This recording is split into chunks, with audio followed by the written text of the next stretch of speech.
TikTok. It's really neat. That is amazing. All right, that does it for this hour of Morning News Now. But the news continues right now.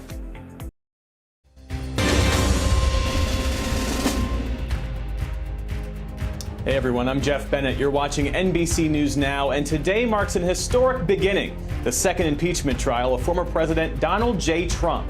The president charged with a single article inciting the deadly insurrection at the U.S. Capitol on January 6th. He's the only commander-in-chief to be impeached twice in the House, also the first to be tried in the Senate after leaving office.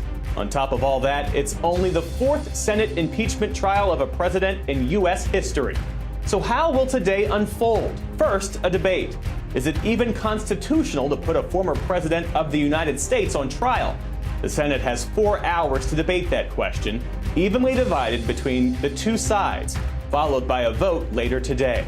One of the central arguments of the president's defense team is that the trial is unconstitutional since he's no longer in office.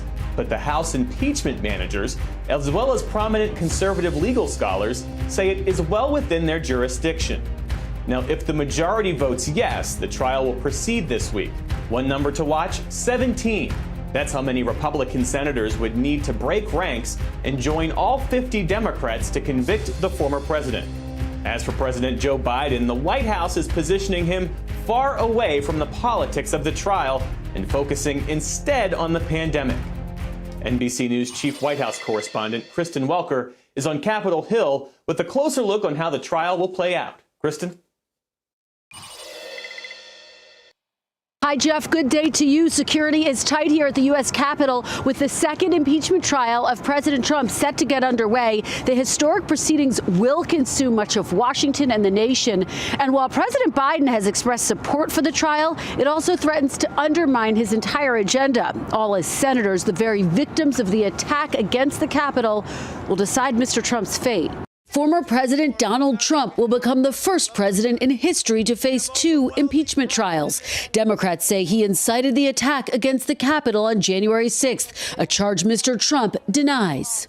This wasn't about his First Amendment right. He's more than exercised that over the years. This was about him literally inciting a riot. You're about to set in motion an historical precedent that will put at risk every future president. We're doing a lot of damage to the country because people hate Trump. On Monday, Senate leaders announcing a rapid timeline for the trial. It starts at 1 p.m. today with up to 4 hours of debate and a vote on whether the proceedings are constitutional. On noon Wednesday, oral arguments get underway. Both sides have up to 16 hours to make their case. Each side will have equal time for senators' questions and closing arguments. House Democrats have not yet decided whether to call witnesses. If they do, the Senate would vote on that first. All parties have agreed to a structure that will ensure a fair and honest Senate impeachment trial. It will give senators as jurors ample time to review the case and the arguments. In a 78-page memo, Mr. Trump's lawyers dismissing the case as political theater, arguing the trial violates the Constitution and should not proceed, calling it patently ridiculous to try to remove Mr. Trump from an office that he no longer holds. Democrats insist the trial is constitutional, writing, "There is no January exception to the Constitution that allows presidents to abuse power in their final days without accountability." Democrats say Mr. Trump incited the insurrection with his speech before the riots began. We fight like hell, and if you don't fight like hell, you're not going to have a country anymore. The former president's lawyers say he was speaking figuratively, arguing the assault on the Capitol was pre-planned by a small group of criminals and that the president never asked anyone to break the law, citing this comment from the same speech. I know that everyone here will soon be marching over to the Capitol building to peacefully and patriotically make your voices heard. Democrats responding to the former president's legal team saying he has no valid excuse or defense for his actions, adding, quote, President Trump violated his oath of office and betrayed the American people. Now, there is one scheduling note. One of Mr. Trump's lawyers, David Schoen, withdrew his request to not hold any proceedings on Saturday in observance of the Jewish Sabbath, which adds to the idea this trial could be far shorter than Mr. Trump's first trial, which lasted for 21 days. That was the shortest at the time. Jeff? NBC's Kristen Welker, thanks for that. Now, both sides are hoping for a speedy trial. The unprecedented event also happening under unprecedented circumstances with ramped up security and COVID restrictions. NBC News Capitol Hill correspondent Leanne Caldwell is there on Capitol Hill. So, Leanne, the vote on whether the impeachment trial is constitutional, that's the first big test for Republicans. That's expected to be approved since Democrats are in the majority. But House managers need at least 17 Republicans in order to convict the former president. So far, not a single Republican has announced where they stand on that issue, whether or not they'll convict. So give us a sense of your reporting. What are you hearing behind the scenes from Republican senators in particular? Hey, Jeff. So the Republicans tend to fall in a couple buckets. The first is those who are undecided, but perhaps open to convicting. There's another who have stayed completely neutral, haven't given any indication either way on where they might fall. And then the last is some who have already said that this impeachment trial shouldn't happen, that they are not going to convict. That's probably the biggest bucket. Getting to that number of 17 to convict the former president is going to be a very high bar. As you mentioned, this first vote later this afternoon is going to be the first test. That's because they are going to vote on if this trial is constitutional or not. That vote will take place after the Trump defense team argues that, in fact, it is unconstitutional. But also, the impeachment managers are going to have their own 2 hours to say that it is, in fact, a very constitutional exercise that they are going forward, saying that if this action is not impeachable, then what is? What I'm going to be watching, though, Jeff, is this tally. A couple weeks ago, the Senate took a similar vote where just 5 Senate Republicans voted to say that it was constitutional. I'm going to see if that number moves after scores of legal experts, including conservative legal experts, have come out to say that it is, in fact, constitutional. Also, after this debate, so they're going to make a much more informed decision. I'm going to be watching what Senate Minority Leader Mitch McConnell does, as well as the retiring senators. There's almost a handful of them, to see if they break with their party. A question about the procedural vote that we're going to see to start this entire thing. Leanne, why are they taking that vote again since they took it just a few weeks ago? Why are they taking this vote on whether or not the proceeding is constitutional at the start of this process? Well, the reason they took this a couple weeks ago is because Senator Rand Paul, someone who's been adamantly opposed to this impeachment process, forced that vote onto the Senate. I heard a lot of grumbling at the time by some Senate Republicans who said that that was not the time to take that vote. They didn't want to be forced into it. It was too soon. They hadn't started this impeachment trial yet. And so they are doing it now in the formal process, because it is a central issue to this entire discussion. The Trump legal team is expected to make it a central point of their argument. There has been questions on if it is even legal to impeach someone who is no longer in office. Most people agree that it has, but there's not that much precedent for it. There's, one previous example from more than 100 years ago, but there's been no precedent of a president, a former president, going through an impeachment trial. And so this is something that they wanted to do to make the case that, in fact, this is constitutional because, Jeff, remember, Senate Democrats have the majority. So this vote is going to pass. And what the vote takes, because the vote passed, that means that the Senate will decide within itself that it is constitutional. They wanted to put that on the record.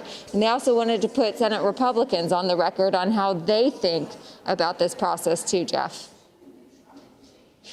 NBC's Leanne Caldwell, my thanks to you. There are two main arguments for the Trump legal team. One, they say the impeachment lacks constitutional merit. And two, they say it violates the former president's First Amendment rights. They laid out their defense strategy in a 78-page trial memo. NBC News White House correspondent Monica Alba joins us now from West Palm Beach, Florida. Monica, it's great to see you. So let's start with the lawyers leading Trump's defense. You've got Bruce Castor and David Schoen. Tell us who they are and what we should expect to see from them when this trial begins in earnest.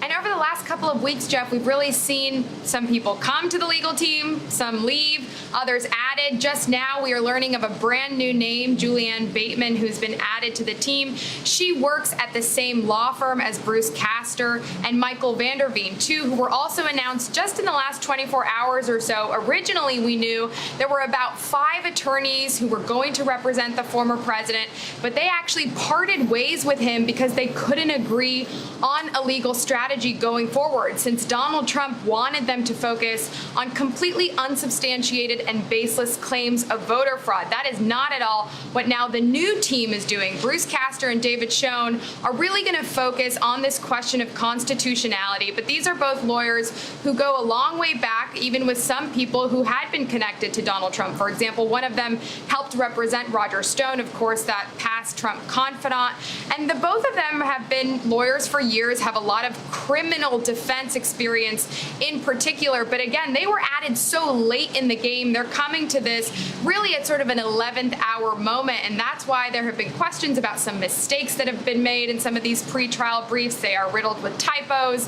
Some of the constitutional scholars that are referenced have been completely misinterpreted, or their characterizations have been described in a way that these scholars themselves disagree with. But this legal team will really kick off in earnest today. The 4 of them will be seated at the council's table. And what's notable here, Jeff, is that they're telling us they don't expect to use all 16 hours of their allotted time. It's unclear how much they will use, but they do anticipate that the House impeachment managers will take full advantage of all of their time, leaving some questions about the exact length and duration of this trial. Yeah, and that almost runs parallel to the president's first impeachment trial, where his defense team didn't use their full allotted time. Monica, as I understand it, the president's current legal team, they're going to try to argue that his January 6th speech, as well as his tweets, were protected by the First Amendment. How are they going to try to make that case for the former president?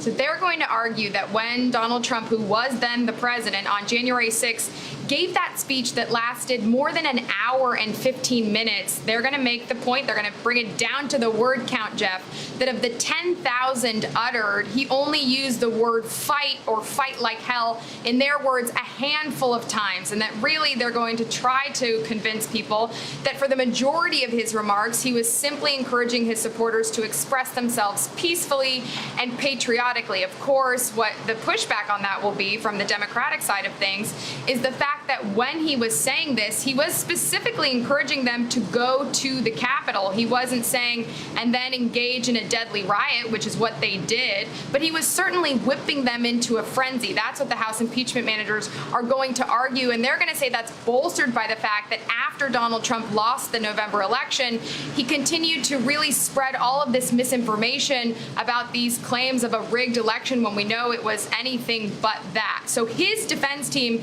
is going to try to say all of that should be protected by First Amendment and free speech rights. That's at least how they're going to try to frame that, when there's very clear context and counterpoints to be made to that, given everything we know about really false claims this president spread for much of the time he was in office, Jeff. Yeah, and to your point on this issue of word choice, nowhere in their brief exists the word fraud, and yet we know how the former president spent weeks and months, floating the false claims about how, as he put it, the election was rigged and how, Joe Biden didn't win in a free and fair election. Precisely, and that's exactly why these original lawyers who had signed up, who really actually came recommended to Donald Trump by one of his closest former allies, Senator Lindsey Graham, a Republican who, of course, will be watching this trial unfold and then have to vote whether to convict or acquit the former president. Lindsey Graham was the one who said, you should hire these people who I've worked with before in South Carolina, who come very highly recommended.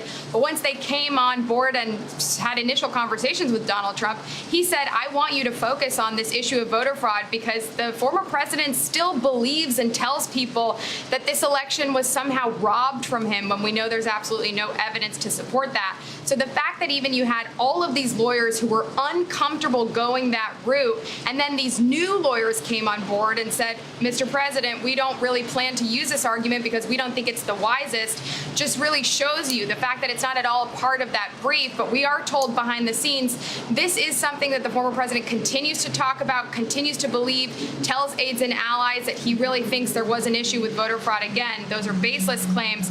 But the other notable thing here, Jeff, is that he has told those people he fully expects to be acquitted for a second time here. I'm told he is going to be monitoring the trial from time to time in between what we expect to be some time at his golf course down here in South Florida. All right, NBC's Monica Alba there for us in West Palm Beach. Monica, thanks so much. Let's dig deeper into the legal strategies on both sides with Cynthia Auxney. She's a former federal prosecutor and an NBC News legal analyst. It's great to see you. First, I want to ask about the trial itself. Sort of set the stage here for us. How is a Senate impeachment trial different from a trial we would see in a court of law? It's very different. First, there's the obvious difference, and that is that the jurors in the case, the senators, are not only jurors, they're also the judges. They're also witnesses in this case, and they're also victims. Now, just that would never happen in a criminal trial, right? Can you imagine? When a regular juror comes in to judge a criminal trial, they don't know anything about the case in front of them until it's presented.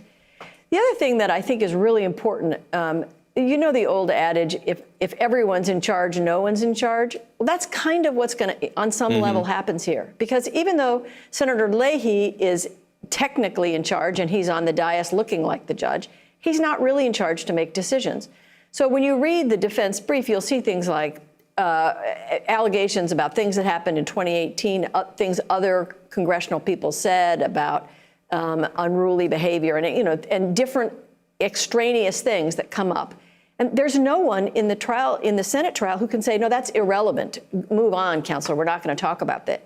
So actually, what can happen in the Senate trial is each side can bring up whatever the heck they want, and it's going to be very difficult to stop them. So it's a very freewheeling thing, and a criminal trial is not. A criminal trial is very tight and limited to relevant evidence. This will not be. Got it. And there are those 45 senators who voted last week that they think it's unconstitutional to impeach a former president. Those were 45 Republican senators. But you have many liberal and even some conservative lawyers who've argued that it is, in fact, constitutional. So could this argument about whether or not a former president can be impeached by, a sitting Senate, is that really a winning argument for the Trump defense team, do you think? Well, I think two things about that. One, it's not a winning legal argument, but it is a winning political argument. It's not a winning legal argument because the First Amendment doesn't really apply here. For example, in an impeachment, let's just say President Biden said, I've changed my mind. I love Putin. I'm going to do everything Putin tells me to do. I forget the Constitution, and I'm just going to follow whatever Putin says. He could be impeached for that, even though he has a First Amendment right to say it. So they're two different things that do not, in fact, come together. He can have a First Amendment right to say it, and at the same time, he can be impeached for what he says, number one. Number two, even if the First Amendment did apply, since his behavior starting from the summer and leading up to his speech on January 6th was likely to incite imminent dangerous action, the First Amendment does not protect him. So legally, it's not a good argument. But politically, it does seem like the senators are looking for some excuse to hang their little hat on so that they don't have to actually reach the merits of the case. And it may very well help him in that way. On that point, do you think the House managers, the Democrats who are going to act as prosecutors in this case, do you think they'd be wise to call in witnesses at some point? I mean, the argument against it has been that the senators themselves are witnesses and that there's sort of a push on both sides to get this trial done with because President Biden clearly wants the Senate to focus on business and confirming cabinet members and that sort of thing. And Republicans have a political agenda here in sort of getting this done with as quickly as possible. But on the issue of holding former President Trump to account, such that Democrats want to do that, should they call in witnesses? I really think they should. And this is why. A trial is a story. Even though this is a different kind of a trial, it's still the impeachment managers need to tell the story. It needs to begin in the summer, and it needs to end in the Senate chamber with people screaming that looking for Pence because they wanted to hang him. So, yes, I do think they need more witnesses to bring the story to life. Thanks so much, Cynthia Oxney. Appreciate you. The impeachment trial will soon begin inside the Capitol, but National Guard troops continue to be stationed outside. Just 1 month after the deadly riot, security is tight and tensions are high, even though no major protests are expected. NBC News correspondent Ellison Barber joins us now from outside the Capitol. So, Ellison, give us a sense of what it's like there right now. What's the atmosphere like? Hey, Jeff, things are relatively calm. Security is tight, but it has been that way since the insurrection. These barricades and the razor wire on top of them, these have become normal things. There are still National Guard members out patrolling the Capitol grounds. I'm told by a spokesperson with the National Guard that they have about 6,400 soldiers and airmen on the ground right now. They estimate from now until mid-March, there will be somewhere between 5,000 and 7,000 Guard members on the ground assisting D.C. federal and local law enforcement. Down there at Union Station, that's where there is one permit for a First Amendment demonstration protest, but that permit is for a group that supports and wants the Senate to convict the former president. Jeff? And Nelson, it's been a bit over a month since the riot, since the insurrection there at the Capitol. You were there outside the Capitol when it happened. Give us a sense of what that was like. Yeah, I mean, that day was many things. Normal was not one of those things. Let's watch. So tomorrow is going to be an amazing and spectacular day, when everyday American citizens get together and fight tyranny. The events at the Capitol on January 6th shocked the nation, but to some, it was no surprise at all. And we knew this was going to happen, not because someone was discussing it on a private, deep, dark website, but because people were talking about it on Twitter, on Facebook. It's kind of hard to hear the excuse that it's just the internet. It's not just the internet. This is real life. The day before the riot, videos showed tense scenes. Senator Mitt Romney was confronted at an airport. There was chanting on airplanes and scuffles in the streets of D.C. On the morning of January 6th, by 10 a.m., a crowd gathered to watch Trump acolytes speak. Our family didn't get in this fight for just 4 years. We are in this fight to the bitter end. People who did nothing to stop this deal. This gathering should send a message to them. Let's have trial by combat. And at noon, Trump chimed in. Because you'll never take back our country with weakness. You have to show strength and you have to be strong. And while he did use the word peacefully once in his speech, I know that everyone here will soon be marching over to the Capitol building to peacefully and patriotically make your voices heard. There was also language like this. We will never give up. We will never concede. It doesn't happen. You don't concede when there's theft involved. Around 1 p.m., the crowd marches to the U.S. Capitol.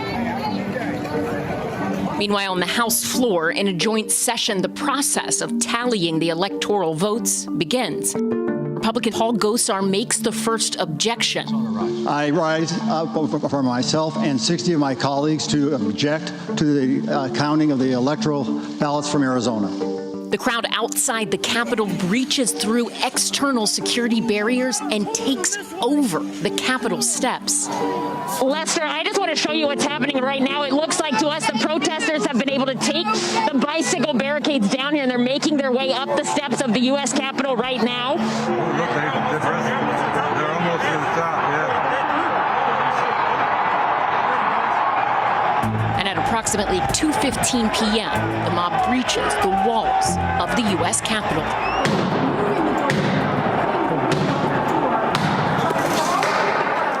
Lawmakers are escorted off the House floor. We'll pause. Protesters are in the building. Thank you. Capitol Police Officer Eugene Goodman diverted the mob away from the Senate floor, potentially saving lives. We were just told that there has been tear gas in the rotunda, and we're being instructed to each of us get gas masks that are under our seats. Protesters swarmed the building. The man sitting at the desk of House Speaker Nancy Pelosi with his feet up on the desk. Items stolen from Pelosi's office include a laptop, nameplate, and lectern. Other lawmakers' offices were breached and vandalized as well, including the office of the Senate parliamentarian. We crouched there, and some of my good colleagues and I began to pray. But not all life was spared. Ashley Babbitt, a rioter, was shot fatally in the neck by a Capitol Police officer after smashing a window with a flagpole. The officer involved has not been charged. 3 others from the crowd died of medical emergencies. Capitol Police officer Brian Sicknick also died from injuries suffered during the riot. Capitol Police say Sicknick collapsed when he returned to his division's office. He was rushed to a hospital but later died from his injuries. I'm sure many of our viewers have wondered the same thing. Why aren't the police making arrests? How had the situation gotten so far out of control? It looks like the groundwork was laid for those failures a few days before the incident, when the Capitol Police essentially rejected any help. And by the time they did call for help, the rioters were rampaging through the Capitol. Trump had sent out 2 tweets, the first at 2:38 p.m. and the next at 3:13 p.m., asking protesters to remain peaceful. But critics argued that a couple of tweets weren't nearly enough to stop the riots. Then at approximately 4 o'clock, this. I call on President Trump to go on national television now to fulfill his oath and defend the Constitution and demand an end to this siege. We had an election that was stolen from us. It was a landslide election, and everyone knows it, especially the other side. But you have to go home now.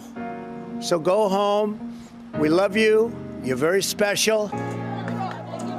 Around 5:40 p.m., the Capitol building had been cleared. And by 6 o'clock, D.C. is under curfew orders by Mayor Muriel Bowser.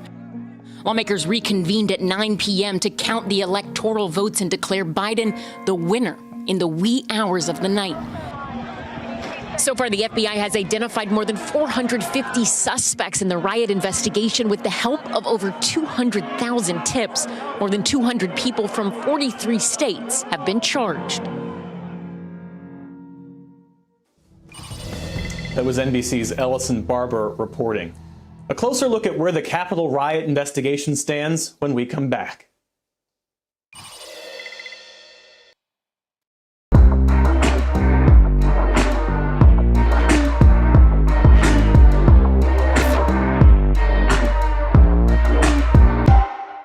All month long, let's start today. Let's go 2021. Kicking off the new year strong. It's time to take care of you with healthy foods, fitness. You're incredible. And how to jumpstart your love life. Cupid is winning. So join us and start today. Make no mistake, what happened that day was an insurrection against the United States government.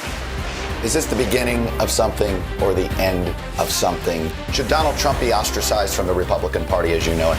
If it's Sunday, it's Meet the Press.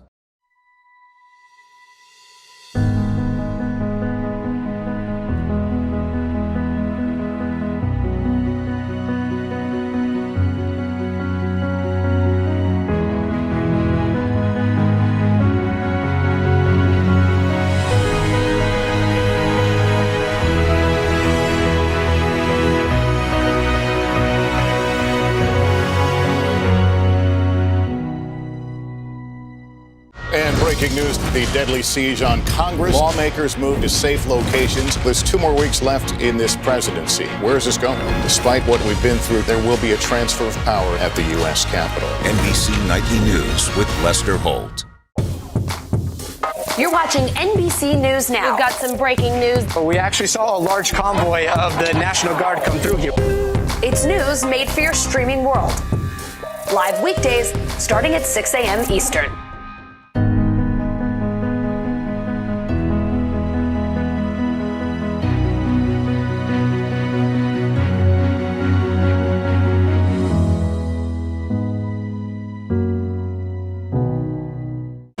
breaking news in our changing world. Download the NBC News app. We are a country of laws, a democracy built on free and fair elections, where the majority, not the mob, rules, and no rioter, no act of insurrection or domestic terror, no desperate despot can take away all we have built, all that we stand for, and all we hold dear.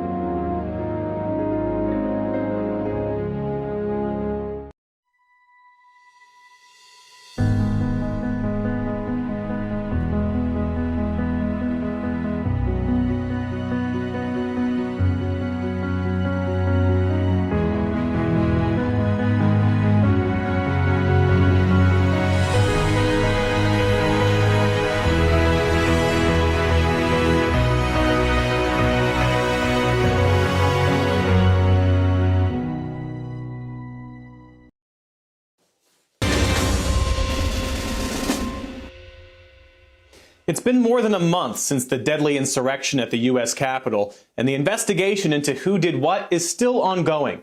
Federal prosecutors have charged more than 200 people, and we are now learning a lot more about who was involved and what was planned in advance. NBC News Justice correspondent Pete Williams joins us now from Washington, D.C. Pete, it's great to see you. How has the FBI been identifying suspects, and what are some of the charges that they're facing? So a combination of things, using facial recognition software and then going through this huge volume of tips that Ellison noted in her piece that the FBI has received. People have been sending in video clips and still frames of pictures that they've seen saying, I know that person, and that gets the FBI started. There's also, they've looked at social media from people who were in there, so there's a variety of things, talking to witnesses, and in many cases talking to the people themselves, some of whom have turned themselves in, and some of whom have been turned in, the FBI says, by their own family members. As for the charges, Jeff, they range from simple things like trespass, being in a secured area, interrupting a session of Congress, to more serious charges, assault, damaging government property, theft of government property, and prosecutors said they have not yet ruled out charging some of these folks with seditious conspiracy, which is a 20-year felony. And what more do we know, Pete, about the makeup of that crowd that day, where these folks were from and what was motivating them? Well, it's a variety of things. They're from 43 states, and there have been some interesting analysis of where these people have come from. For example, Robert Pape, who's a political science professor at the University of Chicago, says if you analyze where these folks came from, some of them came from areas and counties that Trump won, but some came from other areas too. The government says that there was a mix of people, that perhaps 24 or so had planned to do this, to violently attack the Capitol weeks before they arrived in Washington. And they specifically single out in court documents a white extremist group known as the Proud Boys and the Oath Keepers. They say the Proud Boys, for example, were kind of in the vanguard of pushing over the barricades, breaking out windows, getting in, tussling with the police. That the Oath Keepers seem to have a command and control structure, using their cell phones as walkie-talkies. But there are also people who were clearly just sort of swept up in the fervor.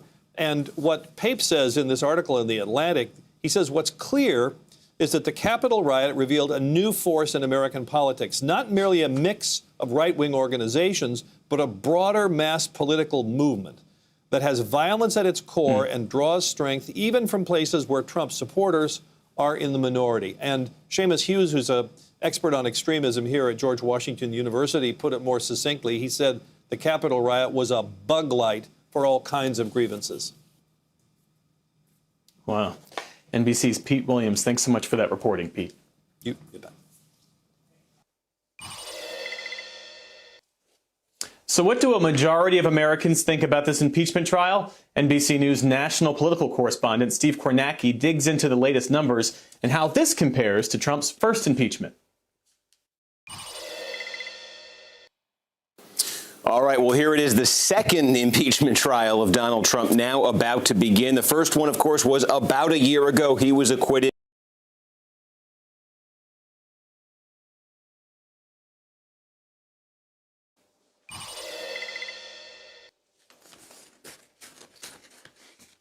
All right, let's bring in our panel now to discuss what's at stake here for the Republican Party. We've got former Republican Congressman and NBC News political analyst Carlos Curbelo. He joins me now. And we've also got NBC News political contributor Jake Sherman. He's founder of Punchbowl News. And Jake, let's begin with you. The House managers will present new evidence against former President Trump to make the case that he incited this deadly riot. We know they're going to rely on video and images to create what were those harrowing hours on the Hill. Democrats say they're going to try to approach this like a violent crime prosecution. What exactly does that mean in this context? It means lay out in sequential detail how the whole day, January 6th, that we've all experienced unfolded. And then they're going to try to line up the remarks of the president with actions taken by the rioters when they came to the Capitol. The problem is for the House managers, frankly, broadly speaking, both parties are in their corners, and they're not going to get out of their corners no matter what the evidence is. So we're going to spend this week looking at the incident here on Capitol Hill. There's going to be a trial, but we don't expect anything but the expected, so to speak. You say both sides are in their corners. We were hoping to get some video from Steve Kornacki that wasn't able to play for technical reasons. But what it showed is that pluralities of Americans support, according to national polling, convicting President Trump. Jake, does that matter in this context? No. Are Republican senators looking at that? No? Okay. No, because national polling doesn't make a difference. These, as Mr. Curbelo knows, people go back to their districts, and those districts are what they are, right? I mean, they're polarized districts, polarized states. National polling, you're not elected in the nationwide ballot. You're elected in your district, and most. In the Senate, rather, most Republicans have a lot of red seats, don't have many purple seats. The purple seats they have, a lot of people are retiring. So, that's the unfortunate, perhaps, reality of Capitol Hill and Congress. Yeah. One of the Republican outliers, of course, has been Congresswoman Liz Cheney from Wyoming. She's been a standout among Republicans on why, she voted to impeach Trump when it was a question in the House. And she's also explaining why she views it as important for Republican senators to convict him. Take a look at this. The extent to which President Trump, for months leading up to January 6th, spread the notion that the election had been stolen or that the election was rigged was a lie. And people need to understand that. We need to make sure that we as Republicans are the party of truth and that we're being honest about what really did happen in 2020. So we actually have a chance to win in 2022 and win the White House back in 2024. So, Carlos Curbelo, give us a sense of what's at stake here for these Republican senators, particularly those who, let's say, might still be on the fence on this question of conviction. Well, Jeff, I think Liz Cheney laid it out perfectly. This is a question between truth and lies. And look, without a doubt, Mitch McConnell, I think, is the big wild card here. Early on, it was obvious that Senator McConnell was trying to open the door to Republicans convicting the president. And he has aligned himself with Liz Cheney. So the question here is, has Mitch McConnell done any behind-the-scenes work? We know that there's 5 Republicans on the fence that could very well vote to convict. Mitt Romney already did the first time. Can McConnell get some of these retiring senators to also vote to convict Mr. Trump? That's a big question, but that's the choice here, Jeff. If Republicans are going to come to terms with what happened on the 6th of January and hold the president accountable for his conduct.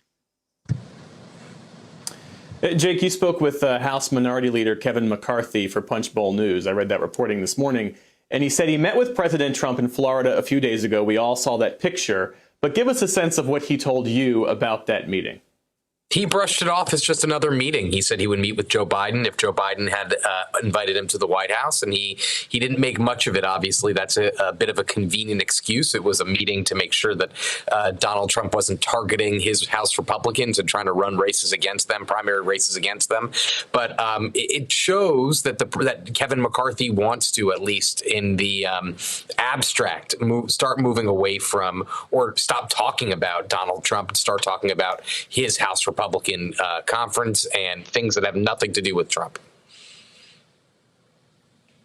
Congressman Carbello, is that possible for a Republican Party that is still really molded in the cult of personality of Donald Trump? Even those Republicans who want to move on, can they right now?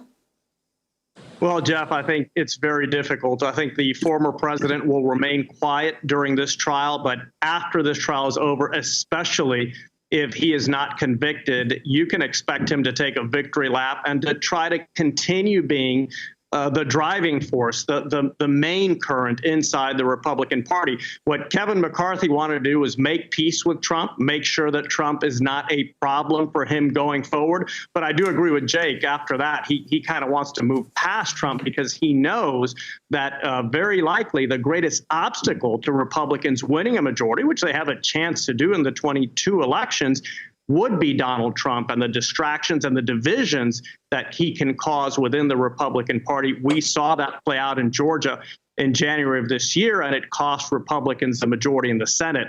So Kevin McCarthy's trying to appease Donald Trump. That's something that's very difficult to do, but he's certainly going out of his way to try to make it happen. Yeah. And turning our focus back to this trial, I want to play what Democratic Congressman Jason Crow said last month. He said that some of his Republican colleagues told him that they were afraid for their lives if they voted to impeach President Trump. Let's take a listen to this. Majority of them are actually paralyzed with fear. I had a lot of conversations with my Republican colleagues last night, and a couple of them broke down in tears talking to me and saying that they are afraid for their lives if they vote for this impeachment. So, Congressman, with that in mind, I mean, there are people, and not just partisan Republicans, who are looking at the slim chances of Senate conviction, and they conclude that impeachment is a waste of time. Do you agree with that, or is there a greater purpose here to going through this entire process, even if it results in the second acquittal of President Trump, former President Trump? It's not a waste of time, Jeff, because we can never forget or gloss over what happened in our nation's capital on the 6th of January. It was the worst event in the political history, in the modern political history, certainly, of our country. And those responsible for it must be held accountable. Of course, that means the individuals who committed crimes, but also those who incited them, those who fed them lies. So this is a worthwhile exercise no matter what happens, because this case needs to be made in public before the Senate. And the last thing I'll say is that even though it's normal for people to be afraid, it's very difficult to lead with fear, Jeff. Carlos Carbello and Jake Sherman, my thanks to the both of you. Up next, President Biden looking to focus attention away from the impeachment trial. We'll tell you about his plans coming up next.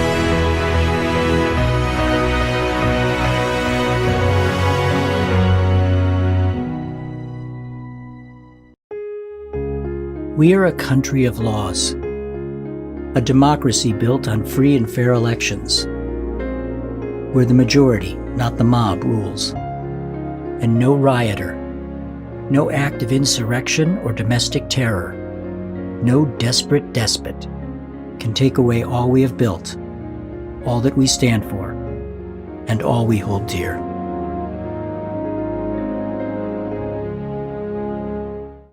Make no mistake, what happened that day was an insurrection against the United States government. Is this the beginning of something or the end of something? Should Donald Trump be ostracized from the Republican Party as you know it? If it's Sunday, it's Meet the Press. For breaking news in our changing world, download the NBC News app.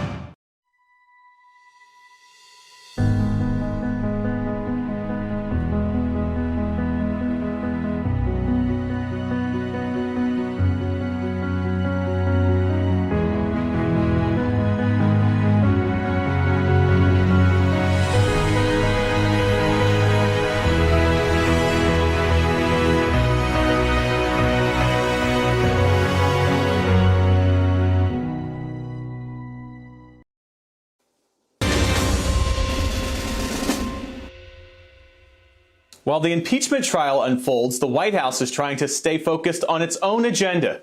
At the top of the list, the $1.9 trillion COVID relief plan. But President Biden's push is facing major pushback from Republican lawmakers. NBC News correspondent Mike Memoli joins us now from Washington. So, Mike, President Biden and his team have been clear they are not getting involved in the impeachment process. So why are they sort of leaning into this hands-off approach? Well, Jeff, it's actually a similar approach that they took to the last impeachment trial a year ago. And it's remarkable. We have to remind ourselves to talk about the last impeachment trial only a year ago. Then, of course, Joe Biden was a candidate running in that Democratic primary. And he wanted to sidestep the impeachment trial at the time because he was making the argument to Democrats that really the only way we can defeat Donald Trump, get him out of office, is to beat him at the ballot box. Of course, at the time, his son was also front and center in some of the Republican arguments in the impeachment managers at the time. Now, today, this is all about governing, right? This is President Biden trying to keep his focus on what he says voters elected him to do, not just bring an end to this pandemic and get this economy back on track. But remember, what was the promise he made to voters on the night he was declared the winner of the election? That he was going to try and lower the political temperature. And so Joe Biden, after leaving the Senate 12 years ago, is now sort of his one-man cooling saucer, as it were, trying to lower the political temperature by focusing on the agenda at hand. And that's why we look at his schedule this week. Today, he's meeting with business leaders as well as the Treasury Secretary in the Oval Office. Tomorrow, he'll head to the Pentagon. Thursday to the National Institutes of Health. And just in the last hour, the White House announcing some additional steps to try to ramp up the pace of vaccinations in the country, including ramping up the supply, 5% additional amount of vaccines going out next week, Jeff. President Biden is a one-man cooling saucer. Quotable quotes from NBC's Mike Memoli. Thanks for that, Mike. It's good to see you.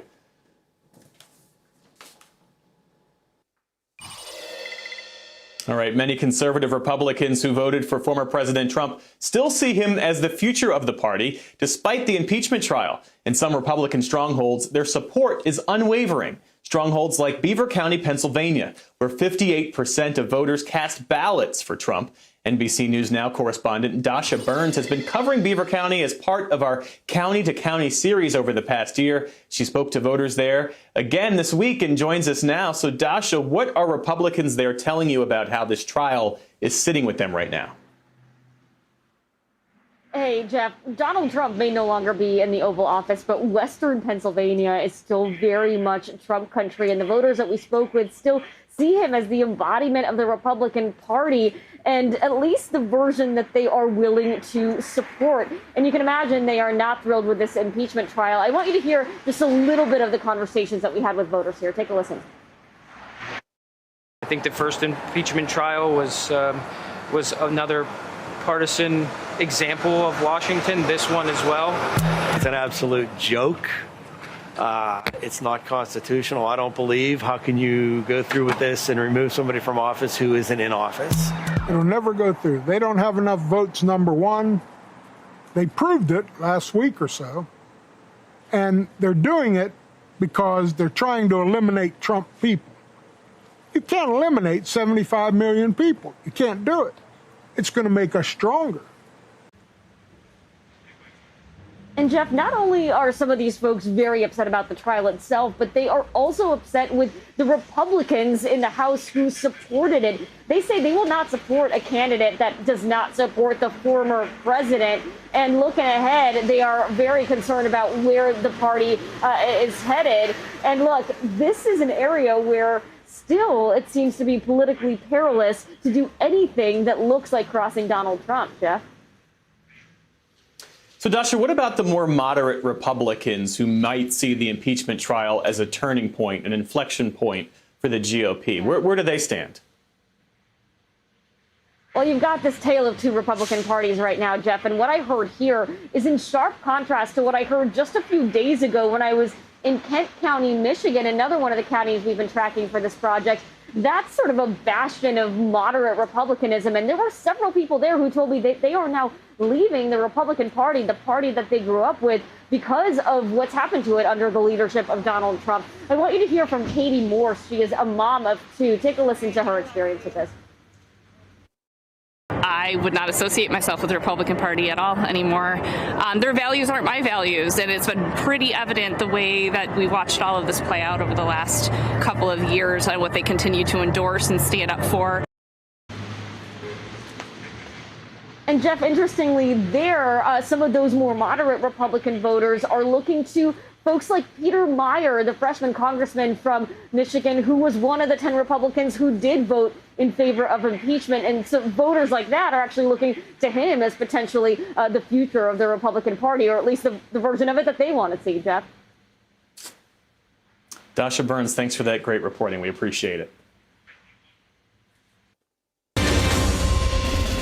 We've noted throughout this hour the historic nature of this impeachment. The first time an American president has been impeached twice by the House. The first time an American president goes on trial after he's left office. But in the heat of this moment, it's worth asking how we'll look back on this week. Joining me now is Professor Barbara Perry. She's the Director of Presidential Studies at the UBA Miller Center at the University of Virginia. So as we are just minutes away from this second trial and our first time seeing live pictures from the upper chamber, how do you see this moment in our history?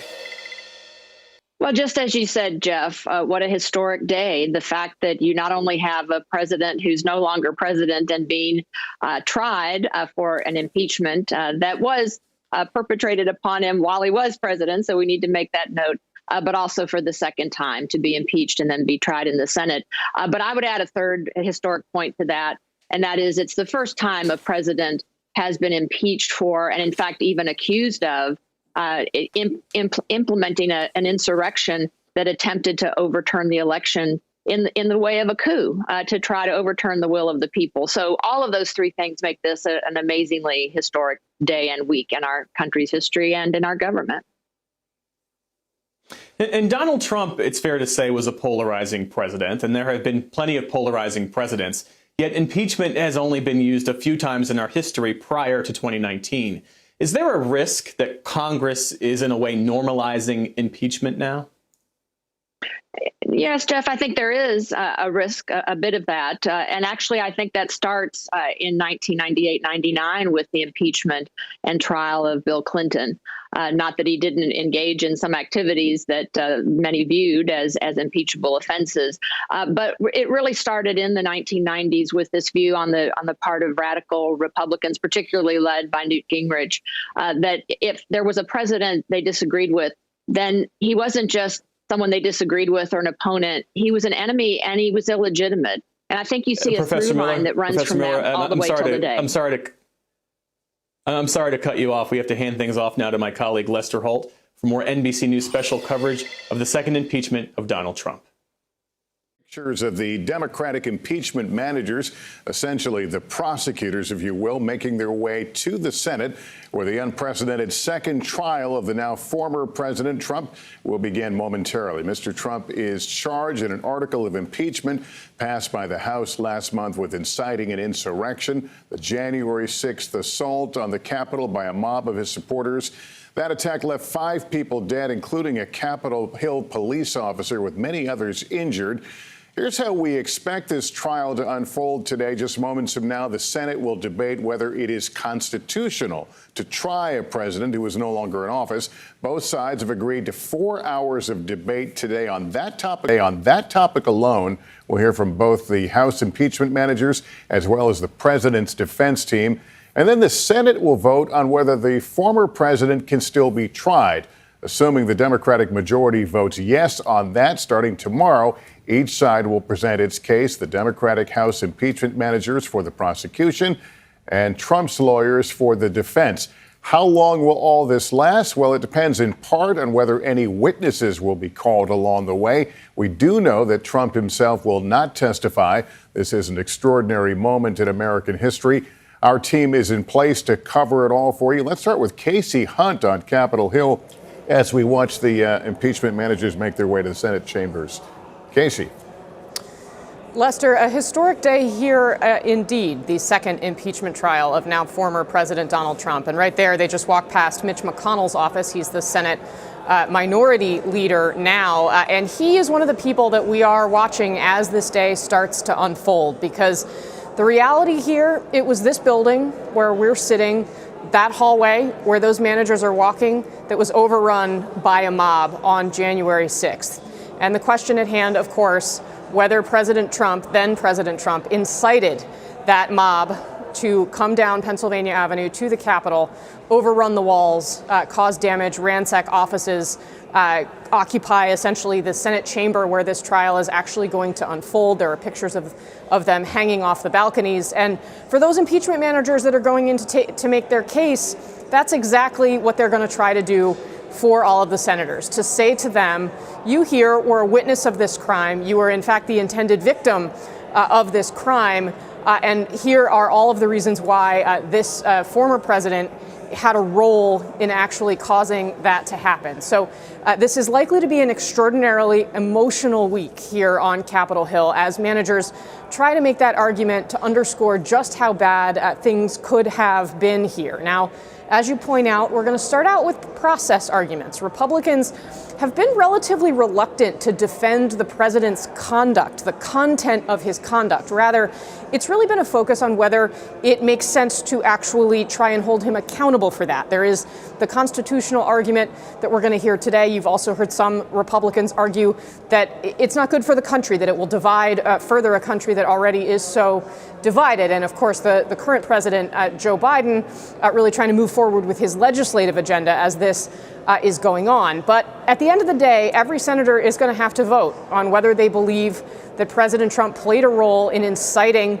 the insurrection that breached the walls here at the Capitol. Is the worst attack on the Capitol building here in decades, and a really unprecedented event to live through here. And all of the signs of what happened were here as we were walking in today. The razor wire, the National Guard troops that are still here, that are guarding the hallways, that are outside on the streets, the barricades. It's an extraordinarily changed place, and it's because of the events that unfolded on January 6th. And that's what we're attempting to account for today, Lester. All right. Thanks, Casey. Let me go to Chuck Todd right now as we watch Senator Mitt Romney make his way toward the chambers. Chuck, we've been down this road before. We knew how it ended. We're going down the road again with a pretty strong hunch of where it's going to end. And a lot of people are going to ask, what's the point? Well, I understand that if we assume we do know the outcome, but I think that's an assumption that I think we ought to be careful of. Not just using the old adage of how you can break down the word assume and make a fool of yourself sometimes. But I say it this way because it happened to them in that room. And, it's one thing to remember what you went through on January 6th, or think about 9/11 for any of us, like you and I were in New York or DC. 9/11 is we have our own memories of it. We know what happened to us on those days, and then everything else that goes with it, and it becomes one larger picture. We don't know what it's going to be like for those senators. They have their own memories of what happened that day. And then they're going to see video of things they didn't realize was happening simultaneously, maybe just 100 feet away or 50 feet away, that just missed them or this or that. So, and these are still human beings, they're not just political potted plants. Now, they may end up voting as if they are potted plants that are blue and red and they just vote their team color. But I don't think we should just jump right there. I mean, I think you're right. We have a hint. This is certainly a Republican Party in the Senate that looks like they're looking for a way out of this trial without having to pass judgment on the president's behavior. They're looking for a technical out. That's what today is about, right? Looking for that technical out or a technical excuse for not having to weigh in on Donald Trump's behavior. And that is something folks ought to realize. The action starts tomorrow. Today is an argument over whether this trial is constitutional. It will be probably slightly drier than what you'll see tomorrow. All right. Let's bring in Hallie Jackson right now to get your perspective on what we're about to see and how we got here. Boy, Lester, just a year ago, we were watching this very similar scene unfold for the first impeachment trial of then President Donald Trump. Here we are now for the second. And in many ways, a lot has changed. In many ways, not very much has changed. So let's go through it. And I want to share some new reporting now on what we expect to see today and through the week from the people, the attorneys who will be defending the former president. Expect to see their argument laid out in a couple of different buckets, if you will. One relates to the argument that we are going to hear in part today, whether whether this trial is even constitutional to begin with. The Trump defense team has argued it is not constitutional to try to impeach a former president. That is an argument that does not have unanimity in the legal field, in academia, but it is a political argument just as much as it is a legal argument, because the Trump defense attorneys have their eyes on those 45 Republican senators who, at a very similar vote just a couple of weeks ago, said, we actually agreed that it is not constitutional to move forward with this. I can tell you that some involved with the former president's defense team think they could actually get that number increased, maybe by one or two more Republican senators. At this point, hard to see who they're talking about, but that is their sense of it. The other point that they will make, and the argument you will hear, relates to this free speech discussion that Republicans have been talking about, and specifically the creation of what one source described to me as a kind of attempted equivalency between the things that Donald Trump has said and the things that are perhaps incendiary that Democrats, including Democratic lawmakers, have said before. Now, obviously, there was no siege at the Capitol after remarks from Democratic lawmakers, but that is the argument that you will hear used video clips, visceral sort of emotional pieces of that to try to get that argument, not just to the senators in the room, but more broadly to public opinion. The defense team and the House impeachment managers, as we are talking about, will have 16 hours to present their arguments. It is not expected that the Trump defense team will need or will take all 16 of those hours, although obviously that could change. And here's one thing that probably won't be mentioned, Lester, and I say probably because you can never be too sure. Voter fraud, those false claims of election fraud, did not come up in the nearly 80-page brief that was put forward by the former president's defense team. It is not going to be, by all expectations, a central argument of what's happening here today, despite the former president's desire for it to be. He is still, I'm told by sources, fuming over what he perceives as an election that he thinks rightfully won. Obviously, that's not the case. Joe Biden was correctly, legally elected president in a duly democratic process. But that said, Donald Trump is still upset about that. He understands, I'm told, that is not going to be the legal argument that is able to get him over the finish line or get him to an acquittal, if you will, in this trial. As for what he is doing now, listen, he is not in the White House anymore. He is down in Palm Beach, Florida, in South Florida at his Mar-a-Lago estate, largely golfing, talking, we're told, in meetings with his lawyers almost every day, if not every day, watching this. But here's a big difference from just a year ago, Lester.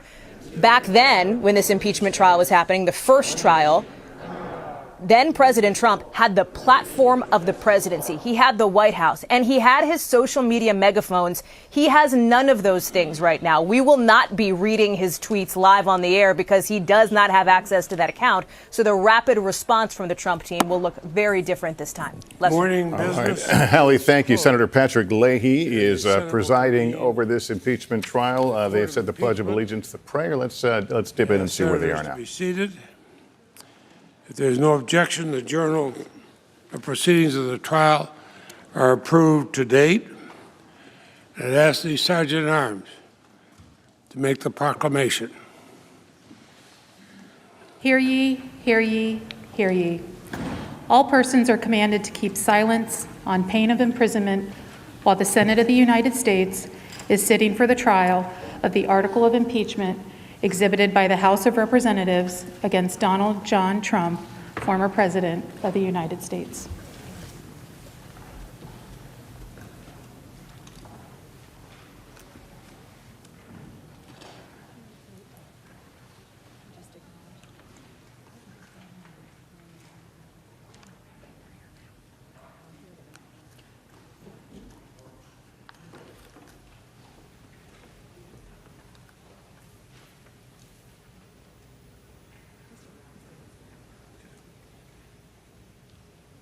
I note the presence in the Senate chamber of the managers on the part of the House Representatives and counsel for the former President of the United States.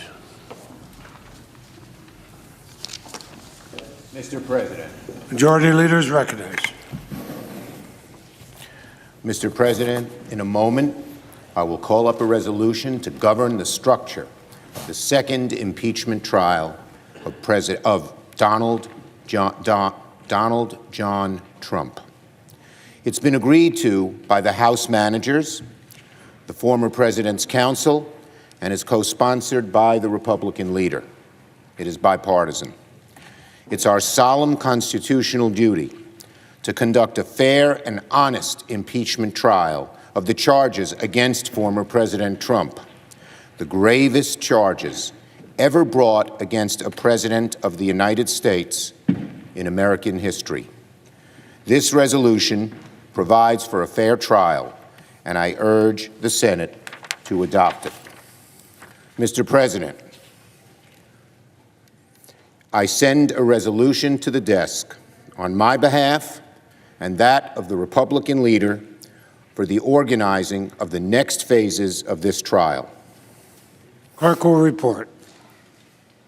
Senate Resolution 47, to provide for related procedures concerning the article of impeachment against Donald John Trump, former President of the United States. The question occurs on the adoption of the resolution. I ask for the yeas and nays. Is there a sufficient second? There appears to be. There is a sufficient second. The clerk will call the roll. Ms. Baldwin. Aye. Ms. Baldwin, aye. Mr. Barrasso. Mr. Barrasso, aye. Mr. Bennett. Mr. Bennett, aye. Mrs. Blackburn. Mrs. Blackburn, aye. All right, well, before we get into the trial itself, they're right now settling the issue of rules, which have been hammered out but are being voted on. Let me bring in Casey Hunt to give us a little more explanation. Casey? Sure, Lester. Right now, they are voting on, as you said, the rules that will govern how this will unfold. It's simple, straightforward things like what time will the day begin, how many hours will each side have to argue their cases, what other votes will be allowed, one on witnesses, for example. This is required in part because there were some last-minute changes related to the scheduling of the trial, because originally one of former President Trump's lawyers had requested some time off for the Sabbath, the Jewish holidays, starting at sundown on Friday through Saturday. Now, the normal written rules would require that the trial take place on Friday and Saturday and have Sunday off. So they actually all have to agree that, okay, actually now we are going to meet on Friday, we're going to meet on Saturday, and they also are going to meet on Sunday, which is out of the ordinary as well, essentially trying to power through until there is a verdict in this trial. And that, I think, speaks to the larger point here, which is that both Republicans and Democrats, for very different reasons, but nonetheless with the same outcome or motivation, they want a relatively speedy trial. Democrats believe that the evidence has already been out there in public, that they all experienced it together, and that means that it's not as imperative that witnesses be called to outline additional evidence here.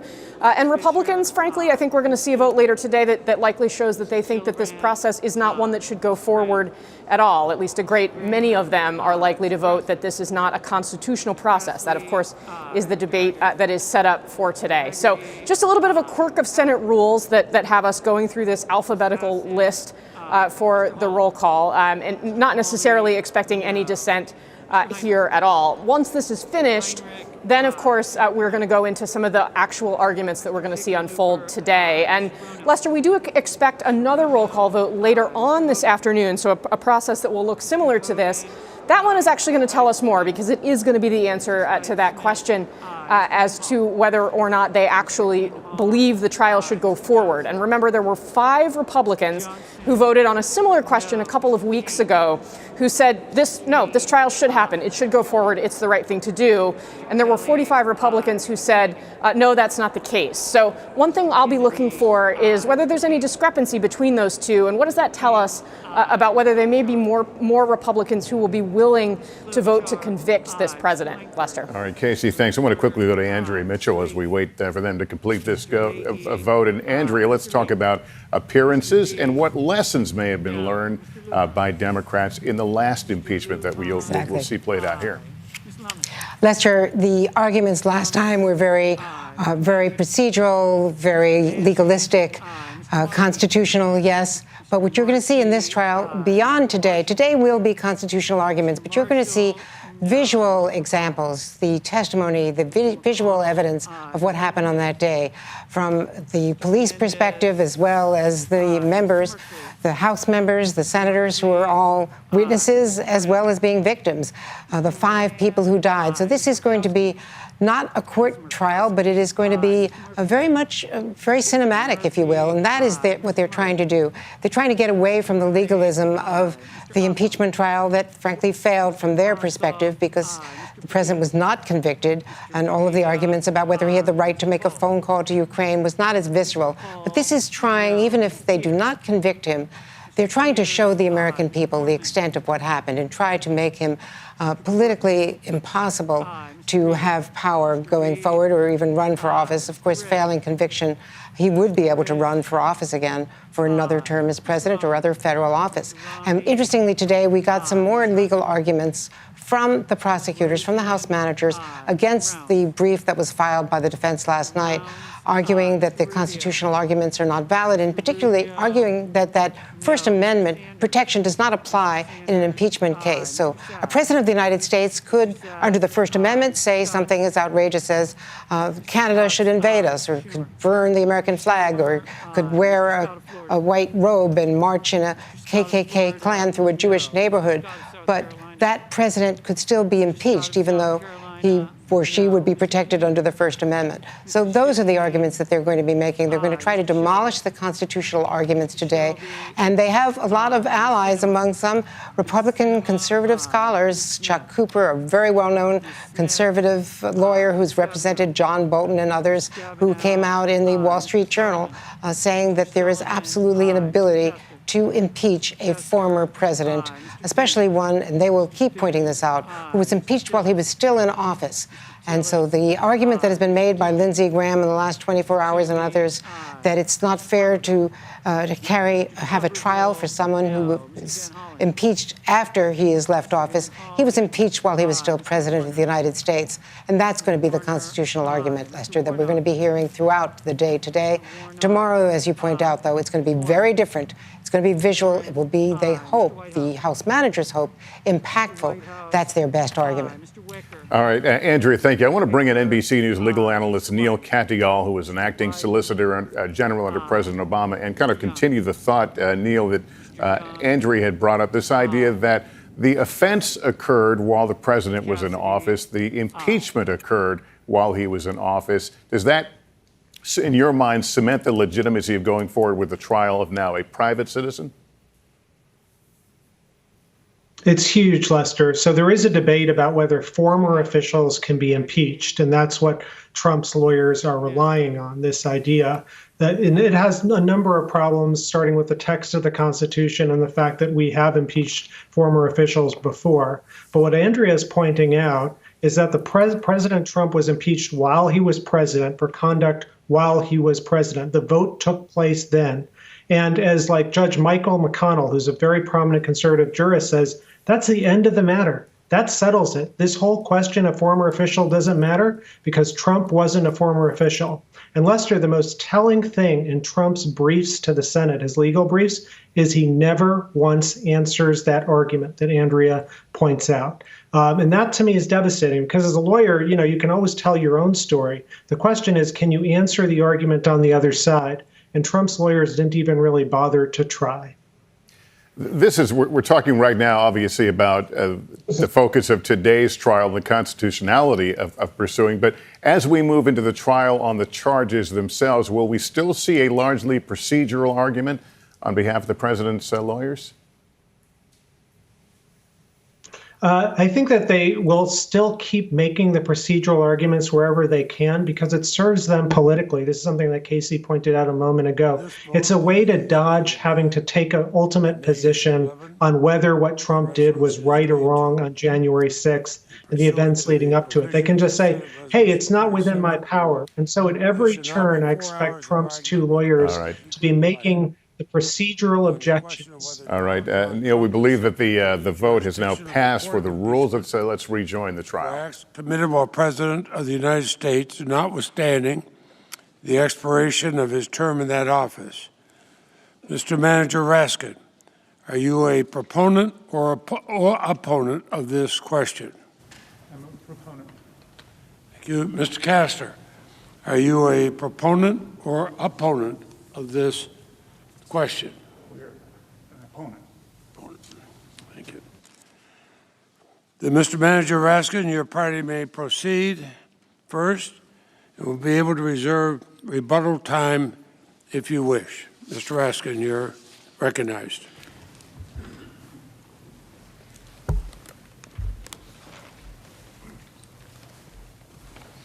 Thank you very much, Mr. President, distinguished members of the Senate.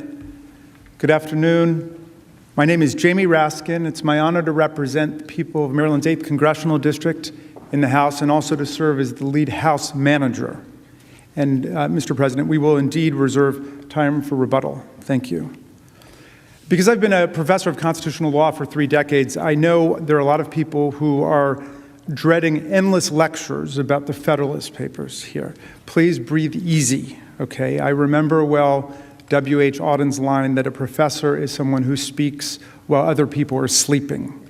You will not be hearing extended lectures from me because our case is based on cold, hard facts.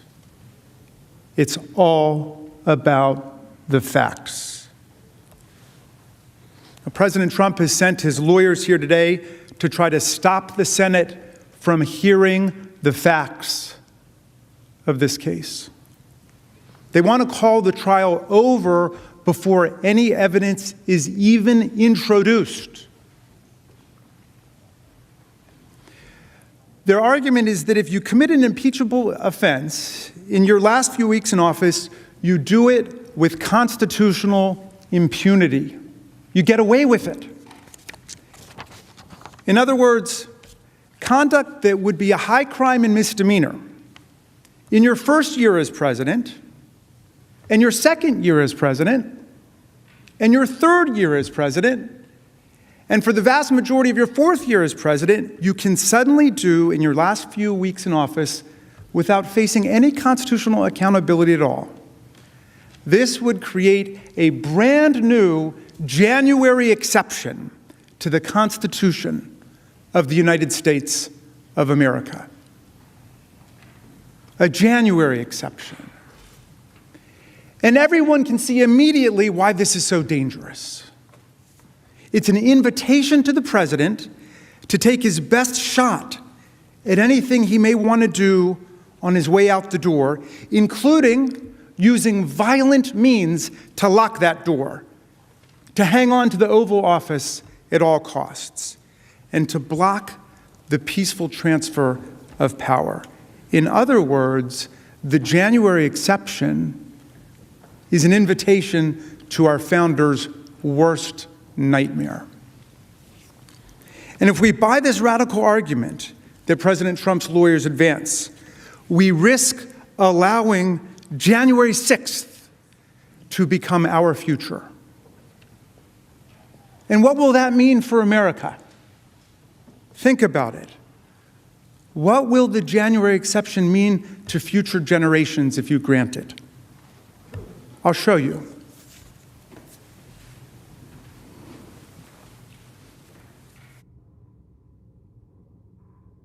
We will stop the steal.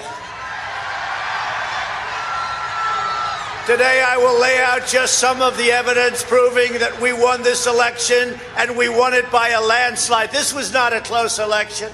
And after this, we're going to walk down, and I'll be there with you. We're going to walk down. We're going to walk down to the Capitol. Yeah! Let's take the Capitol. Take the Capitol. Let's take the Capitol. We are going to the Capitol, where our problems are. It's that direction.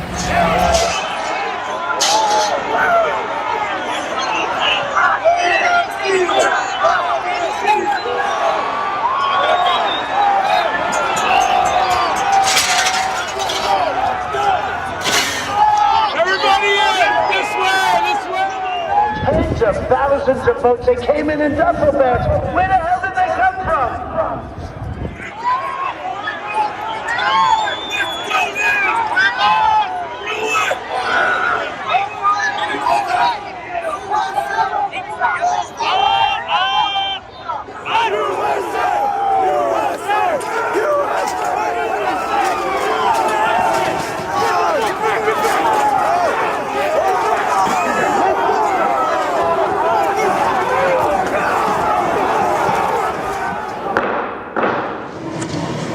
Speaker, the Vice President, and the United States Senate.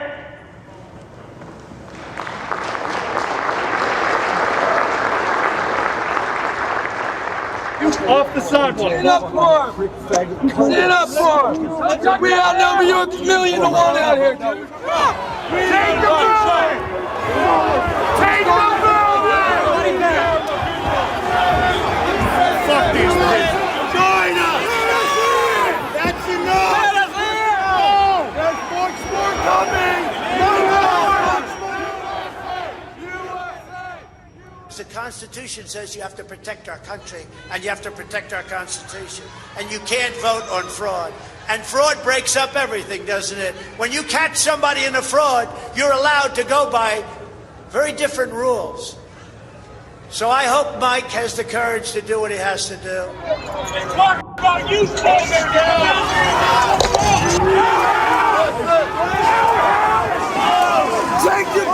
And we fight. We fight like hell. And if you don't fight like hell, you're not going to have a country anymore. Fuck DC police! Fuck you, Fuck you, So we're going to walk down Pennsylvania Avenue. I love Pennsylvania Avenue. And we're going to the Capitol. And we're going to try and give our Republicans, the weak ones, because the strong ones don't need any of our help, we're going to try and give them the kind of pride and boldness that they need to take back our country. Get the fuck out of here, you traitors! Majority Leader. We're debating a step that has never been taken in American history.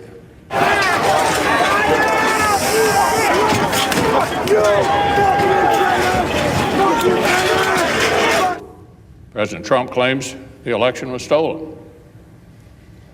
The assertions range from specific local allegations to constitutional arguments to sweeping conspiracy theories.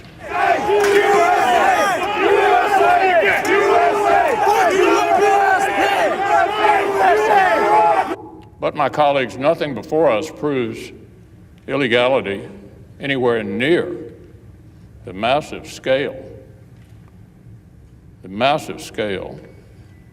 that would have tipped the entire election.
My challenge today is not about the good people of Arizona. Senate will stand in recess until the call of the chair. We'll pause. Protesters are in the building. Thank you.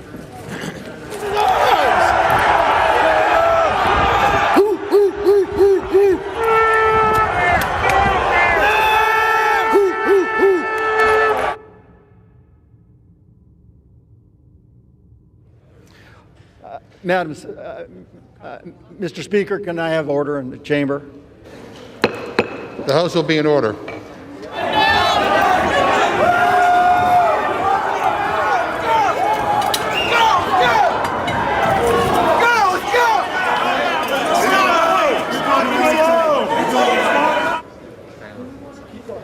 The House will be in order.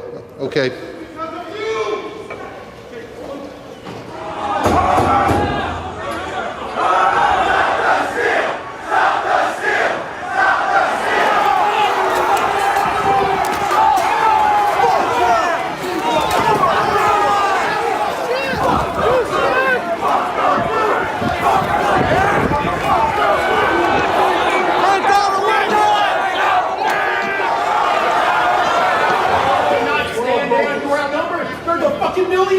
And we are listening to Trump. You're the boss. Treason! Treason! Treason! Treason! Treason! Treason! Treason! Treason! Treason! Treason! Traitor! Traitor Penn! Traitor Penn! Traitor Penn! Traitor Penn! Defend your Constitution! Defend your liberty! Defend your Constitution!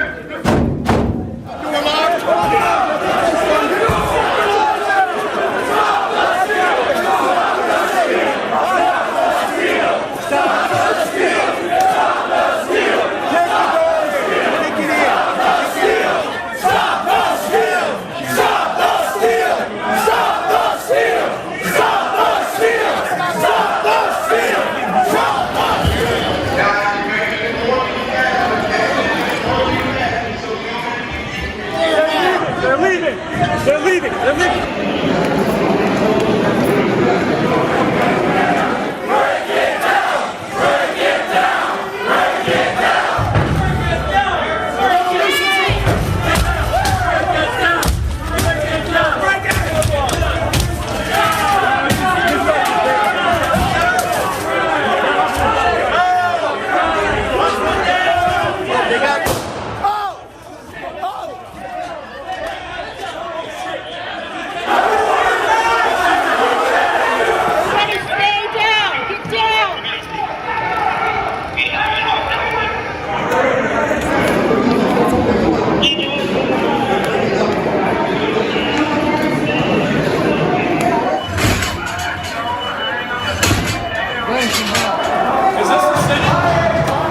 Where the fuck are they? There's gotta be something in here we can fucking use against these scumbags. That's what we fucking need to have 30,000 guns up here. That's true. That's what we need.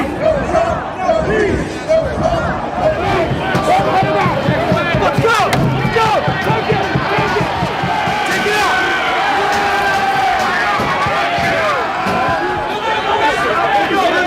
Use the shield! Use the shield! Use the shield!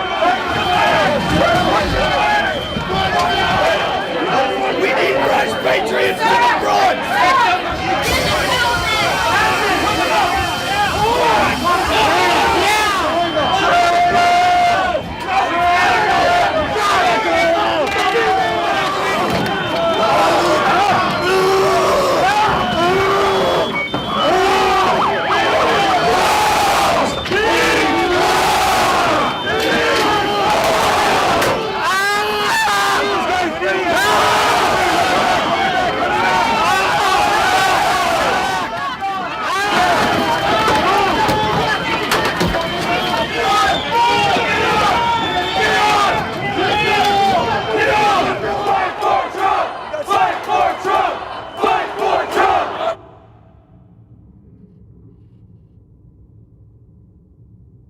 There's never been a time like this where such a thing happened, where they could take it away from all of us, from me, from you, from our country.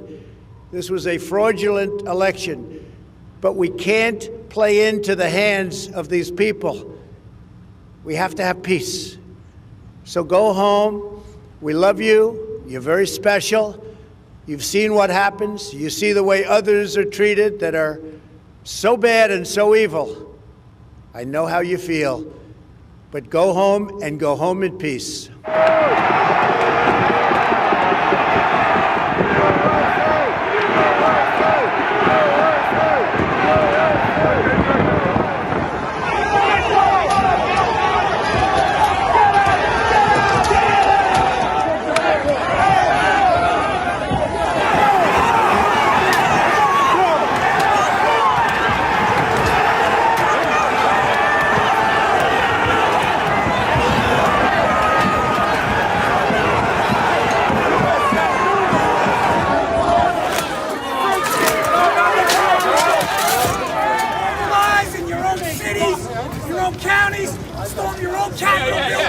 Take down every one of these corrupt motherfuckers!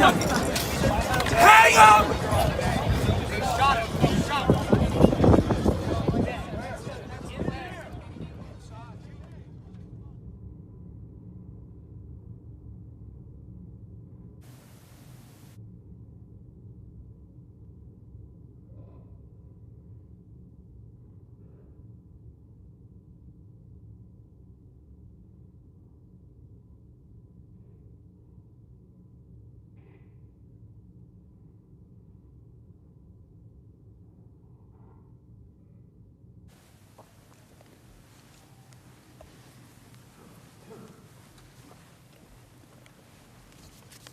Senators, the president was impeached by the U.S. House of Representatives on January 13th for doing that.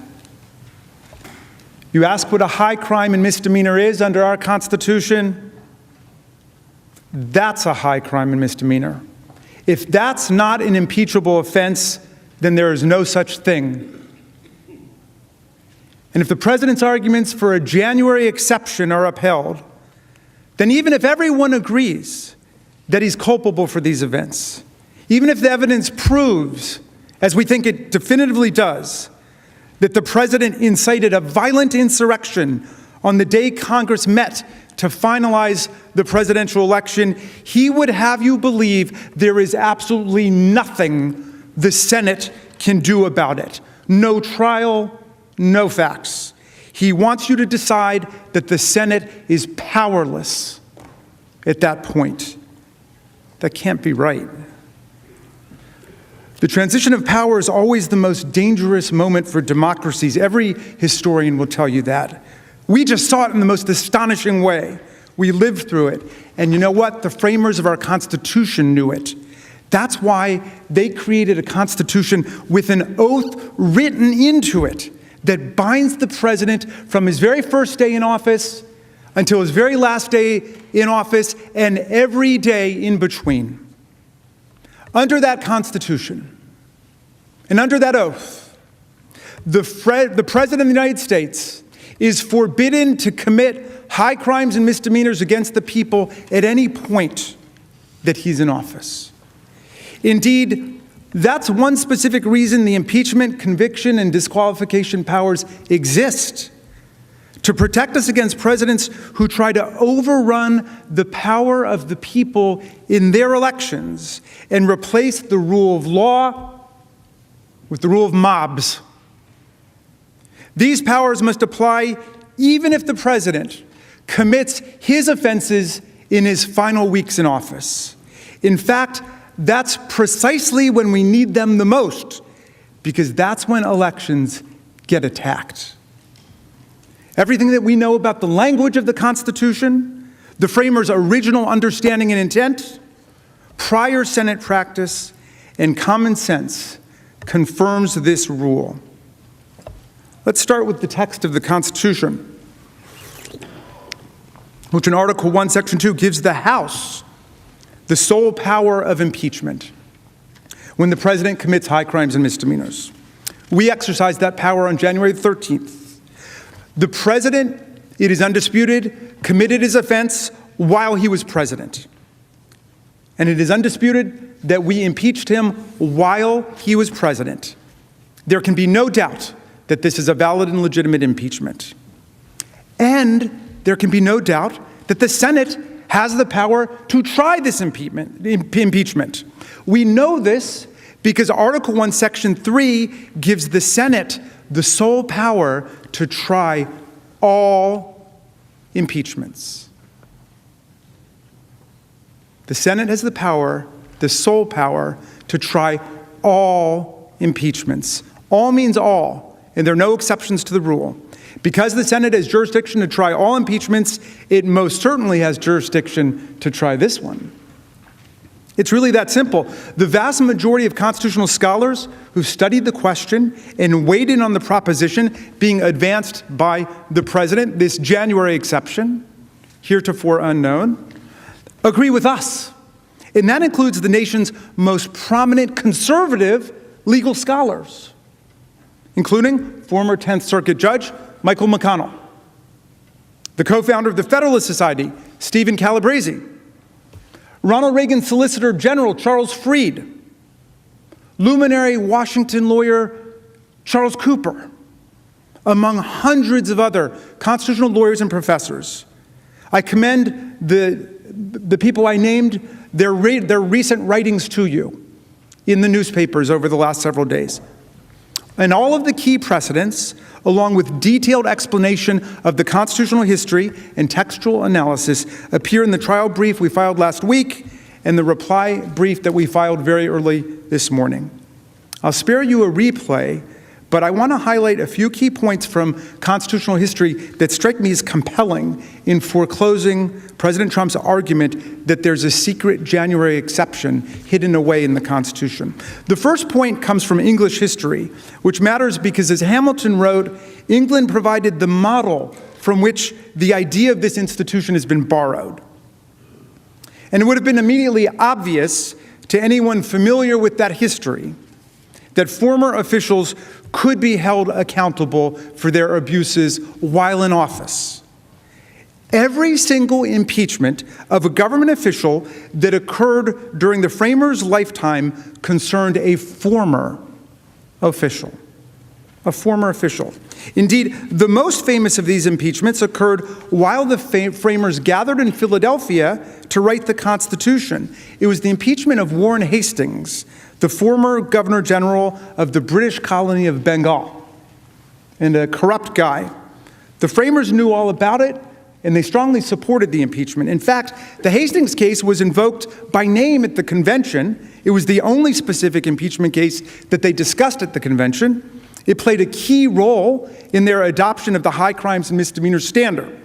And even though everyone there surely knew that Hastings had left office 2 years before his impeachment trial began, not a single framer, not one, raised a concern when Virginian George Mason held up the Hastings impeachment as a model for us in the writing of our Constitution. The early state constitutions supported the idea too. Every single state constitution in the 1780s either specifically said that former officials could be impeached or were entirely consistent with the idea. In contrast, not a single state constitution prohibited trials of former officials. As a result, there was an overwhelming presumption in favor of allowing legislatures to hold former officials accountable in this way. Any departure from that norm would have been a big deal, and yet there's no sign anywhere that that ever happened. Some states, including Delaware, even confined impeachment only to officials who had already left office. This confirms that removal was never seen as the exclusive purpose of impeachment in America. The goal was always about accountability, protecting society, and deterring official corruption.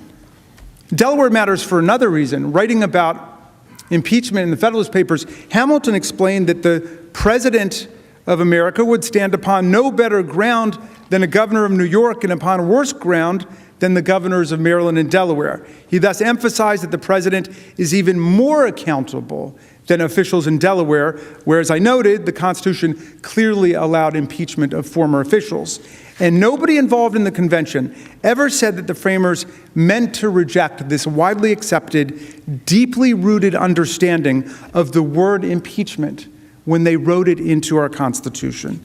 The convention debates instead confirm this interpretation. There, while discussing impeachment, the framers repeatedly returned to the threat of presidential corruption aimed directly at elections, the heart of self-government.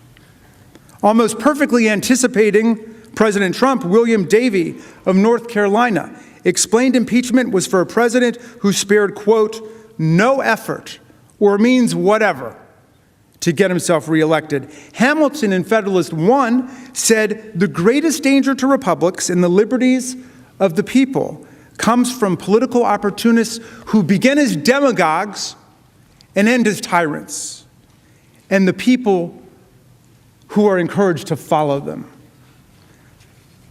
President Trump may not know a lot about the framers, but they certainly knew a lot about him. Given the framers' intense focus on danger to elections and the peaceful transfer of power, it is inconceivable that they designed impeachment to be a dead letter in the president's final days in office, when opportunities to interfere with the peaceful transfer of power would be most tempting and most dangerous, as we just saw. Thus, as a matter of history and original understanding, there is no merit to President Trump's claim that he can incite an insurrection and then insist weeks later that the Senate lacks the power to even hear evidence at a trial, to even hold a trial. The true rule was stated by former President John Quincy Adams when he categorically declared, I hold myself, so long as I have the breath of life in my body, amenable to impeachment by the House for everything I did during the time I held any public office. When he comes up in a minute, my colleague, Mr. Neguse of Colorado, will further pursue the relevant Senate precedents and explain why this body's practice has been supported by the text of the Constitution. And Mr. Cicilline of Rhode Island will then respond to the fallacies presented by the President's counsel. And after these gentlemen speak, I will return to discuss the importance, the fundamental importance of the Senate rejecting President Trump's argument for the preservation of democratic self-government and the rule of law in the United States of America. I now will turn it over to my colleague, Mr. Neguse of Colorado. Do I have to recognize him? No. Okay.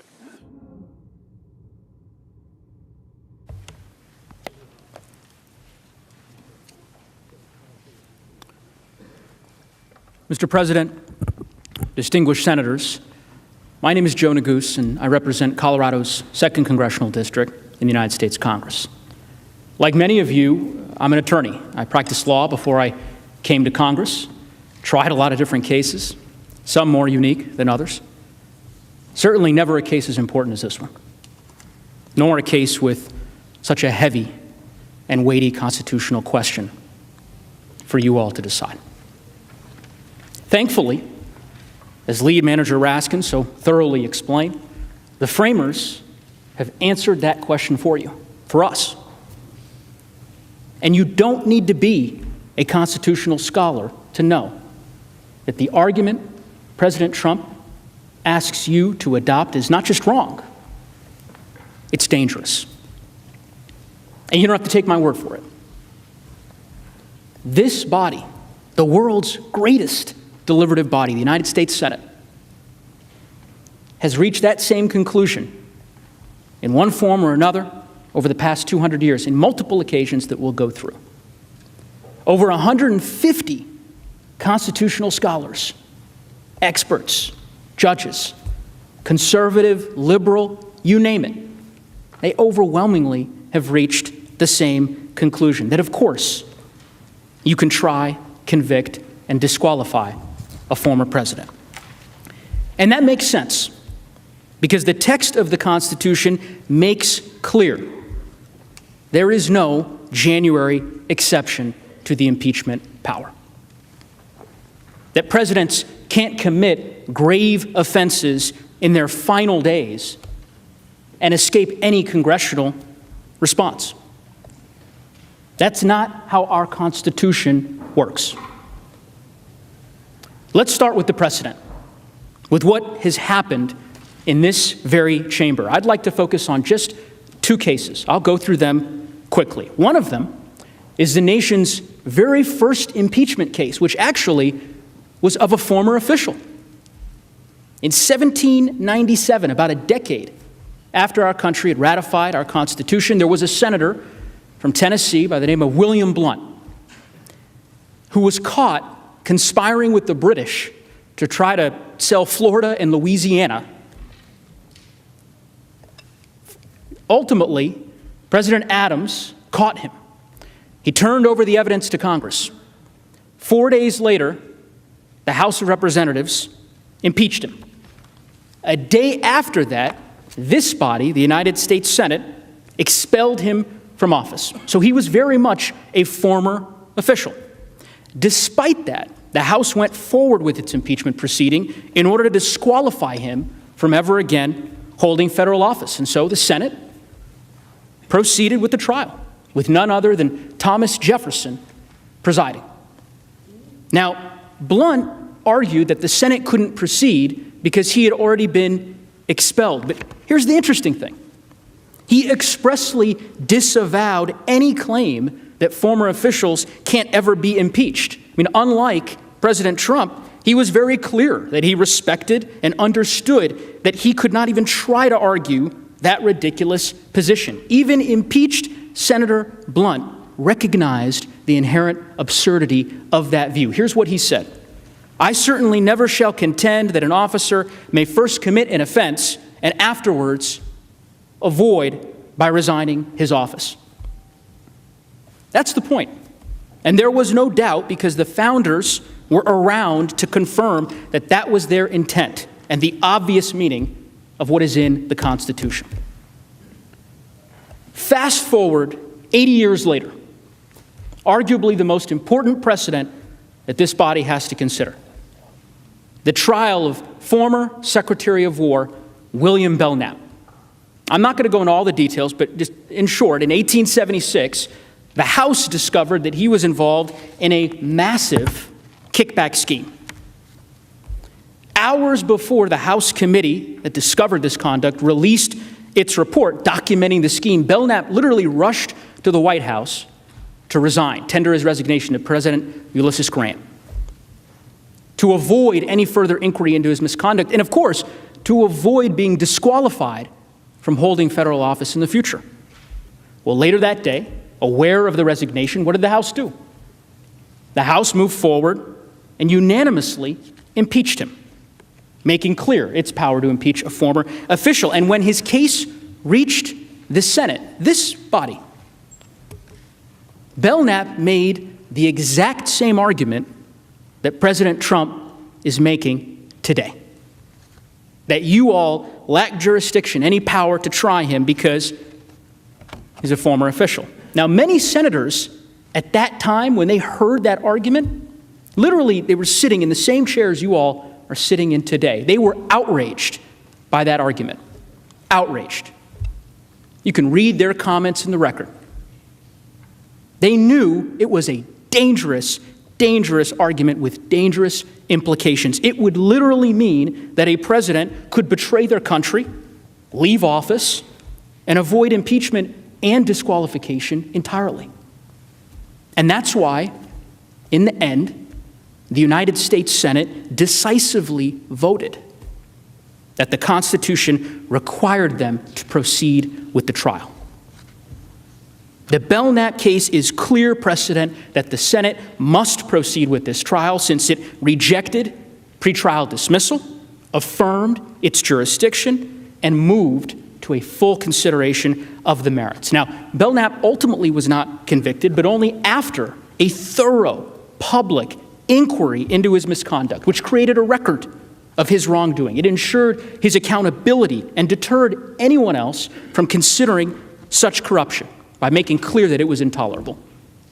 The trial served important constitutional purposes. Now, given that precedent that I've described to you, given all that that precedent imparts, You could imagine my surprise, Lead Manager Raskin's surprise, when we were reviewing a trial brief filed by the president in which his counsel insists that the Senate actually didn't decide anything in the Belknap case. They say, these are not my words, I'll quote from their trial brief, it cannot be read as foreclosing an argument that they never dealt with. Never dealt with? The Senate didn't debate this question for 2 hours. The Senate debated this very question for 2 weeks. The Senate spent an additional 2 weeks deliberating on the jurisdictional question. And at the end of those deliberations, they decided decisively that the Senate has jurisdiction and that it could proceed, that it must proceed to a full trial. And by the way, unlike Belknap, as we know, President Trump was not impeached for run-of-the-mill corruption, misconduct. He was impeached for inciting a violent insurrection. An insurrection where people died in this building. An insurrection that desecrated our seat of government. And if Congress were just to stand completely aside in the face of such an extraordinary crime against the republic, it would invite future presidents to use their power without any fear of accountability. And none of us, I know this, none of this, no matter our party or our politics, wants that. Now, we've gone through the highlights of the precedent, and I think it's important that you know, as Lead Manager Raskin mentioned, that scholars overwhelmingly who have reviewed this same precedent have all come to the same conclusion, that the Senate must hear this case.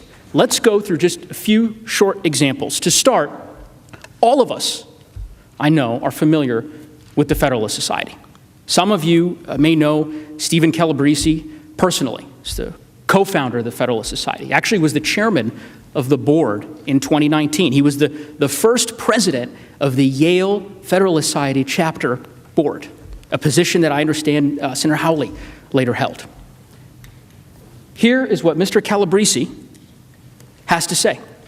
On January 21st, he issued a public letter, stating, "Our carefully considered views of the law lead all of us to agree that the Constitution permits the impeachment, conviction, and disqualification of former officers, including presidents." And by the way, he's not the only one. As Lead Manager Raskin said, President Reagan's former Solicitor General, among many others. Another prominent conservative scholar, known to many of you, again personally, is former 10th Circuit Court of Appeals judge, my circuit, Judge Michael McConnell. He was nominated by President George W. Bush. He was confirmed by this body unanimously. Senator Hatch, many of you served with, he had this to say about Judge McConnell, that he's an honest man. He calls it as he sees it, and he's beholden to no one and no group. Well, what does Judge McConnell have to say about the question that you're debating this afternoon? He said the following: "Given the impeachment of Mr. Trump was legitimate, the text makes clear that the Senate has power to try that impeachment." You heard Lead Manager Raskin mention another lawyer, Chuck Cooper. He's a prominent conservative lawyer here in Washington, has represented former Attorney General Jeff Sessions, House Minority Leader Kevin McCarthy. He issued an editorial just 2 days ago, very powerful, observing that scholarship in this question has matured substantially, and that ultimately the arguments that President Trump is championing are beset by serious weaknesses. Finally, we've gone through a lot of scholars. I'll finish on this one. There's another scholar that I know some of you know, and some of you have actually spoken with recently. Up until just a few weeks ago, he was a recognized champion of the view that the Constitution authorizes the impeachment of former officials, and that is Professor Jonathan Turley. Let me show you what I mean. These are his words. First, in a very detailed study, thorough study, he explained that, quote, "The resignation from office does not prevent trial on articles of impeachment." That's Professor Turley's words. Same piece, he celebrated the Belknap trial. He described it as a corrective measure that helped the system regain legitimacy. He wrote another article. He's written several on this topic. This one is actually, it's a 146-page study, very detailed. And in that study, he said, quote, that the decision in Belknap was correct in its view that impeachment historically had extended to former officials, such as Warren Hastings, who you heard lead manager Raskin describe. In fact, as you can see, Professor Turley argued that the House could have impeached and the Senate could have tried Richard Nixon after he resigned. His quote on this, very telling, quote, future presidents could not assume that mere resignation would avoid a trial of their conduct in the United States Senate. Finally, last quote from Professor Turley, that no man in no circumstance can escape the account which he owes to the laws of his country. Not my words, not lead manager Raskin's words, Professor Jonathan Turley's words. I agree with him because he's exactly right. Now, a question one might reasonably ask after going through all those quotes from such noted jurists and scholars is, why is there such agreement on this topic? Well, the reason's pretty simple, because it's what the Constitution says. I want to walk you through 3 provisions of the Constitution that make clear that the Senate must try this case. First, let's start with what the Constitution says about Congress's power in Article 1. You heard lead manager Raskin make this point, but it's worth underscoring. Article 1, Section 2 gives the House the sole power of impeachment. Article 1, Section 3 gives the Senate the sole power to try all impeachments. Now, based on President Trump's argument, one would think that language includes caveats, exceptions, but it doesn't. It doesn't say impeachment of current civil officers. It doesn't say impeachment of those still in office. The framers didn't mince words. They provided express, absolute, unqualified grants of jurisdictional power to the House to impeach and to the Senate to try all impeachments. Not some, all. Former Judge McConnell, judge that we talked about earlier, he provides a very effective textual analysis of this provision. You can see it up here on the slide. And I'll just give you the highlight. He says, and I'll quote, this is Judge McConnell, given that the impeachment of Mr. Trump was legitimate, the text makes clear that the Senate has power to try that impeachment. Now, again, here is what is pretty interesting, me at least. When we presented this argument in our trial brief, which we filed over a week ago, well, we laid it out, again, step by step, so that you could consider it and so that opposing counsel could consider it as well. We received President Trump's response yesterday, and the trial brief offers no rebuttal to this point. None. And in fairness, I can't think of any convincing response. I mean, the Constitution is just exceptionally clear on this point. Now, perhaps they will have something to say today about it, but they did not yesterday. There's another provision worth mentioning here because there's been a lot of confusion about it, and I'm going to try to clear this up. This is the provision on removal and disqualification. Now, we all know the Senate imposes a judgment only when it convicts. Up on the screen, you'll see Article 1, Section 3, Clause 7. So with that in mind, the language says that the Senate convicts, the judgment shall not extend further than removal and disqualification. That's it. The meaning is clear. The Senate has the power to impose removal, which only applies to current officials, and separately, it has the power to impose disqualification, which obviously applies to both current and former officers, but it doesn't have the power to go any further than that. Now, as I understand President Trump's argument, they believe that this language somehow says that disqualification can only follow removal of a current officer. But it doesn't. That interpretation essentially rewrites the Constitution. It adds words that aren't there. I mean, after all, the Constitution does not say removal from office and then disqualification. It doesn't say removal from office followed by disqualification. It simply says the Senate can't do more than 2 possible sentences: removal and disqualification. And this, by the way, is not the first time that this direct question has been debated in this chamber. 146 years ago, during the Belknap trial, Senator George Edmunds of Vermont, he's one of the most prestigious Republican senators of his time. He sat right where Senator Grassley sits today. He zeroed in on this exact point during the Belknap trial. This is his quote: "A prohibition against doing more than 2 things cannot be turned into a command to do both or neither." And just imagine the consequences of such an absurd interpretation of the Constitution. I mean, if President Trump were right about that language, then officials could commit the most extraordinary, destructive offenses against the American people, high crimes and misdemeanors. They'd have total control over whether they can ever be impeached, and if they are, whether the Senate can try the case.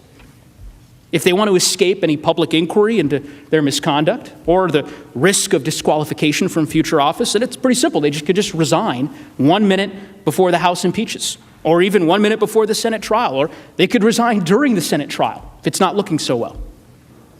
That would effectively erase disqualification from the Constitution. It would put wrongdoers in charge of whether the Senate can try them. Third and final reason why President Trump must stand trial: provision of Article 1 of the Constitution. You'll see here on the screen that the Constitution twice describes the accused in an impeachment trial. Here's what I want you to focus on. The interesting thing is, notice the words. It refers to a person and a party being impeached. Now, again, we know that the framers gave a lot of thought to the words that they chose. They even had a style committee during the Constitutional Convention. They could have written civil officers here. I mean, they did that elsewhere in the Constitution. That would have ultimately limited impeachment trials to current officials. But instead, they used broader language to describe who could be tried by the United States Senate. So who could be put on trial for impeachment other than civil officers? Who else could a person or a party be? Well, really, there's only one possible answer: former officers. And again, that actually might explain why, during the Belknap trial, Senator Thomas Bayard of Delaware, he later became the Secretary of State of the United States. He sat right where Senator Carper is sitting now. He found this point so compelling that he felt compelled to speak out on it. And during the trial, he concluded that the Constitution must allow the impeachment and trial of people and parties who are not civil officers. And the only group that could possibly encompass was former officials like Belknap, and of course, here, like President Trump. And just so we're clear, in full disclosure, this is another argument that was not addressed by President Trump in his rebuttal. And we know why they didn't. Because their argument doesn't square with the plain text of the Constitution. There is one provision that President Trump relies on almost exclusively. Article 2, Section 4. I'm sure you'll see it when they present their arguments. Their argument is that the language you'll see on the screen somehow prevents you from holding this trial by making removal from office an absolute requirement. But again, where does the language say that?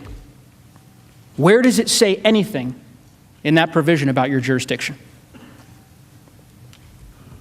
In fact, this provision isn't even in the part of the Constitution that addresses your authority. It's in Article 2, not Article 1. And it certainly says nothing about former officials. President Trump's interpretation doesn't square with history, originalism, textualism. In fact, even Chuck Cooper, the famous conservative lawyer I mentioned earlier, with clients like the House Minority Leader. He has concluded that this provision of the Constitution that President Trump relies on cuts against his position. His words. And that's because, as Cooper says, Article 2, Section 4 means just what it says. I mean, the first half describes what an official must do to be impeached, namely commit high crimes and misdemeanors. And the second half describes what happens when civil officers of the United States, including the sitting president, are convicted. Removal from office. That's it. In Cooper's words, it simply establishes what is known in criminal law as a mandatory minimum punishment. It says nothing about former officials, nothing at all. Given all of that, it is not surprising that in President Trump's legal trial brief, 75-page brief, they struggled to find any professors to support their position. They did cite one professor, though, Professor Kalt. He's an expert in this field, who they claimed agreed with them that the only purpose of impeachment is removal. Professor Kalt's position, which they had to have known because it's in the article that they cite in the brief, is that removal is, quote, not the sole end of impeachment. Actually, in that same article, he describes the view advocated by President Trump's lawyers as having deep flaws. And again, you do not have to take my word for it. You can take Professor Kalt's word for it, the professor they cited in their brief filed yesterday, because he tweeted about it. And on the screen here, this is what he had to say. I'm not going to read through it in great detail. I'll just simply give you the highlights. President Trump's brief cites my 2001 article on late impeachment a lot, but in several places, they misrepresent what I wrote quite badly. There are multiple examples of such flat-out misrepresentations. They didn't have to be disingenuous and misleading like this. This key constitutional scholar, relied on by President Trump, said it just right. I have explained in great detail the many reasons why the argument that President Trump advocates for here today is wrong. I just want to close with a note about why it's dangerous. Lead manager Raskin explained that impeachment exists to protect the American people from officials who abuse their power, who betray them. It exists for a case just like this one. Honestly, it is hard to imagine a clearer example of how a president could abuse his office, inciting violence against a co-equal branch of government while seeking to remain in power after losing an election. Sitting back and watching it unfold. We all know the consequences. Like every one of you, I was in the Capitol on January 6th. I was on the floor with lead manager Raskin. Like every one of you, I was evacuated as this violent mob stormed the Capitol's gates. What you experienced that day, what we experienced that day, what our country experienced that day is the framers' worst nightmare come to life. Presidents can't inflame insurrection in their final weeks and then walk away like nothing happened. And yet that is the rule that President Trump asks you to adopt. I urge you, we urge you, to decline his request, to vindicate the Constitution, to let us try this case.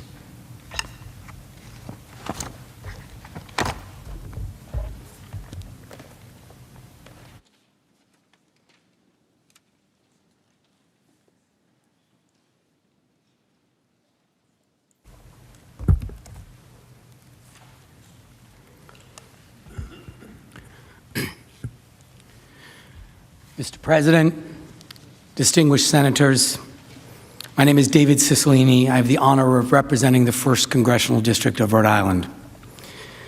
As I hope is now clear from the arguments of Mr. Raskin and Mr. Neguse, impeachment is not merely about removing someone from office. Fundamentally, impeachment exists to protect our constitutional system, to keep each of us safe, to uphold our freedom, to safeguard our democracy. It achieves that by deterring abuse of the extraordinary power that we entrust to our presidents, from the very first day in office to the very last day. It also ensures accountability for presidents who harm us or our government. In the aftermath of a tragedy, it allows us an opportunity to come together and to heal by working through what happened and reaffirming our constitutional principles. And it authorizes this body, and this body alone, to disqualify from our political system anybody whose conduct in office proves that they present a danger to the republic. But impeachment would fail to achieve these purposes if you created, for the first time ever, despite the words of the framers and the Constitution, a January exception, as Mr. Raskin explained. Now, I was a former defense lawyer for many years, and I can understand why President Trump and his lawyers don't want you to hear this case, why they don't want you to see the evidence. But the argument that you lack jurisdiction rests on a purely fictional loophole, purely fictional, designed to allow the former president to escape all accountability for conduct that is truly indefensible under our Constitution. You saw the consequences of his actions on the video that we played earlier. I'd like to emphasize in still greater detail the extraordinary constitutional offense that the former president thinks you have no power whatsoever to adjudicate. While spreading lies about the election outcome in a brazen attempt to retain power against the will of the American people, he incited an armed, angry mob to riot. And not just anywhere, but here, in the seat of our government, in the Capitol, during a joint session of Congress, when the Vice President presided, while we carried out the peaceful transfer of power, which was interrupted for the first time in our history. This was a disaster of historic proportion. It was also an unforgivable betrayal of the oath of office of President Trump, the oath he swore, an oath that he sullied and dishonored to advance his own personal interests. And make no mistake about it, as you think about that day, things could have been much worse. As one senator said, they could have killed all of us. It was only the bravery and sacrifice of the police who suffered deaths and injuries as a result of President Trump's actions that prevented greater tragedy. At trial, we will prove with overwhelming evidence that President Trump is singularly and directly responsible for inciting the assault on the Capitol. We will also prove that his dereliction of duty, his desire to seek personal advantage from the mayhem, and his decision to issue tweets further inciting the mob, attacking the vice president, all compounded the already enormous damage. Now, virtually every American who saw those events unfold on television was absolutely horrified by the events of January 6th. But we also know how President Trump himself felt about the attack. He told us. Here's what he tweeted at 6:01 as the Capitol was in shambles and as dozens of police officers and other law enforcement officers lay battered and bruised and bloodied. Here's what he said: "These are the things and events that happen when a sacred landslide election victory is so unceremoniously and viciously stripped away from great patriots who have been badly and unfairly treated for so long. Go home with love and in peace. Remember this day forever. Every time I read that tweet, it chills me to the core. The President of the United States sided with the insurrectionists. He celebrated their cause. He validated their attack. He told them, remember this day forever. Hours after they marched through these halls looking to assassinate Vice President Pence, the Speaker of the House, and any of us they could find. Given all that, it's no wonder that President Trump would rather talk about jurisdiction and a supposed January exception, rather than talk about what happened on January 6th. Make no mistake, his arguments are dead wrong. They are distractions from what really matters. The Senate can and should require President Trump to stand trial. My colleagues have already addressed many of President Trump's efforts to escape trial. I'd like to cover the remainder and then address the broader issues at stake in this trial. For starters, in an extension of his mistaken reading of the Constitution, President Trump insists that he cannot face trial in the Senate because he's merely a private citizen. He references here the Bill of Attainder clause. But as Mr. Neguse just explained, the Constitution refers to the defendant in an impeachment trial as a person and a party, and certainly he counts as one of those. Let's also apply some common sense. There's a reason that he now insists on being called the 45th President of the United States rather than Citizen Trump. He isn't a randomly selected private citizen. He's a former officer of the United States government. He's a former President of the United States of America. He's treated differently under a law called the Former Presidents Act. For 4 years, we trusted him with more power than anyone else on earth. As a former president who promised on a Bible to use his power faithfully, he can and should answer for whether he kept that promise while bound by it in office. His insistence otherwise is just wrong. And so is his claim that there's a slippery slope to impeaching private citizens if you proceed. The trial of a former official for abuses he committed as an official, arising from an impeachment that occurred while he was an official, poses absolutely no risk whatsoever of subjecting a private citizen to impeachment for their private conduct. To emphasize the point, President Trump was impeached while he was in office for conduct in office, period. The alternative, once again, is this January exception, in which our most powerful officials can commit the most terrible abuses and then resign to leave office and suddenly claim that they're just a private citizen who can't be held accountable at all. In the same vein, President Trump and his lawyers argue that he shouldn't be impeached because it will set a bad precedent for impeaching others. But that slippery slope argument is also incorrect. For centuries, the prevailing view has been that former officials are subject to impeachment, and you just heard a full discussion of that. The House has repeatedly acknowledged that fact. But in the vast majority of cases, the House has rightly recognized that an official's resignation or departure makes the extraordinary step of impeachment unnecessary and maybe even unwise.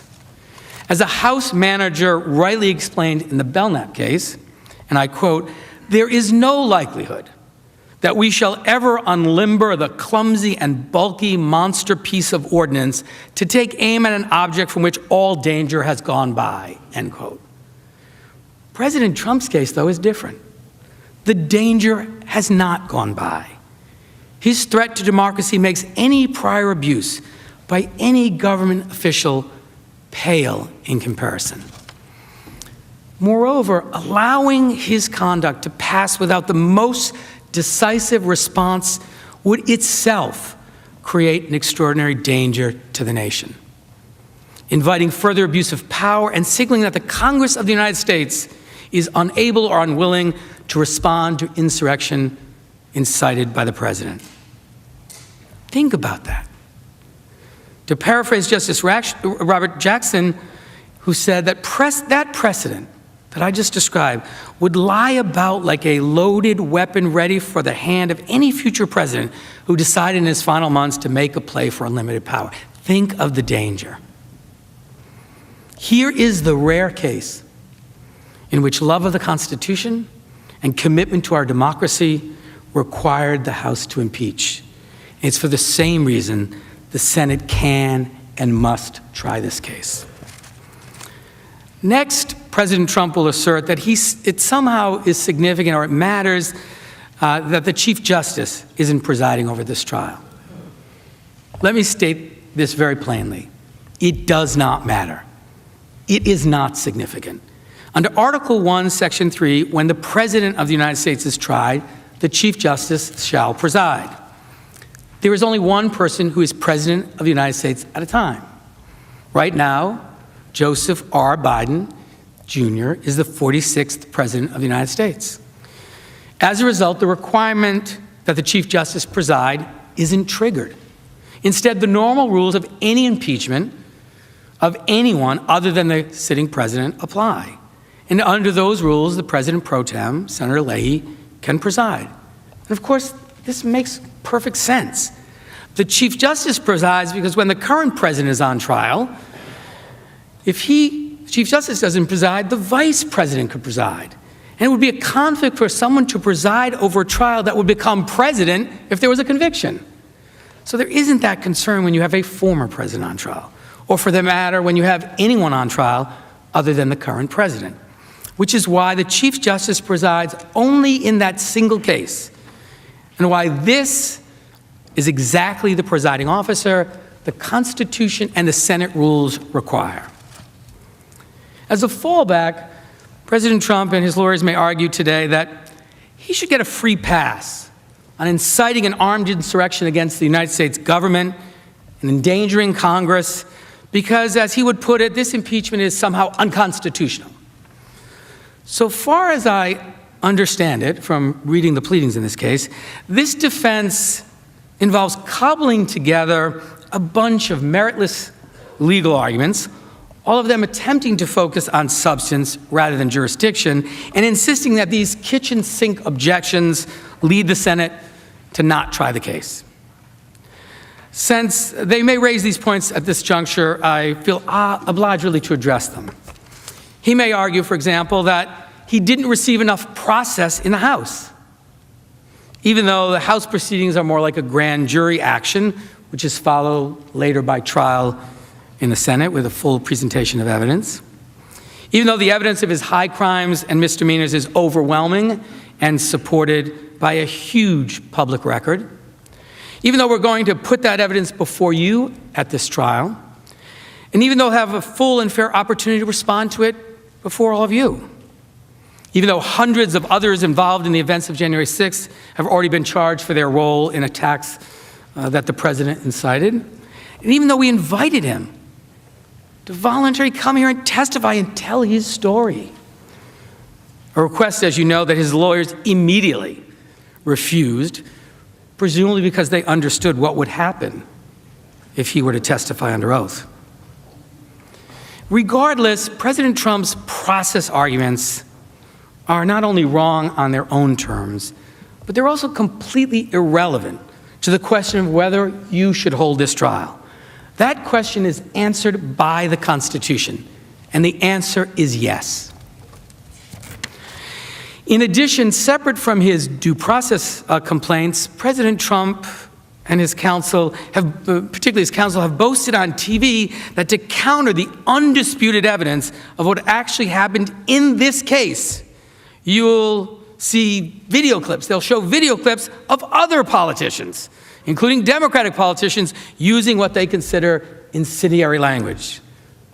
Apparently, they think this will establish some sort of equivalency, or that it will show in contrast that President Trump's statements at the Save America rally weren't so bad. Like so much of what President Trump's lawyers might say today, that's a gimmick. It's a parlor game meant to inflame partisan hostility and play on our divisions. So let me be crystal clear. President Trump was not impeached because the words he used, viewed in isolation, without context, were beyond the pale. Plenty of other politicians have used strong language. But Donald J. Trump was President of the United States. He sought to overturn a presidential election that had been upheld by every single court to consider it. He spent months insisting to his base that the only way he could lose was a dangerous, wide-ranging conspiracy against them and America itself. He relentlessly attempted to persuade his followers that the peaceful transfer of power that was taking place in the Capitol was an abomination that had to be stopped at all costs. He flirted with groups like the Proud Boys, telling them to stand back and stand by, while endorsing violence and sparking death threats to his opponents. He summoned an armed, angry, and dangerous crowd that wanted to keep him in power and was widely reported to be poised on a hair trigger for violence at his direction. He then made his heated statements in circumstances where it was clear, where it was foreseeable that those statements would spark extraordinary, imminent violence. He then failed to defend the Capitol, the Congress, and the Vice President during the insurrection, engaging in extraordinary dereliction of duty and desertion of duty that was only possible because of the high office he held. He issued statements during the insurrection, targeting the Vice President and reiterating the very same lies about the election that had launched the violence in the first place. And he issued a tweet 5 hours after the Capitol was sacked, in which he sided with the bad guys. We all know that context matters, that office and meaning and intent and consequences matter. Simply put, it matters when and where and how we speak. The oaths we've sworn and the power we hold matter. President Trump was not impeached because he used words that the House decided are forbidden or unpopular. He was impeached for inciting armed violence against the government of the United States of America. This leads me to a few final thoughts about why it's so important for you to hear this case as authorized and as indeed required by our history and by the Constitution. President Trump's lawyers will say, I expect, that you should dismiss this case so that the country can move on. They'll assert that this impeachment is partisan and that the spirit of bipartisanship and bipartisan cooperation requires us to drop the case and march forward in unity. With all due respect, every premise and every conclusion of that argument is wrong. Just weeks ago, the President of the United States literally incited an armed attack on the Capitol, our seat of government, while seeking to retain power by subverting an election he lost, and then celebrated the attack. People died. People were brutally injured.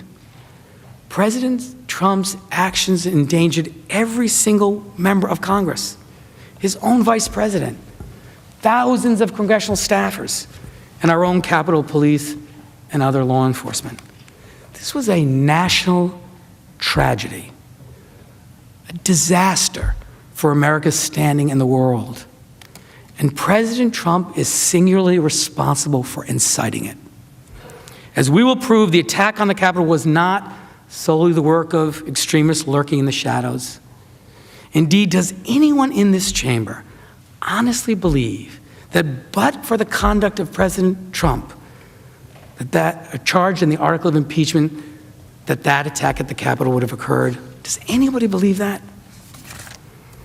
And now his lawyers will come before you and insist, even as the Capitol is still surrounded with barbed wires and fences and soldiers, that we should just move on. Let bygones be bygones, and allow President Trump to walk away without any accountability, any reckoning, any consequences. That cannot be right. That is not unity. That's the path to fear of what future presidents could do. So there's a good reason why this article of impeachment passed the House with bipartisan support. The principles at stake belong to all Americans, from all walks of life. We have a common interest in making clear that there are lines nobody can cross, especially the President of the United States. And so we share an interest in this trial where the truth can be shown and where President Trump can be called to account for his offenses. William Faulkner famously wrote that the past is never dead. But this isn't even the past. This just happened. It's still happening. Look around you as you come to the Capitol and come to work. I really do not believe that our attention span is so short, that our sense of duty so frail, our factional loyalty so all-consuming, that the president can provoke an attack on Congress itself and get away with it just because it occurred near the end of his term. After a betrayal like this, there cannot be unity without accountability. And this is exactly what the Constitution calls for. The framers' original understanding, this chamber's own precedent, and the very words used in the Constitution all confirm unquestionably, indisputably, that President Trump must stand trial for his high crimes and misdemeanors against the American people. We cannot continue down the path of partisanship and division that has turned the Capitol into an armed fortress. Senators, it now falls to you to bring our country together by holding this trial, and once all the evidence is before you, by delivering justice. Thank you.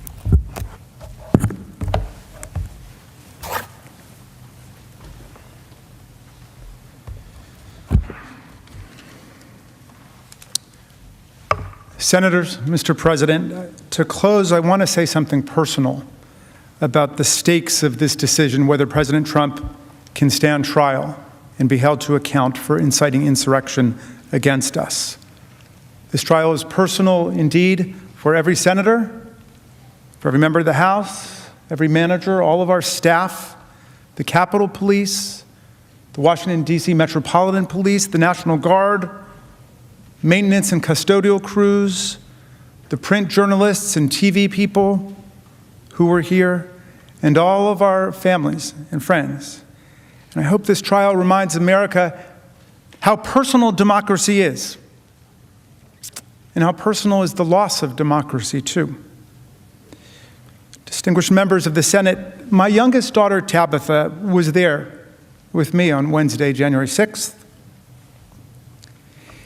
It was the day after we buried her brother, our son Tommy, the saddest day of our lives.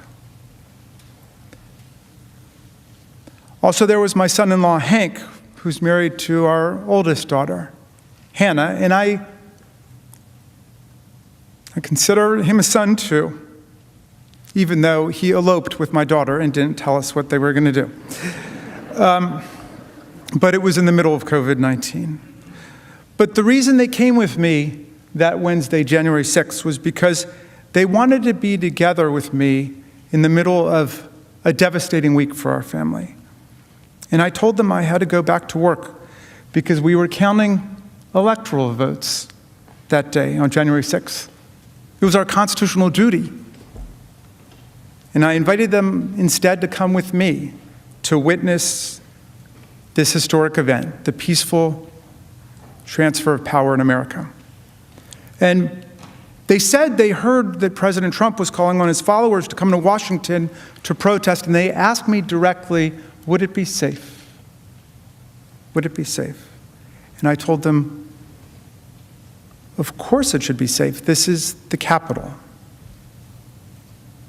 Steny Hoyer, our majority leader, had kindly offered me the use of his office on the House floor because I was one of the managers that day and we were going through our grief. So Tabitha and Hank were with me in Steny's office as colleagues dropped by to console us about the loss of our middle child, Tommy, our beloved Tommy. Mr. Neguse and Mr. Cicilline actually came to see me that day. Dozens of members, lots of Republicans, lots of Democrats came to see me. And I felt a sense of being lifted up from the agony. And I won't forget their tenderness. And through the tears, I was working on a speech for the floor when we would all be together in joint session. And I wanted to focus on unity when we met in the House. I quoted Abraham Lincoln's famous 1838 Lyceum speech, where he said that if division and destruction ever come to America, it won't come from abroad. It'll come from within, said Lincoln. And in that same speech, Lincoln passionately deplored mob violence.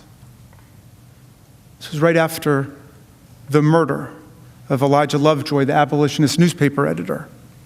And Lincoln deplored mob violence, and he deplored mob rule, and he said it would lead to tyranny and despotism in America. That was the speech I gave that day after the House very graciously and warmly welcomed me back. And Tabitha and Hank came with me to the floor, and they watched it from the gallery. And when it was over, they went back to that office, Steny's office, off of the House floor. They didn't know that the House had been breached yet, and that an insurrection, a riot, or a coup had come to Congress. And by the time we learned about it, about what was going on, it was too late. I couldn't get out there to be with them in that office. And all around me, people were calling their wives and their husbands, their loved ones, to say goodbye. Members of Congress, in the House anyway, were removing their congressional pins so they wouldn't be identified by the mob as they tried to escape the violence. Our new chaplain got up and said a prayer for us, and we were told to put our gas masks on.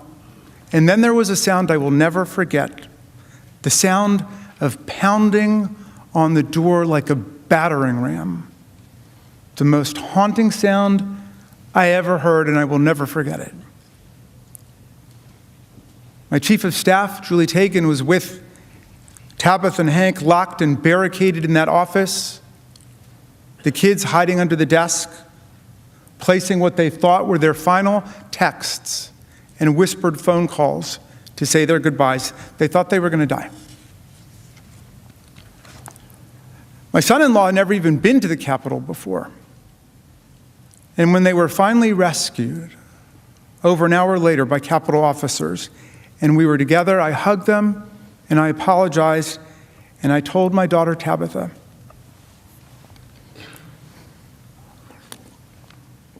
who's 24 and a brilliant algebra teacher in Teach for America. Now, I told her how sorry I was, and I promised her that it would not be like this again the next time she came back to the Capitol with me. And you know what she said? She said, "Dad, I don't want to come back to the Capitol."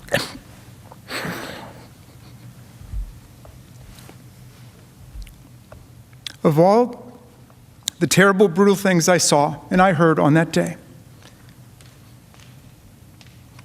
and since then, that one hit me the hardest. That and watching someone use an American flagpole with the flag still on it to spear and pummel one of our police officers ruthlessly, mercilessly, tortured by a pole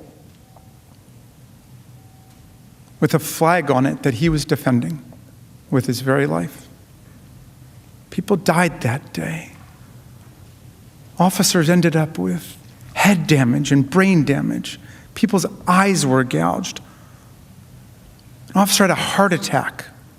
An officer lost 3 fingers that day. 2 officers have taken their own lives. Senators, this cannot be our future. This cannot be the future of America. We cannot have presidents inciting and mobilizing mob violence against our government and our institutions because they refuse to accept the will of the people under the Constitution of the United States. Much less can we create a new January exception in our precious, beloved Constitution that prior generations have died for and fought for, so that corrupt presidents have several weeks to get away with whatever it is they want to do.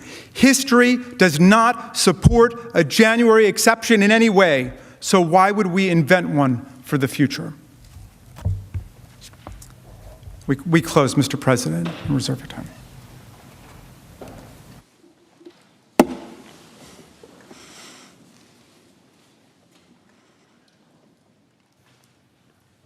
I ask unanimous consent. I ask unanimous consent. There now be a 10-minute break. I ask unanimous consent the Senate recess for 10 minutes. Without objection, so ordered.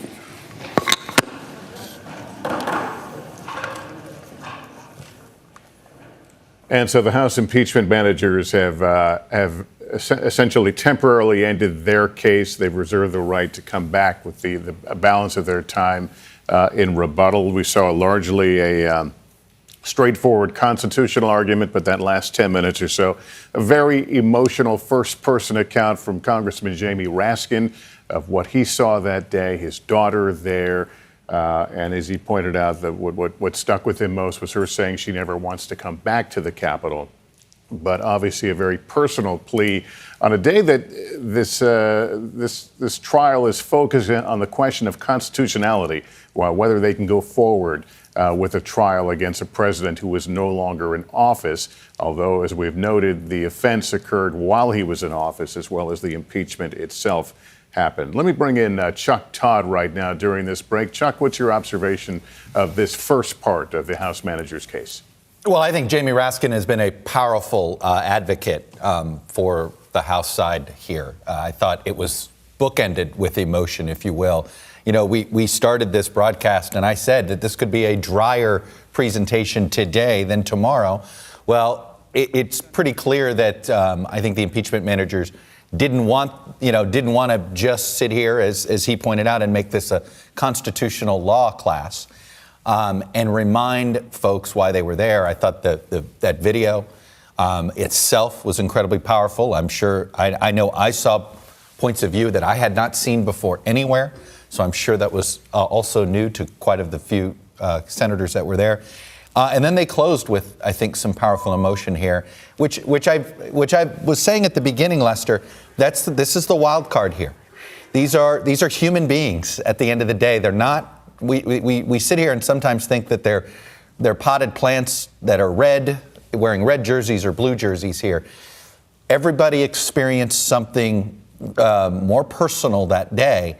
And I thought that the House impeachment managers, particularly Jamie Raskin, did a good job of trying to transport that chamber back to that day and remind them of their feelings of that day and see everything there. So, look, I think they made a really powerful case that this is constitutional, and I do think it has raised the bar for the Trump defense team here. That's and what you're seeing on the screen is part of that 13-minute presentation they made, the video in which they essentially juxtaposed some video that we have seen before, as Chuck pointed out, some we haven't, from the point of view of the rioters, the people that went inside, but also juxtaposing it with the president's tweets, his remarks earlier there in front of the White House, trying to make the point that this was an effort that was largely spurred on by the president himself. Let's bring in Chief Washington correspondent Andrea Mitchell. Andrea, what are your thoughts at this early point in this trial? Well, I agree with Chuck. It was very powerful, emotionally powerful. And I think the video that you were just referring to, and Chuck as well, showing that timeline, showing the tweets, showing that 2 hours after the riot had started, the president was saying, finally, when he said something at all, and he went out in the Rose Garden, he said, "I love you," and praised the rioters, and how long it had passed before he even said anything, that he had said hours later, after the riot was over, or 4 hours, 5 hours later, he, in fact, was still praising them and still denying that the election had been won by Joe Biden. Also, that he, during the riot, had tweeted targeting Vice President Pence, and that's where you saw on that video the rioters going in and searching for the vice president. So I think that did really bring it home. And then, as you point out, Lester, Jamie Raskin, the lead manager, pointing out that it was the day after they had buried his son that his daughter and his son-in-law had come to be with him, that they were right off the floor in Steny Hoyer, the Democratic leader, the majority leader's office, off the House chamber, because they were accepting condolences, and he was still working on his brief. But members were coming in, Republicans as well as Democrats, to offer their condolences. And the fact that he then had been separated from his daughter and son-in-law and didn't know how they were, and they were hiding and texting and whispering their farewells, what they thought were their last comments, and that his daughter then said she would never want to come back to the Capitol. And he was very emotional in that, and so are all of we. And I'm sure that people watching had to react to that. And him also recounting how a flagpole with the American flag was used as a weapon against a police officer, a Capitol police officer. And you saw at one point Officer Goodman going back up the stairs to right outside the Senate chamber, where he then, with such insight and such immediate response, led the attackers the opposite way. They were only 100 feet away from the Vice President of the United States at that point, in his office right off the chamber. So that's what they are trying to recreate. As we said at the beginning, it's been a month and days since this all transpired, and certainly the president and his supporters are hoping that people have forgotten. They're trying to recreate the horror and the reality of January 6th. And Andrea, thanks. We've just gotten started. The House managers about an hour 15, hour 20 minutes into their 2 hours of allotted time. We expect next, after this break, to hear from the Trump lawyers as they begin to make the argument that this is all unconstitutional. Let me go to Casey Hunt, who was inside for some of the arguments we heard there today. Can you give us a sense of the mood, what it was like? I can, Lester. I actually was just in the chamber listening to Congressman Raskin as he recounted what it was like for him and his family to be here at the Capitol on this horrible day.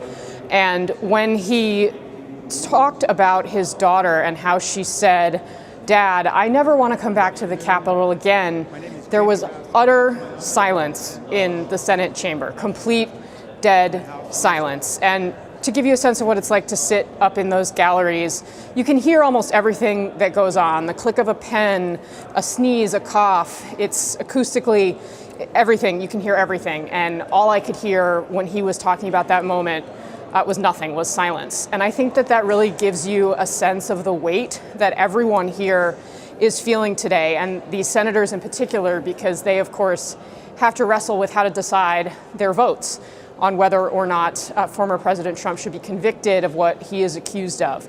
And I think that there are some big picture realities here that are really weighing on everyone's shoulders, and some that are very personal. And big picture, this is a serious question about whether Congress is going to declare that they themselves have the power to hold a president accountable in the event of an attack upon themselves.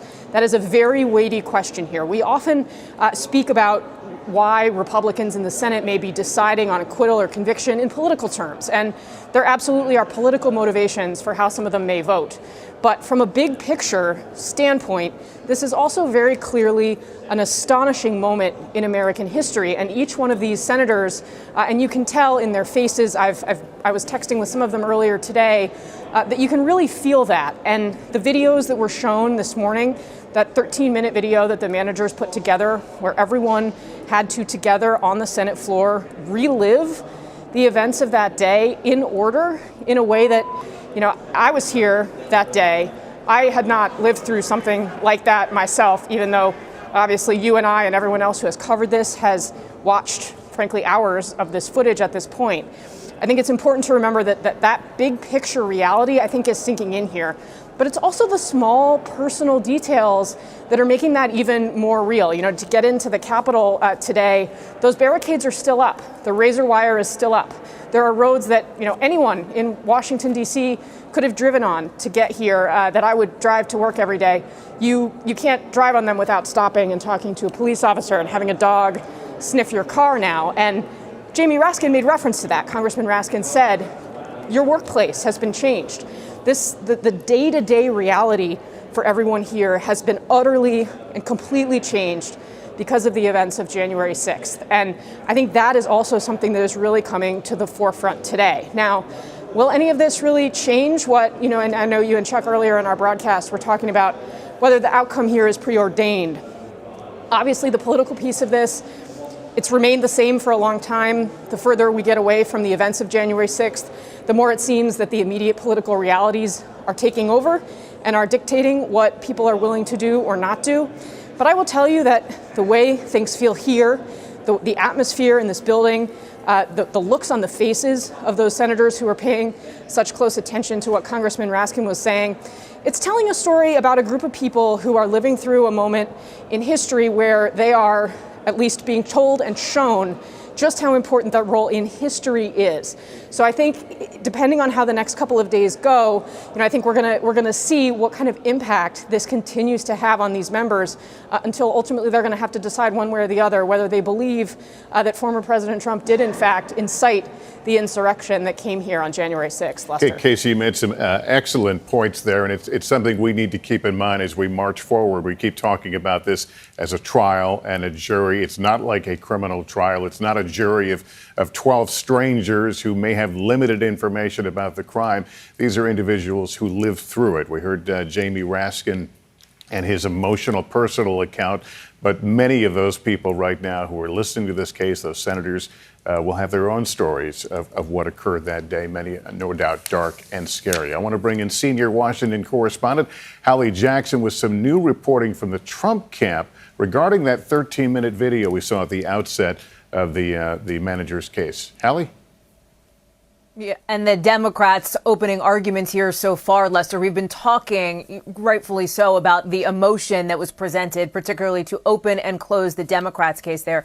The Trump defense team is clearly looking to reel some of that back in because of the very issues that you and Casey and Chuck and Andrea have talked about, that visceral response that has triggered or is likely to trigger from the senators who are sitting in that room and who were in that room on January 6th. So the arguments come in on a couple of fronts here. This is what we've heard just in the last, hour and 20 minutes or so from people connected to the Trump defense team, the former president's advisors, and so on. Part one, they're sort of arguing that 13-minute video was cherry-picked, basically, that it didn't show certain excerpts, certain things, like, for example, former President Trump saying that he suggested people peacefully march to the Capitol, for example. That is something that they've been pointing to. The second piece of this is the defense team is trying to argue that the Democrats are putting on a piece of political theater. This is something that came up in their earlier defense brief this week, and it continues to be a line you've seen and heard the phrase PR stunt, for example, from some of those allies of the former president who are looking to basically pull back some of that emotion and particularly aiming this at the Republicans in the room, focus them back on the process argument, if you will, rather than the emotion argument. They're also previewing, we've seen now from one of the former president's advisors, something that may be politically risky given what we've just seen, and that is the potential that they will go after lead impeachment manager, Democrat Congressman Jamie Raskin, who we just heard from there, talking very personally and very emotionally about his experience, his family's experience on January 6th. Given, I think, some of the vulnerability that we're seeing from Congressman Raskin and sharing those details, that may be a somewhat risky strategy depending on how it's executed. It's something we'll watch for. What you will see now in, I think, really any minute, Lester, because I think by my clock that 10-minute break is just about up. is the first time now that we will see that defense team for the former president, led by two men, David Schoen and Bruce Castor. There are two other attorneys as well that will be involved, less of a high-profile degree, but you will still hear from at least one of them. These are people who were not part of the initial defense team that was put together for former President Trump. These are people who came on really just within the last 10 days or so to join this team.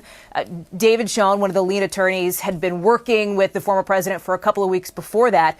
Why did this happen? This legal turnover happened because the initial group of lawyers that was put together to defend the former president parted ways with him, according to our reporting, because they did not want to make his case that there were election fraud, these false claims of election fraud that the former president has been pushing. That actually led to a split, and that's why you're seeing David Schoen, Bruce Castor, Michael Vanderveen. There is an additional attorney as well, Julianne Bateman, who we've learned about that will be involved. These are people who you will now see over the course of the next 2 hours, and then over the course of the rest of the week, 16 hours, although we don't expect them to take all 16 hours to make that case. When you look at the timeline of how things went down on January 6th, I imagine that one of the pieces that you will hear from both sides is what exactly was Donald Trump's response as he was sitting in the White House. You heard that repeatedly from the House impeachment managers. The defense team, as they have previewed already, will try to make the case that the former president tried to jump into action. That is not backed up by some contemporaneous accounts, even from the president's closest allies. Keep in mind that Senator Lindsey Graham, just within days of the attack happening, within a couple of days, somebody who has been a pretty loyal supporter of the former president's, although the siege did put some of that into question, talked about how, as he acknowledged on the record, the former president was slow to grasp the gravity of what was happening, Lester. So watch for that to be a flashpoint here, too. Hallie, thanks very much. I want to go to NBC News legal analyst Carol Lamb. She's a former U.S. attorney. And Carol, let me bring you back to this question over process versus emotion. Let's put the emotion aside for a moment. From a process point of view, how well have impeachment managers made the argument that this is a legal prosecution, that this is constitutional? Sure. I think they did a very good job. You do want to open with a little bit of emotion, but from a technical point of view, the impeachment managers they've been very clever in the sense that they impeached the president before he left office, and that's very important here because the people who say that you should not be allowed to have a trial or impeach a president after he leaves office, one of their concerns, their stated concerns, is that years later, people could come back and impeach somebody before they ran for higher office. By impeaching President Trump before he left office, they can say, we don't have to look at other scenarios. He was impeached before he left office, and that gives us cover essentially in the argument that you could come back much later and impeach a civil officer for things that he did while he was in office. So that I think was a good argument. It's the argument that Michael McConnell, the former 10th Circuit judge, makes, and I think that the House managers did a good job. Good. I want to ask you now about that 13-minute videotape. I saw some images that I may or may not seen before, but I want to talk about some of the sound. They let sound play within the crowd. We heard the voices of some of those who seem to be leading the way, guiding people into the Capitol. How much does this telegraph the rest of the trial ahead to the extent that what these people believed, what they think they heard from the president, is critical to this notion of whether he was the one that fired them up and sent them into action? That's a very, very important point you bring up. And I was thinking the exact same thing as I was watching that video, because the general public did not hear that much audio in the news reports following the breach of the Capitol. And even though Trump's team may say the president did not intend for this to happen, what those audio is that the people who were breaching the Capitol were saying, we're here because the president told us here. So from an evidentiary point of view, that's extremely important. It's important proof and evidence of what the president was trying to achieve in his statements at that rally before the breach of the Capitol. All right, Carol Lamb, good to talk to you. We'll be talking to you along the way. Former U.S. Attorney and senior FBI official and an NBC News analyst, Chuck Rosenberg, a contributor, Chuck Rosenberg, joins us right now. Chuck, what are your thoughts about how well the House managers are making their case that this is a legal process? Yeah, I agree with Carol, Lester. I think they've done an extraordinarily good job. Now, look, I'm somewhat biased because I completely accept the constitutional argument that proceeding here is proper. And let me just break that into a couple of pieces. Carol mentioned one of them, which I think is important, that the conduct at issue occurred while Trump was president and that he was impeached while president. But also remember this, that Article 1, Section 3 of the Constitution gives the Senate the sole power to try all impeachments. Sole means sole, and all means all. And so if the president was constitutionally impeached in the House, as the House managers have said, then it is absolutely constitutionally appropriate for the Senate to try that case. And so to me, it seems very linear, very clear, the history, the text, and the structure of the Constitution. Three things that House managers have talked about today all lend support to the argument that the Senate may constitutionally try Mr. Trump, even though he's a former president, Lester. In your view, did that video essentially set up what we're going to see in the days to come? I think it did. Look, part of the story, of course, is the jurisdictional question, the thing we just talked about. Can they proceed? But once we're over that hurdle, and I expect we'll be over it quite soon, then the rest of the case turns on the evidence that the president did what the House said he did, which was to incite a violent insurrection. And so part of the story, of course, is what the president said before the election and just after the election and on January 6th and after January 6th, calling into question the propriety, the legality of our American electoral process. But part of the story, of course, is also what the rioters did in response to the president. And so you have to tell all of that. And right, that 13-minute video, frankly, was very compelling. I think we'll see Chuck, more of it. I'm going to interrupt you right here because we want to go back into the chambers. They are resuming the trial.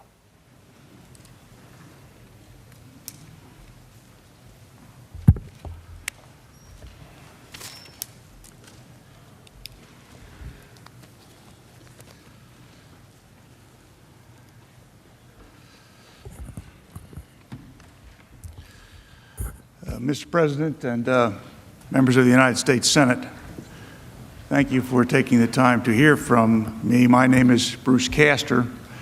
I am the lead prosecutor, counsel for the 45th President of the United States. I was an assistant DA for such a long time, I keep saying prosecutor, but I do understand the difference, Mr. Raskin.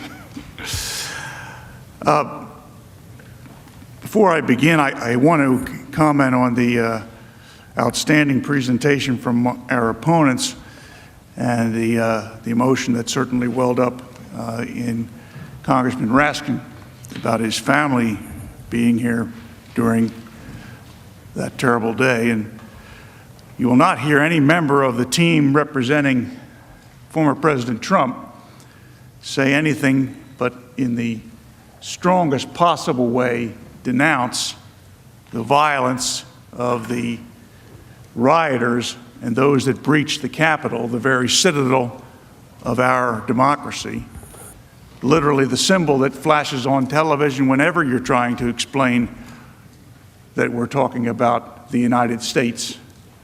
Instant symbol. To have it attacked is repugnant in every sense of the word. The loss of life is horrific.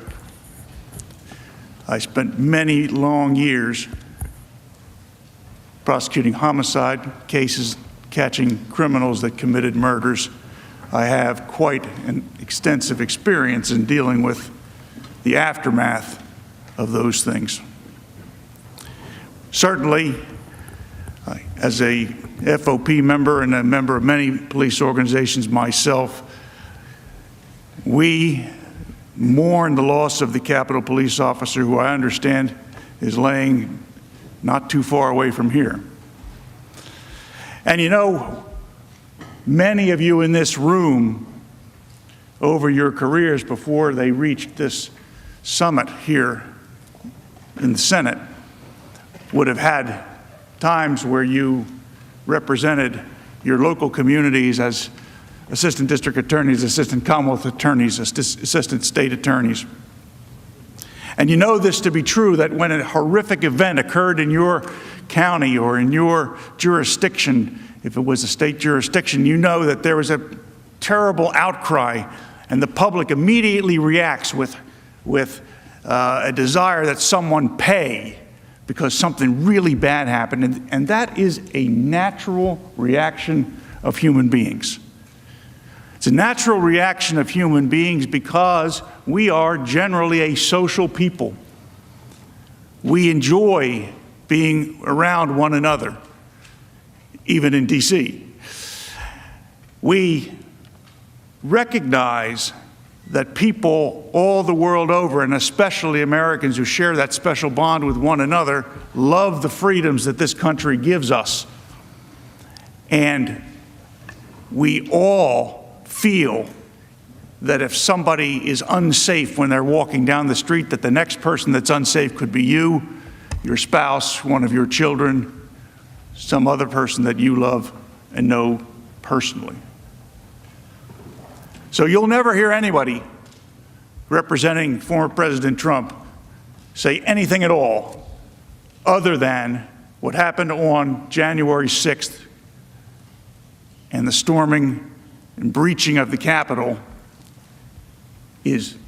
should be denounced in the most vigorous terms, nor that those persons responsible should be prosecuted to the fullest extent that our laws allow. And indeed, I have followed some of those cases and those prosecutions, and it seems to me that we're doing a pretty good job of identifying and prosecuting those persons who committed those offenses. And I commend the FBI and the District of Columbia Police and the other agencies for their work.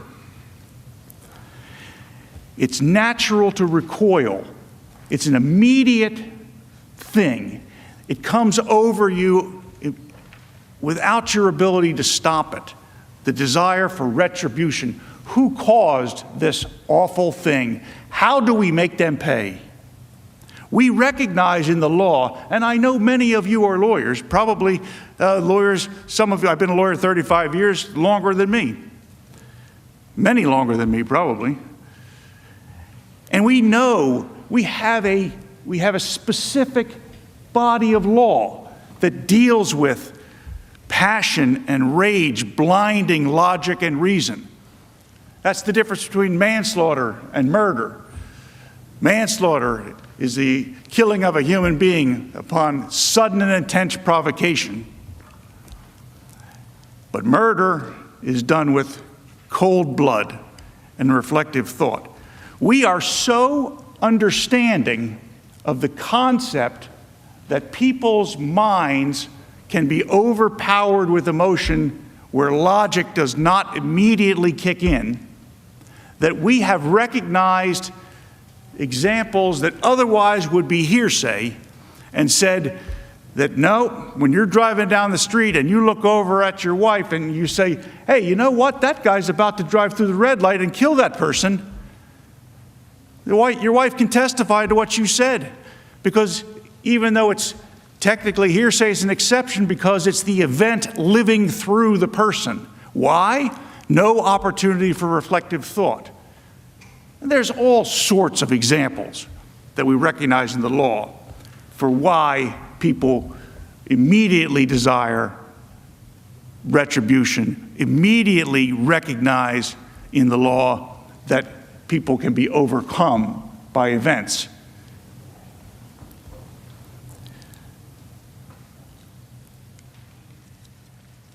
And you know, senators of the United States, they're not ordinary people. They're extraordinary people, in the technical sense, extraordinary people. When I was growing up in suburban Philadelphia, my parents were big fans of Senator Everett Dirksen from Illinois. And Senator Dirksen recorded a series of lectures that my parents had on a record And we still know what records are, right? On the thing you put the needle down on and you play it. And here's little Bruce, 8, 9, 10 years old, listening to this back in the late 60s. And I would be listening to that voice. If you ever heard Everett Dirksen's voice, it's the most commanding, gravelly voice that just oozes belief and sincerity. Must have been a phenomenal United States Senator. He doesn't talk about ordinary people as we do in the law. We apply the ordinary person standard. He talks about extraordinary people. He talks about gallant men, was the name of the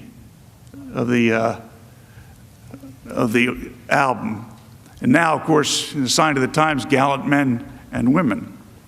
And I would watch television, and I would watch Senator Goldwater or Senator Byrd or Senator Mansfield, Senator Dole, and I would be fascinated by these great men. And everybody's parents say this when they're growing up. You could grow up to be a United States Senator. You could do that. They're just men and women like you are. Well, then Everett Dirksen tells us that they're not. They're gallant men and women that do extraordinary things when their country needs them to do it. The United States Senators really are different. And I have been around United States Senators before. 2 of them in this room from Pennsylvania, I like to think, are friendly toward me, or at least friends of mine when we're not politically adverse. And I have been around their predecessors. And one thing I have discovered, whether it be Democrats or Republicans, United States Senators are patriots first. Patriots first. They love their country. They love their families. They love the states that they represent. There isn't a member in this room who has not used the term, I represent the great state of fill in the blank. Why? Because they're all great? Yeah. But you think yours is greater than others because these are your people. These are the people that sent you here to do their work. They trusted you with the responsibility of representative government. You know, I feel proud to know my senators. Senator Casey up here in the back, Senator Toomey over to the left. You know, it's funny, this is an aside, but it's funny. You ever notice how when you're talking or you hear others talking about you when you're home in your state, they will say, you know, I talked to my senator, or I talked to somebody on the staff of my senator. It's always my senator. Why is it that we say my senator? We say that because the people you represent are proud of their senators. They absolutely feel that connection of pride, because that's not just Pat Toomey of Pennsylvania. That's my senator from Pennsylvania, or Bob Casey from Scranton. That's my senator. And you like that.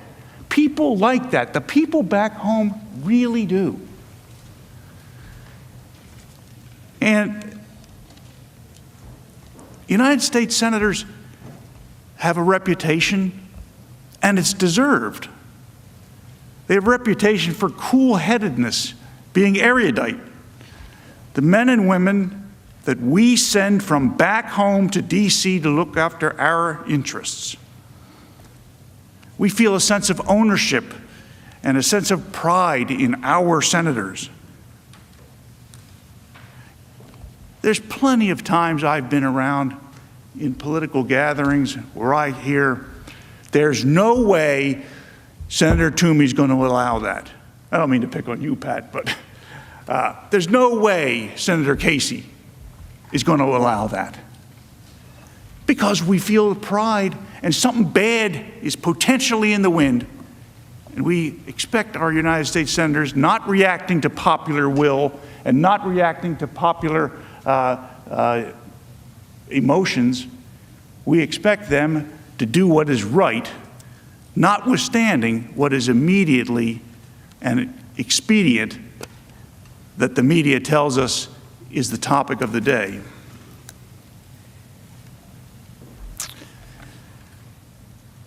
So senators are patriots.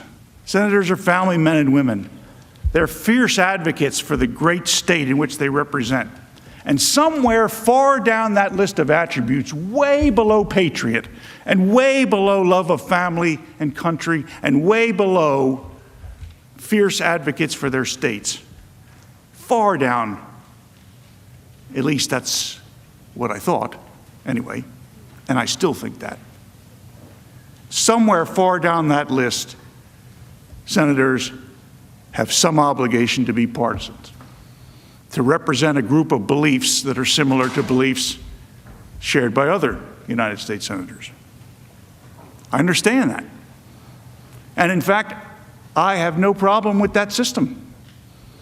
It helps us debate and decide what is best for America, the robust debate of different points of view.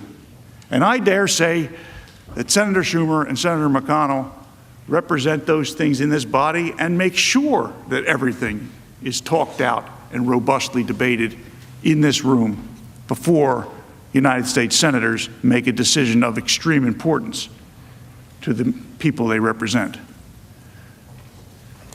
I know you aren't allowed to talk, but I don't see either one of them jumping up and saying I'm wrong about that, because I think that that's what happens. I think United States senators try to listen to each other's views. I think United States senators try to do what is right for the country. And far down is partisanship. In our system of government, and if you read the Federalist Papers, we're very fortunate because the Federalist Papers were authored as an explanation for why it is the states, the original states, should adopt the Constitution. These were persuasive documents about why the Constitution is a good thing. Because if the individual state legislatures didn't adopt the Constitution, we would not have it. So Mr. Jay and Mr. Madison and Mr. Hamilton, they had an incentive to explain what they were thinking when they wrote it, because they are explaining to other erudite people who represent individual states why it is that they feel that this is the right thing to do. And in fact, as many of you well know, Madison had to promise that there would be a Bill of Rights immediately upon adoption, or we wouldn't have a Constitution. Even then, there was a horse trading going on in the legislative body of the United States. The other day, when I was down here in Washington, I came down earlier in the week to try to figure out how to find my way around. I worked in this building 40 years ago. I got lost then, and I still do. But in studying the Constitution, in all the years I was a prosecutor, where so many things depend on interpretations of phrases in the Constitution, I learned that this body, which one of my worthy colleagues said is the greatest deliberative body in the entire world, and I agree, that particular aspect of our government was intentionally created, if you read the Federalist Papers. The last time a body such as the United States Senate sat at the pinnacle of government with the responsibility that it has today,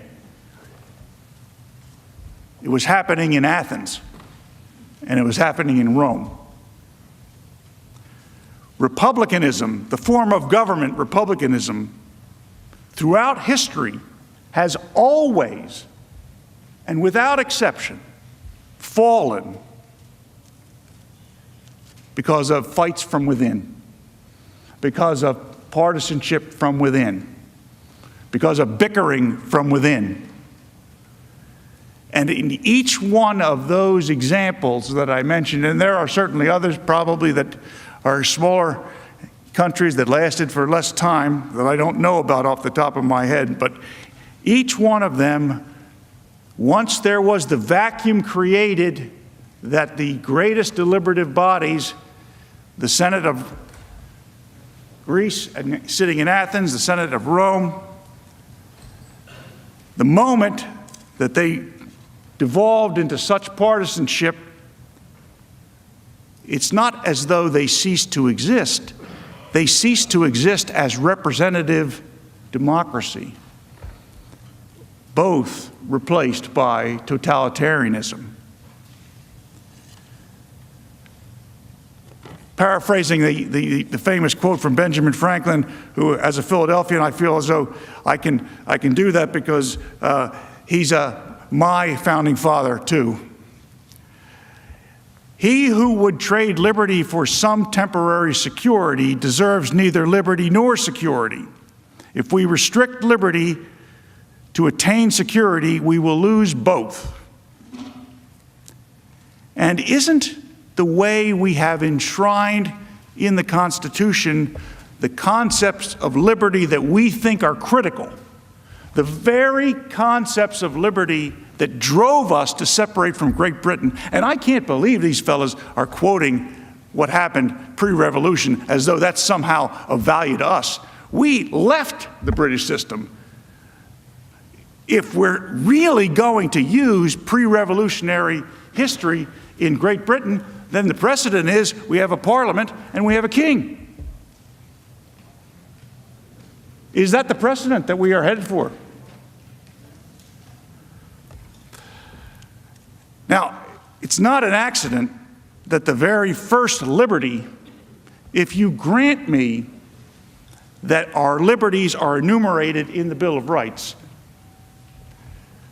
it's not an accident that the very first liberty in the first article of the Bill of Rights is the First Amendment, which says Congress shall make no law abridging freedom of speech, etc. Congress shall make no law. The very first one, the most important one, the ability to have free and robust debate, free and robust political speech.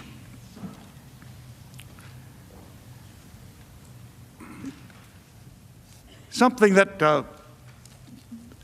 Mr. Raskin and his team brought up is that it's somehow a suggestion from former President Trump's team that when various public officials were not denouncing the violence that we saw over the summer, that was somehow the former president equating that speech to his own. Not at all. Exactly backwards. I saw a headline, Representative so-and-so seeks to walk back comments about, I forget what it was, something that bothered her.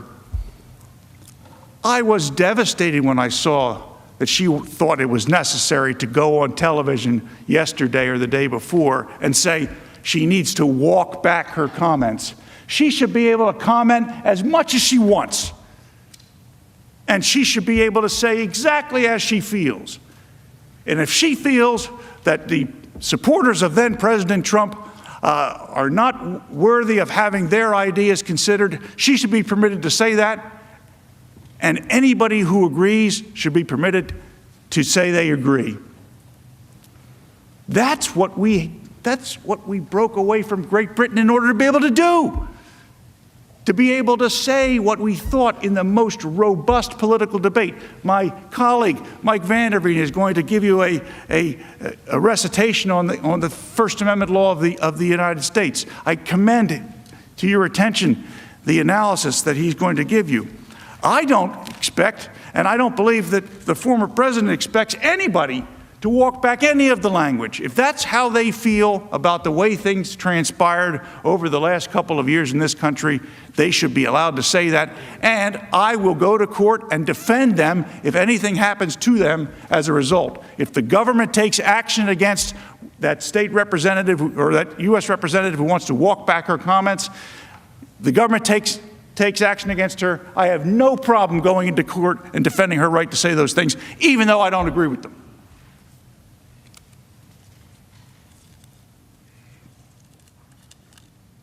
This trial is not about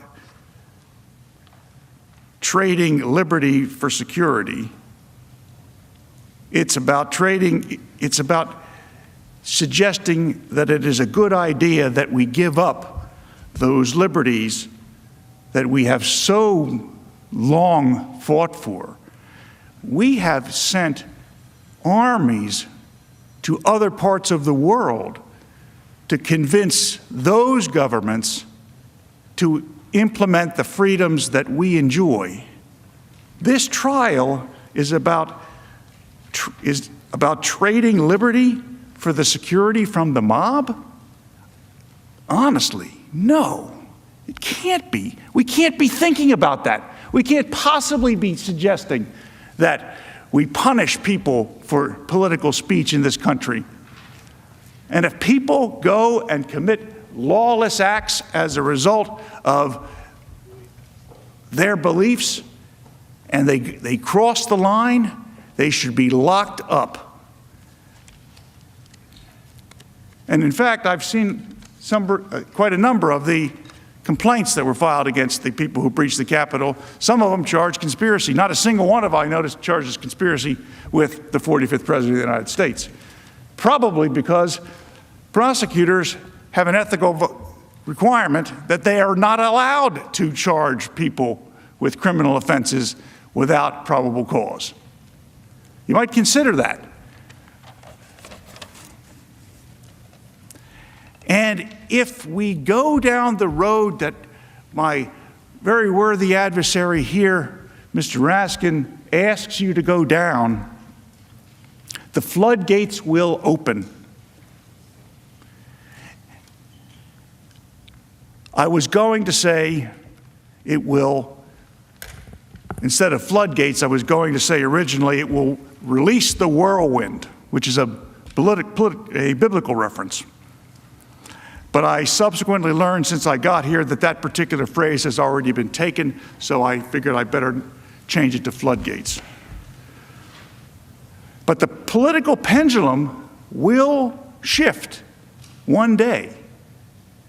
This chamber and the chamber across the way will change one day. And partisan impeachments will become commonplace. You know, until the impeachment of Bill Clinton, no one alive had ever lived through a presidential impeachment. Not unless some of you are 150 years old. Not a single person alive had lived through a presidential impeachment. Now most of us have lived through 3 of them. This is supposed to be the ultimate safety valve, the last thing that happens, the most rare treatment. And a session where this body is sitting as a court of impeachment among the most rare things it does. So the slippery slope principle will have taken hold if we continue to go forward with what is happening today and scheduled to happen later this week. And after we are long done here, and after there has been a shift in the political winds, and after there is a change in the makeup of the United States House of Representatives and maybe a change in the makeup of the United States Senate, the pressure from those folks back home, especially for members of the House, is going to be tremendous. Because remember, the founders recognized that the argument that I started with, that political pressure is driven by the need for immediate action because something under contemporary community standards really horrific happened, and the people represented by the members of the United States House of Representatives become incensed. And what do you do if a federal issue, if you're back in suburban Philadelphia and something happens that makes the people who live there incensed? You call your congressman, and your congressman, elected every 2 years with their pulse on the people of their district, 750,000 people, they respond. And boy, do they respond. The congressman calls you back, a staffer calls you back, you get all the information that they have on the issue. Sometimes you even get invited to submit a language that would improve whatever the issue is. Well, when the pendulum swings, perhaps the next person that gets impeached and is sent here for you to consider is Eric Holder during Fast and Furious, the Attorney General of the United States, or any other person that the other party considers to be a political danger to them down the road because of their avowed abilities and being articulate and having a resume that shows that they're capable. I picked Eric simply because I think he has he's had a tremendous career, and he might be somebody that some Republicans somewhere might be worried about. So maybe the next person they go after is Eric Holder. And, you know, the Republicans might regain the House in 2 years. History does tend to suggest that the party out of power in the White House does well in the midterm elections, and certainly the 2020 elections, the House gained, the House majority narrowed, and there was a gain of Republicans. So the members of the House, they have to worry about these consequences, because if they don't react to whatever the problem of the day is, somebody in that jurisdiction there, somebody is going to say, if you make me the congressman, I'll react to that. And that means that the sitting member has to worry about it because their terms are short. And it's not just members of the House of Representatives with their short terms. I saw on television the last couple of days the honorable gentleman from Nebraska, Mr. Sass. I saw that he faced backlash back home because of a vote he made some weeks ago.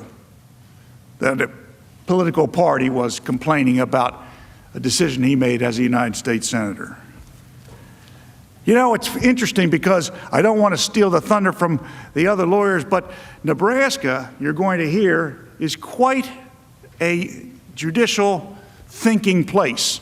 And just maybe Senator Sass is on to something. You'll hear about what it is that the Nebraska courts have to say about the issue that you all are deciding this week. There seem to be some pretty smart jurists in Nebraska, and I can't believe a United States Senator doesn't know that.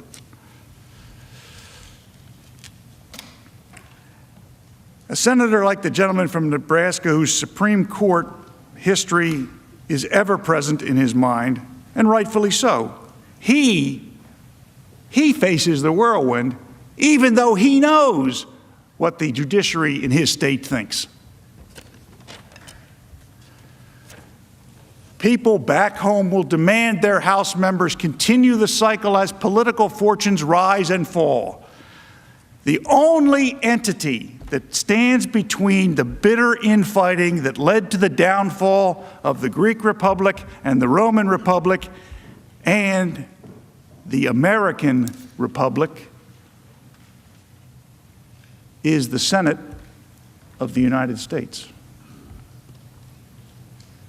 Shall the business of the Senate, and thus the nation, come to a halt, not just for the current weeks while a new president is trying to fill out his administration. But shall the business of the Senate and the nation come to a halt because impeachment becomes the rule rather than the rare exception? I know you can see this as a possibility because not a single one of you ever thought you would be doing a second impeachment inside of 13 months.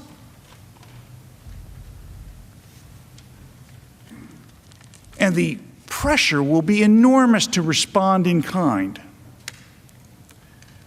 To quote Everett Dirksen, the gallant men and women of the Senate will not allow that to happen, and this republic will endure,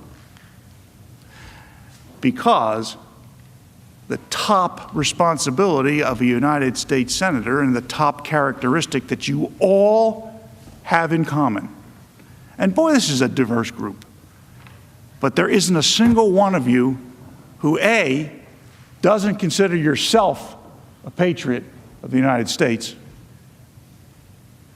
and two, there isn't a single one of you who doesn't consider the other 99 to be patriots of the United States. And that is why this attack on the Constitution will not prevail. The document that is before you is flawed.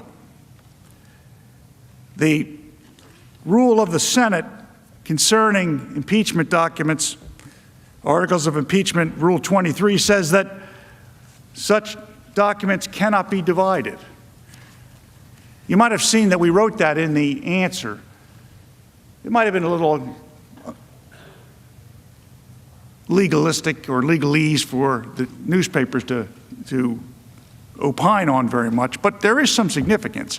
The House managers, clever fellows that they are, they cast a broad net. They need to get 67 of you to agree they're right. And that's a good strategy. I would use the same strategy, except there is a rule that says you can't use that strategy. You see, Rule 23 says that the article of impeachment is indivisible. And the reason why that's significant is you have to agree that every single aspect of the entire document warrants impeachment because it's an all or nothing document. You can't cut out parts that you agree with warrant impeachment and parts that don't, because it's not divisible. It flat out says in the Senate rules it's not divisible. Now, previous impeachments, like President Clinton, said the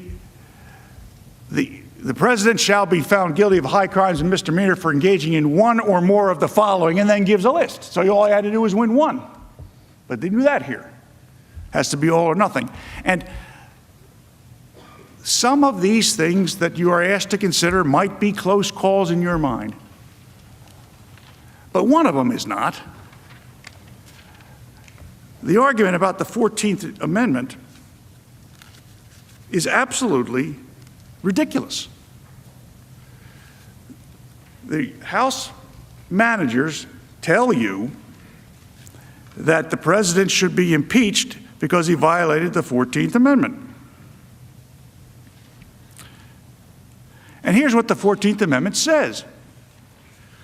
No person shall be a senator or representative in Congress or elector of president and vice president or hold any office, civil or military, under the United States or any other state who, having previously taken an oath as a member of Congress or as an officer of the United States or a member of any state legislature or as an executive or judicial officer of any state to support the Constitution, and shall have engaged in insurrection or rebellion against the same, or given aid or comfort to the enemies thereof. But Congress may vote by 2/3 of each house to remove such disability. Now, it doesn't take a constitutional scholar to recognize that that's written for people who fought for the Confederacy, who were previous military officers or were in the government of the Confederacy, and it doesn't take a constitutional scholar to require that they be convicted first in a court with due process of law. So that question can never be ripe until those things have happened. Now, if you agree with those arguments, and I know you all get your constitutions out and you'll read it, and if you agree with those arguments, the suggestion that the 14th Amendment applies here is ridiculous. And if you come to that conclusion, then because the managers have not separated out the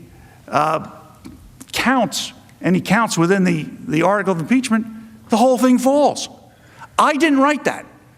They are married to that. I wrote it out in individual responses because I didn't know how to respond to the cast the wide net effort. And fortunately, senators sometime in the past realized that you can't do that because you passed a rule that says, hey, you can't do that. So that's why it's flawed. It's flawed in other ways too, and my colleagues will explain that.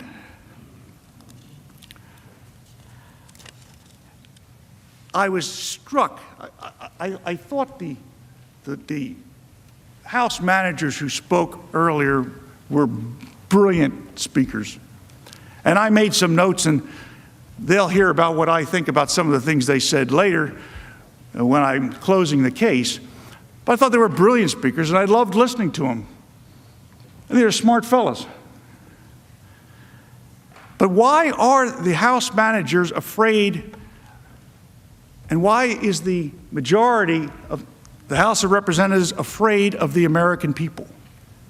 I mean, let's understand why we are really here. We are really here because the majority in the House of Representatives does not want to face Donald Trump as a political rival in the future. That's the real reason we're here. And that's why they have to get over the jurisdictional hurdle, which they can't get over. But that's why they have to get over that in order to get to the part of the Constitution that allows removal. So that's nobody says it that plainly, but unfortunately I have a way of speaking that way. And the reason that I am having trouble with the argument is the American people just spoke, and they just changed administrations. So in the light most favorable to my colleagues on the other side of the aisle here, their system works. The people are smart enough, in the light most favorable to them, they're smart enough to pick a new administration if they don't like the old one. And they just did. And he's down there at Pennsylvania Avenue now, probably wondering, how come none of my stuff is happening up at the Capitol?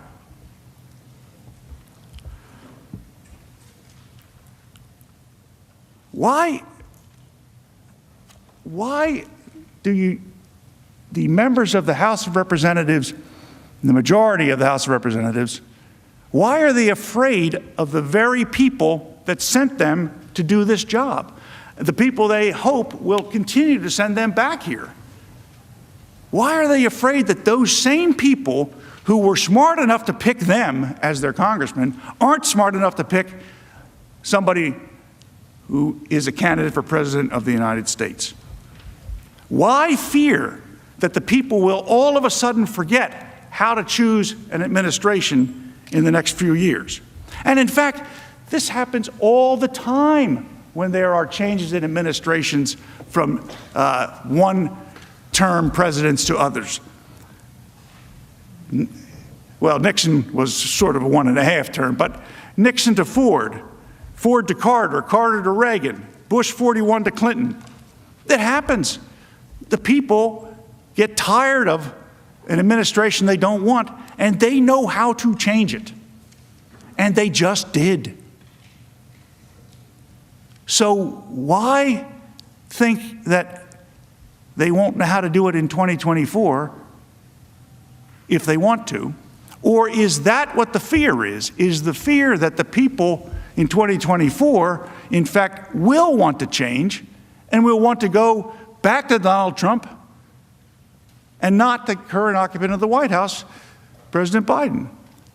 Because all these other times, the people were smart enough to do it, choose who the president should be, and all these other times, they were smart enough to choose who their members of Congress were, and by the way, choose you all as well, but they're not smart enough to know how to change the administration. especially since they just did. So it seems pretty evident to me that they do know how. It has worked 100% of the time. 100% of the time in the United States, when the people had been fed up with and had enough of the occupant of the White House, they changed the occupant of the White House. Now, I know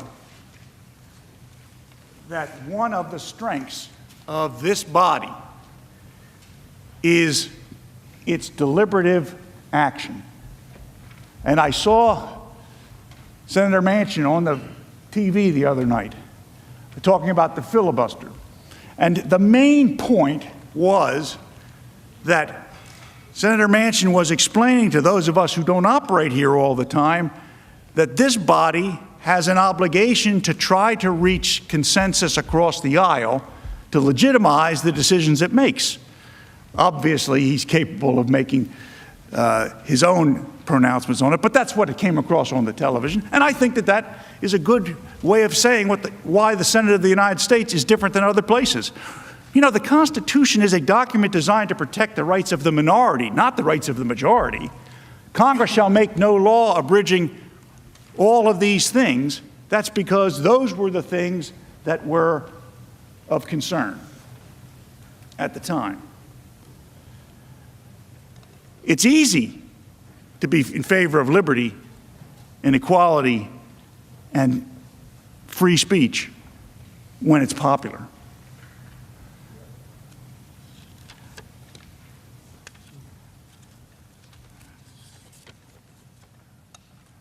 I think that I want to give my colleague, Mr. Sean, an opportunity to explain to all of us the legal analysis on jurisdiction. I'll be quite frank with you. We changed what we were going to do on account that we thought that the House manager's presentation was well done. And I wanted you to know that we have responses to those things. I thought that what the first part of the case was, which was the equivalent of a motion to dismiss, was going to be about jurisdiction alone. And one of the fellows who spoke for the House managers, who's a former criminal defense attorney, seemed to suggest that there's something nefarious that we were discussing jurisdiction and trying to get the case dismissed. But this is where it happens in the case, because jurisdiction is the first thing that has to be found. We have counter arguments to everything that they raised, and you will hear them later on in the case from Mr. Van der Veen and from myself. But on the issue of jurisdiction, the scholarly issue of jurisdiction, I'll leave you with this before I invite David to come up and give you the erudite explanation. Some of this was shown on the screen, but Article 1, Section 3 says, judgments in cases of impeachment shall not extend further than to removal from office and disqualification to hold any office of honor, trust, profit under the United States, but the party convicted shall nevertheless be liable and subject to indictment, trial, judgment, and punishment according to law. So this idea of a January amnesty is nonsense. If my colleagues on this side of the chamber actually think that President Trump committed a criminal offense, and let's understand, a high crime is a felony and a misdemeanor is a misdemeanor. The words haven't changed that much over the time. After he's out of office, you go and arrest him. So there is no opportunity where the President of the United States can run rampant in January at the end of his term and just go away scot-free. The Department of Justice does know what to do with such people. And so far, I haven't seen any activity in that direction. And not only that, the people who stormed this building and breached it were not accused of conspiring with the president. But the section I read, judgment, in other words, the bad thing that can happen, the judgment, in cases of impeachment, i.e. what we are doing, shall not extend further than removal from office. What is so hard about that? Which of those words are unclear? Shall not extend further than removal from office. President Trump no longer is in office. The object of the Constitution has been achieved. He was removed by the voters. Mr. Schoen, are you ready? Now that I've taken all of his time,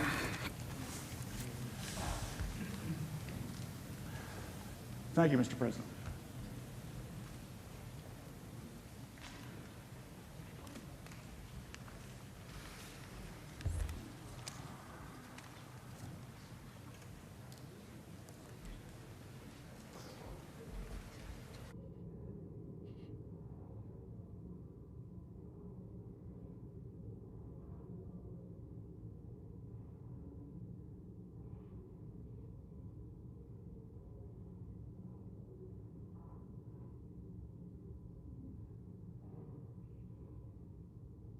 Mr. President,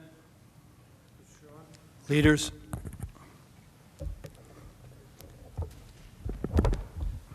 quick adjustment. I stand before you on what I have always thought as the hallowed ground of democracy. In this room, American lives have been changed so dramatically in just my lifetime through so many of your legislative initiatives, from the Civil Rights Act when I was a child, through most recently the First Step Act. Laws that have provided major opportunities for Americans to move forward and upward and more fully enjoy all of the attributes of what has been the greatest nation on earth. I've seen the changes these laws have made through my clients every day for the past 36 years. These laws have enabled me to fight for their enjoyment of a fair stake in our American project. I stand before a group of 100 United States senators who have chosen to serve your country from all corners of this great nation, giving up all sorts of professions, time with family, and perhaps other more lucrative opportunities to serve your country.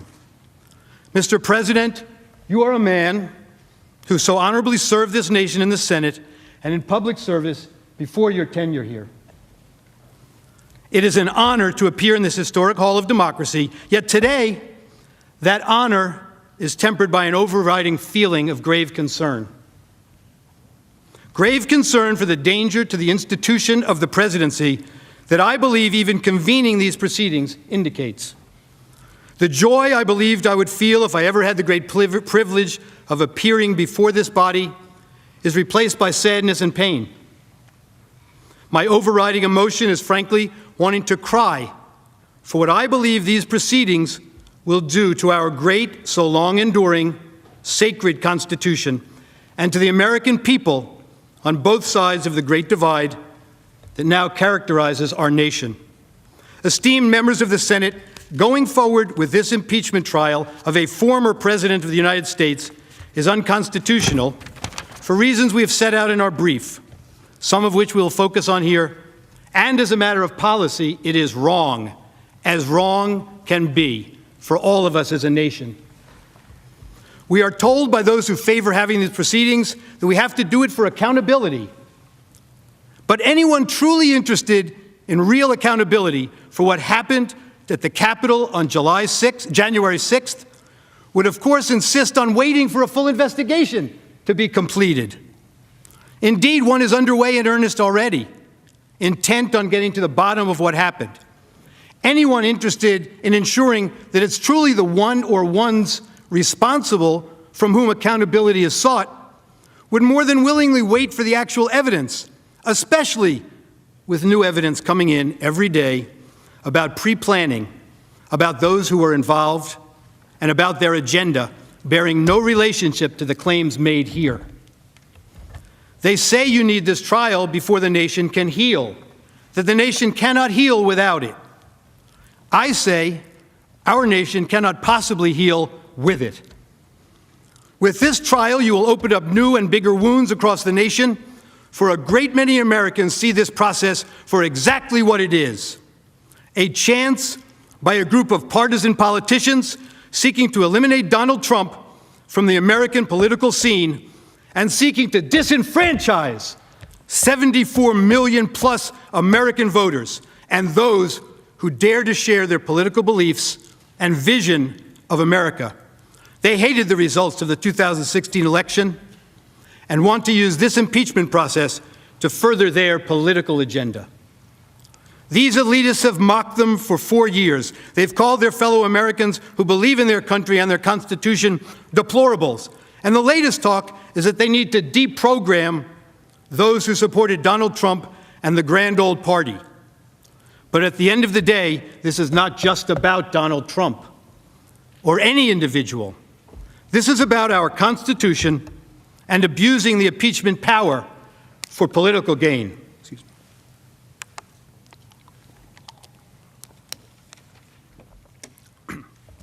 Excuse me. They tell us that we have to have this impeachment trial, such as it is, to bring about unity. But they don't want unity, and they know this so-called trial will tear the country in half, leaving tens of millions of Americans feeling left out of the nation's agenda, as dictated by one political party that now holds the power in the White House and in our national legislature. But they're proud Americans who never quit getting back up when they're down, and they don't take dictates from another party based on partisan force-feeding. This trial will tear this country apart, perhaps like we have only seen once before in our history. And to help the nation heal, we now learn that the House managers, in their wisdom, have hired a movie company and a large law firm to create, manufacture, and splice for you a package designed by experts to chill and horrify you and our fellow Americans. They want to put you through a 16-hour presentation over 2 days, focusing on this as if it were some sort of blood sport. And to what end? For healing? For unity? For accountability? Not for any of those. For surely there are much better ways to achieve each. It is again for pure, raw, misguided partisanship that makes them believe playing to our worst instincts somehow is good. They don't need to show you movies to show you that the riot happened here. We will stipulate that it happened, and you know all about it.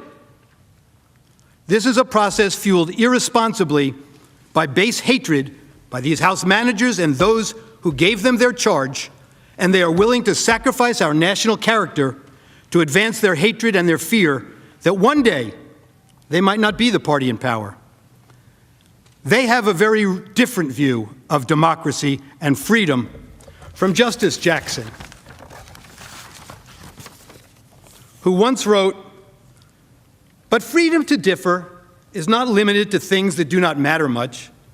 That would be a mere shadow of freedom. The test of its substance is the right to differ as to things that touch at the heart of the existing order." They have a very different view of democracy and freedom. This is nothing less than the political weaponization of the impeachment process. Pure, raw sport, fueled by the misguided idea of party over country, when in fact both will surely suffer. I can promise you that if these proceedings go forward, everyone will look bad. You will see and hear many members of our Congress saying and doing things they must surely regret, but perhaps far worse than a moment of personal shame in a world in which history passes from our memories in a moment. Our great country, a model for all the world, will be far more divided, and our standing around the world will be badly broken.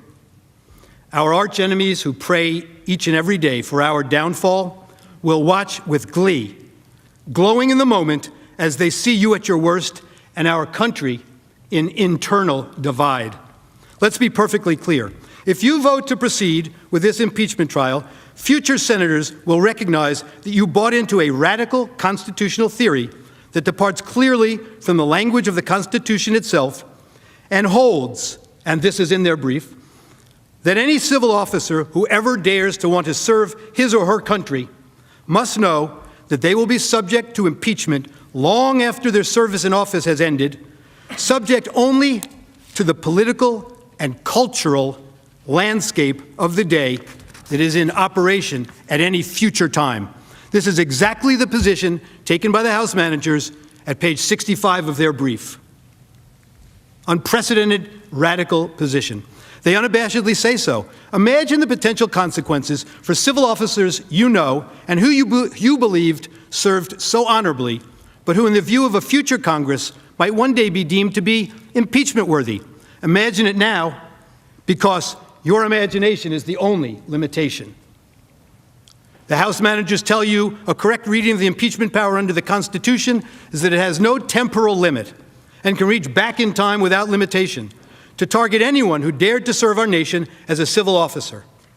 Now add that to their demand that you members put your imprimatur on the snap impeachment they returned in this case, and can do again in the future if you endorse it by going forward with this impeachment trial.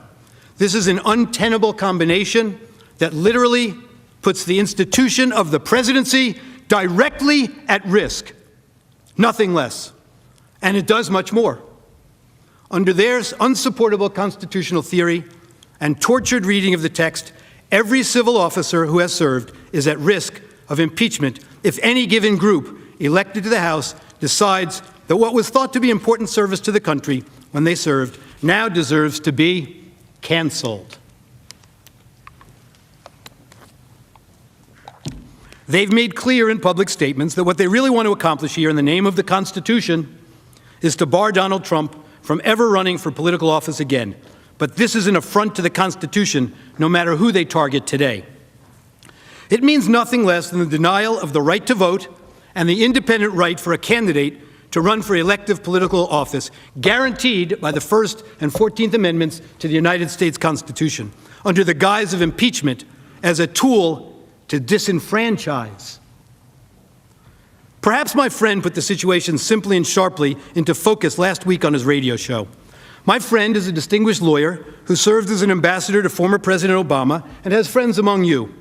He described himself to his listeners as a dyed-in-the-wool, lifelong Democrat.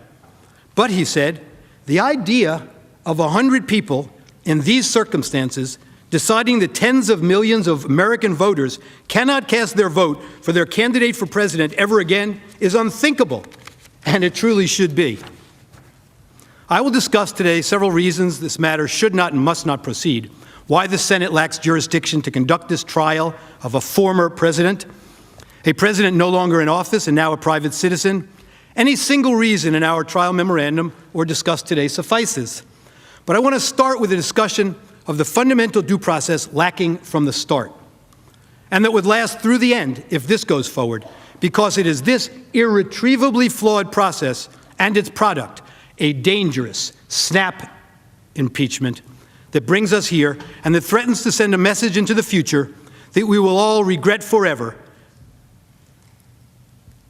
and that stain this body, which up to now our founding fathers believed was uniquely suited for the most difficult task of conducting an impeachment trial, as Mr. Hamilton wrote in Federalist 65.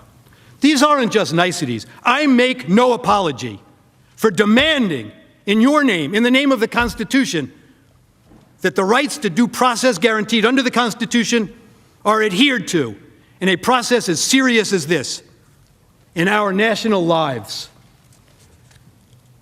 The denial of due process in this case, of course, starts with the House of Representatives. In this unprecedented snap impeachment process, the House of Representatives denied every attribute of fundamental constitutional due process that Americans correctly have come to believe is part of what makes this country so great. How and why did that happen? It is a function of the insatiable lust for impeachment in the House for the past 4 years. Consider this. I want to say this for Donald Trump, who I may well be voting to impeach. Donald Trump has already done a number of things which legitimately raise the question of impeachment. I don't respect this president, and I will fight every day until he is impeached. That is grounds to start impeachment proceedings. Those are grounds to start impeachment. Those are grounds to start impeachment proceedings. Yes, I think that's grounds to start impeachment proceedings. I rise today, Mr. Speaker, to call for the impeachment of the President of the United States of America. I continue to say, impeach him! Impeach 45! Impeach 45! So we're calling upon the House to begin impeachment hearings immediately. On the impeachment of Donald Trump, would you vote yes or no?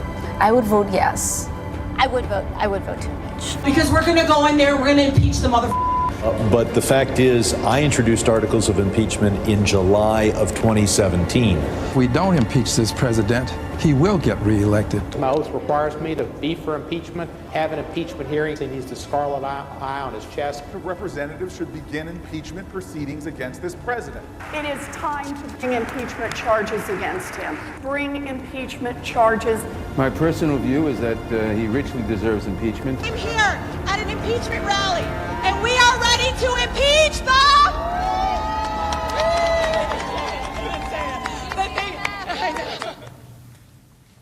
The relevant timeline in the House reveals the rush to judgment. On the day following the January 6th riot, the House leadership cynically sensed a political opportunity to score points against the outgoing then-President Trump, and the Speaker demanded that Vice President Pence invoke the 25th Amendment, threatening immediate impeachment for the President if Mr. Pence did not comply with this extraordinary and extraordinarily wrong demand. 4 days later, on January 11th, 2021, the instant article of impeachment was introduced in the House. Speaker Pelosi then gave the Vice President another ultimatum, threatening to begin impeachment proceedings within 24 hours if he did not comply. Vice President Pence rejected Speaker Pelosi's demand, favoring instead adherence to the Constitution and the best interests of the nation over a politically motivated threat. On January 12th, Speaker Pelosi announced who the 9 impeachment managers would be, and on January 13th, 2021, just days after holding a press conference to announce the launching of an inquiry, the House adopted the article of impeachment, completing the fastest impeachment inquiry in history and according President Trump no due process at all, over strong opposition based in large part on the complete lack of due process. To say there was a rush to judgment by the House would be a grave understatement. It is not as if the House members who voted to impeach were not mightily warned about the dangers to the institution of the presidency and about our system and to our system of due process. They were warned in the strongest of terms from within their own ranks, adamantly, clearly, and in no uncertain terms, not to take this dangerous snap impeachment course.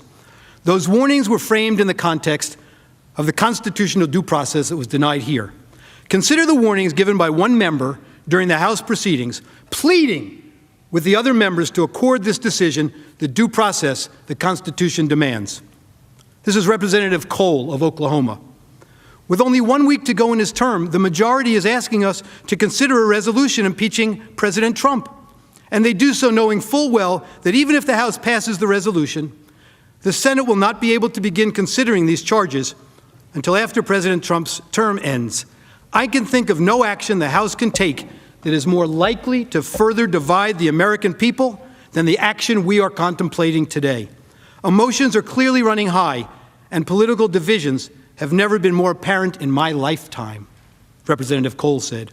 Mr. Cole's words on the floor, emphasizing the care that must be taken with respect to the consideration of an article of impeachment, echoed the concerns by our founding fathers on this subject. Listen to this from Mr. Hamilton in Federalist number 65. Quote, "A well-constituted court for the trial of impeachments is an object not more to be desired than difficult to be obtained in a government wholly elective. The prosecution of them, for this reason, will seldom fail to agitate the passions of the whole community and to divide into parties more or less friendly or inimical to the accused. In many cases, it will connect itself with pre-existing factions and will enlist all their animosities, partialities, influence, and interest on one side or on the other.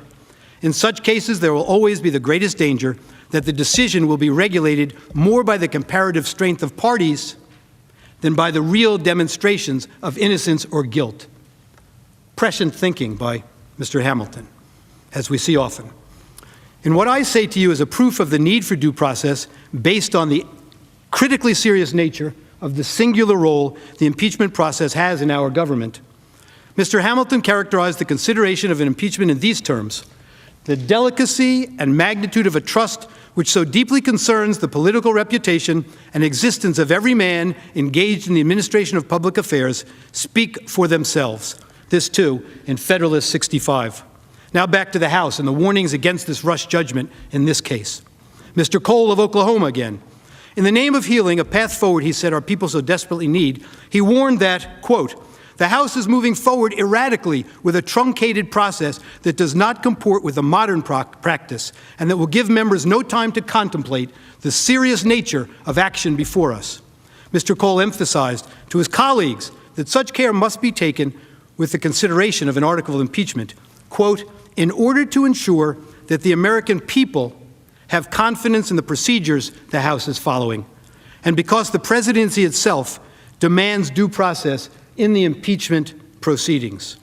Congressman Cole continued, unfortunately, this is a quote, the majority has chosen to race to the floor with a new article of impeachment, foregoing any investigation, any committee process, or any chance for members to fully contemplate this course of action before proceeding. Mr. Cole complained that the majority is failing to provide the House with an opportunity to review all the facts which are still coming to light, to discuss all the evidence, to listen to scholars, to examine the witnesses, and to consider precedents. He's noted further, this is not the type of robust process we have followed for every modern impeachment, and the failure to do so does a great disservice to this institution and to this country, Mr. Cole said. Mr. Cole complained right on the House floor that rather than following the appropriate processes, he said the House has used in every modern impeachment, the majority is rushing to the floor, tripping all over themselves in their rush to impeach the president a second time. And in Mr. Cole's words, it was doing so to, quote, settle scores. And he warned that this snap impeachment approach would cause great division as the country looks ahead to the start of a new administration. He said to them, in a matter as grave and consequential as impeachment, shouldn't we follow the same process we've used in every modern impeachment rather than rushing to the floor? And he implored them, on behalf of generations of Americans to come, we need to think more clearly about the consequences of our action today. And Mr. Cole then reached across the aisle and credited a member of this body, Senator Manchin, with having voiced similar sentiments about how ill-advised this rushed process was, suggesting that the underlying events were a matter for the judicial system to investigate, not one for a rushed political process. Finally, Mr. Cole admonished his fellow House members, telling them, we need to recognize that we are following a flawed process. The alarm Mr. Cole sounded went unheeded. Now let us consider the process in the House that actually was due. The House managers assert in the memorandum that the House serves as a grand jury and prosecutor under the Constitution. They told you that again today. If this is accurate, then they highlight the complete failure to adhere to due process.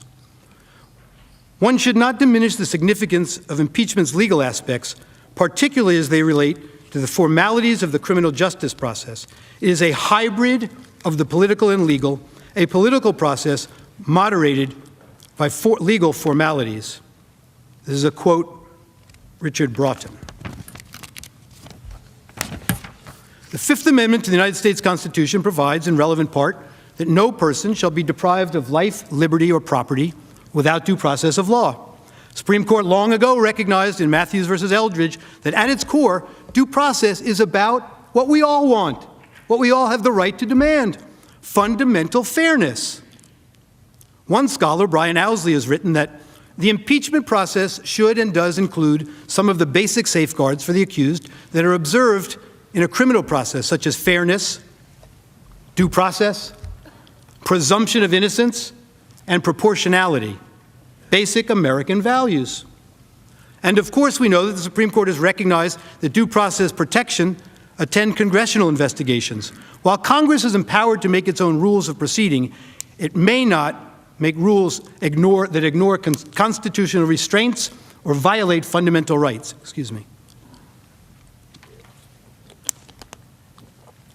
While the case law is limited in terms of spelling out what due process looks like in impeachment hearings, and of course in the Nixon case, Walter, not Richard, we know that there's a great deal of leeway afforded Congress with respect to its impeachment rules. It is clear that the fundamental principles that underlie our understanding of what due process must always look like apply.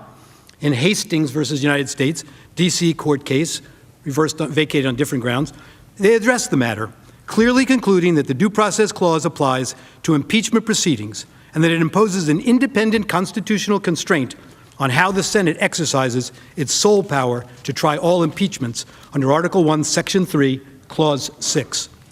Court wrote in Hastings, impeachment is an extraordinary remedy. As an essential element of our constitutional system of checks and balances, impeachment must be invoked and carried out with solemn respect and scrupulous attention to fairness. Fairness and due process must be the watchword whenever a branch of the United States government conducts a trial, whether it be in a criminal case, a civil case, or a case of impeachment. A 1974 Department of Justice memo suggested the same view, opining that, quote, whether or not capable of judicial enforcement, due process standards would seem to be relevant to the manner of conducting an impeachment proceeding. More specifically, as the Hastings Court described it, one of the key principles that lies at the heart of our constitutional democracy. Again, fairness. The Supreme Court's precedents establish the general rule that individuals must receive notice and an opportunity to be heard before the government deprives them of a constitutionally protected interest. It is also true that in any proceeding that may lead to deprivation of a protected interest, it requires fair procedures commensurate with the interests at stake. Impeachment proceedings plainly involve deprivations of property and liberty interests protected by the Due Process Clause. And the House surely seeks to strip Donald Trump of his most highly cherished constitutional rights, including the right to be eligible to hold public office again, should he so choose. Due process must apply, and at a minimum, due process in the impeachment process must include that the evidence must be disclosed to the accused, and the accused must be permitted an opportunity to test and confront the evidence, particularly through the rights to confront and cross-examine witnesses, which have long been recognized as essential to due process. In almost every setting where important decisions turn on questions of fact, due process requires an opportunity to confront and cross-examine. It is unfathomable that the framers, steeped in the history of Anglo-American jurisprudence, would create a system that would allow the chief executive and commander-in-chief of the armed forces to be impeached based on a process that developed evidence without providing any of the elementary procedures that the common law developed over centuries for ensuring the proper testing of evidence in an adversarial process. We would never countenance such a system in this country. Current members of the House and Senate leadership are themselves on record repeatedly confirming these procedural due process requirements. Indeed, Congressman Nadler is on record asserting that in the context of a House impeachment investigation, due process includes, quote, the right to be informed of the law, of the charges against you, to call your own witnesses, and to have the assistance of counsel. Then President Trump was not given any semblance of the due process Congressman Nadler clearly believes he deserves, based on the congressman's description of due process that must be afforded to an accused in an impeachment proceeding, as reflected in a statement he made relating to another impeachment in 1998. No reason was found for the apparent change in the congressman's point of view with respect to the two objects of the impeachment at issue. These fundamental attributes of due process have been honored as required parts of modern impeachment protocol since at least 1870. It's not seriously debatable, nor should it be, by any American legislator. In spite of all this, the House leadership defied all the norms and denied the then president all of his basic and constitutionally protected rights. For then President Donald Trump, the House impeachment procedure lacked any semblance of due process whatever. It simply cannot be credibly argued to the country, and we do not make special rules for different targets. It's the very integrity of the institution that suffers when we do, and that is what the House leadership knowingly has caused. A review of the House record reveals that the Speaker streamlined the impeachment process. House Resolution 24 to go straight to the floor for a 2-hour debate and a vote without the ability for amendments. The House record reflects no committee hearing, no witnesses, no presentation or cross-examination of evidence, and no opportunity for the accused to respond or even have counsel present to object. As the New York Times recently reported, there were no witness interviews, no hearings, no committee debates, and no real additional fact-finding. House managers claim the need for impeachment was so urgent that they had to rush the proceedings with no time to spare for a more thorough investigation, or really any investigation at all. But that claim is belied by what happened or didn't happen next. The House leadership unilaterally and by choice waited another 12 days to deliver the article to this Senate to begin the trial process. In other words, the House leadership spent more time holding the adopted article than it did on the whole process leading up to the adoption of the article. That intentional delay, designed to avoid having the trial begin while Mr. Trump was still president, led to yet another egregious denial of due process. Excuse me.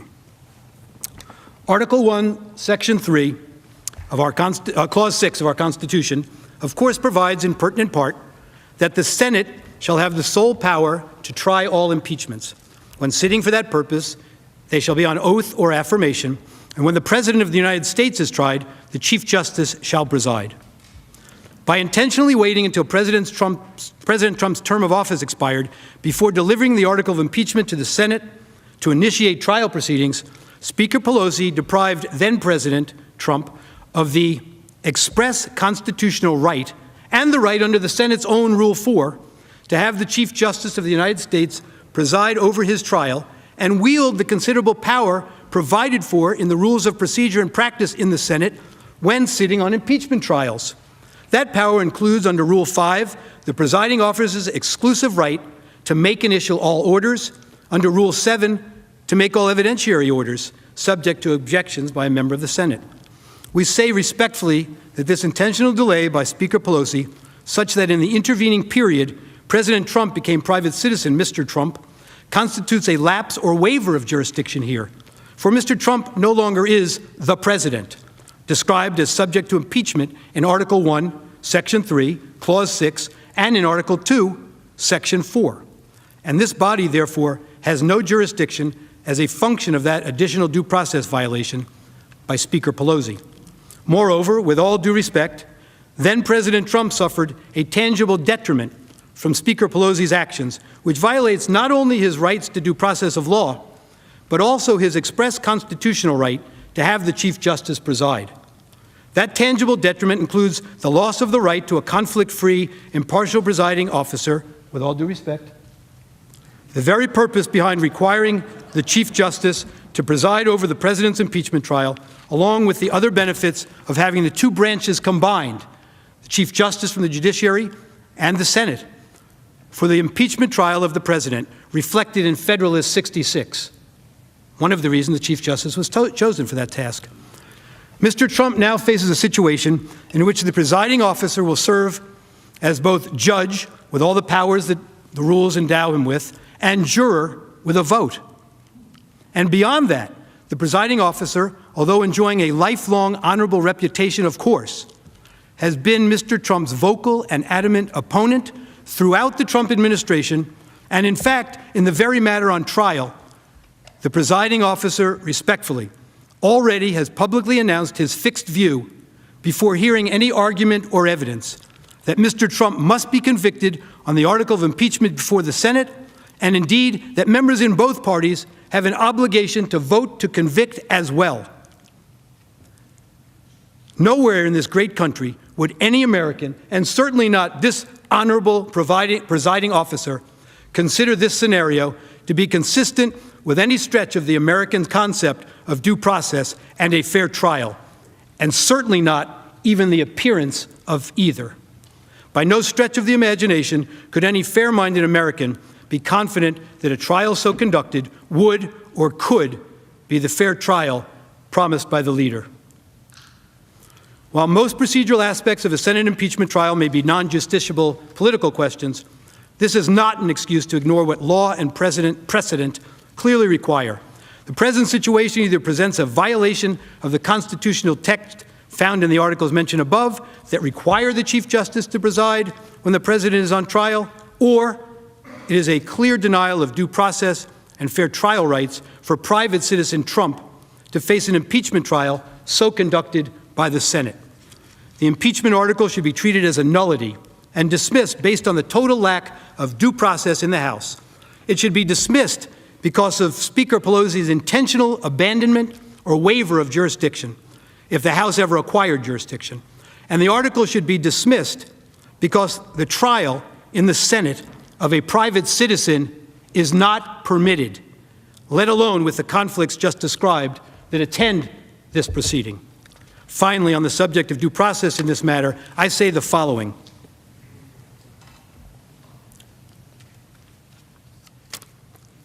This is our nation's sacred Constitution. It has served us well since it was written, and it's been amended only through a careful process. It is a document unique in all the world. It is a foundational part of what makes the United States a beacon of light among the other nations of the world. It not only has room for a tremendous variety of perspectives on the philosophical and political direction our country should take, it encourages the advocacy of our differences. But we have long held that fundamental to its health and well-being, and therefore to ours as a nation, is its insistence on due process for every citizen. The emphasis on the right to due process long ago was recognized as its life breath, a primary guarantor of its eternal viability as our political, civic, and national guiding light. We all well know that there are many systems in other countries around the world that do not offer any semblance of the safeguards our constitutional concept of due process provides. Some of them have chosen their own handbooks, which direct their citizens' conduct on penalty of death. This is one of them. There can be no room for due process in such a system as this, or the system would be lost. Snap decisions are required in a system like this to maintain power for one political philosophy over all others in those kinds of systems. But we as a nation have rejected those systems and the kind of snap decisions they demand to maintain control for one party, for one point of view, and for an imposed way of life. We choose to live freely under a constitution that guarantees our freedom. Other countries fear those freedoms and seek to ensure adherence to a party line in all civic, political, spiritual, and other affairs, and to ensure that the party line is towed in those systems have no place for due process. Snap decisions that remove political figures are the norm. Maintaining their systems depend on it.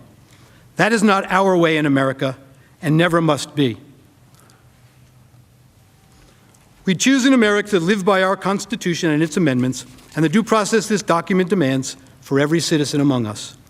By putting your imprimatur on the snap judgment made in this matter to impeach the President of the United States without any semblance of due process at every step along the way puts the office of the President of the United States at risk every single day. It is far too dangerous a proposition to countenance, and you must resoundingly reject it by sending the message now that this proceeding, lacking due process from start to finish, must end now with your vote that you lack jurisdiction to conduct an impeachment trial for a former president whose term in office has expired and who is now a private citizen. So one reason you must send this message here and now is because of the complete lack of due process that brought this article of impeachment before this body. God forbid we should ever lower our vigilance to the principle of due process.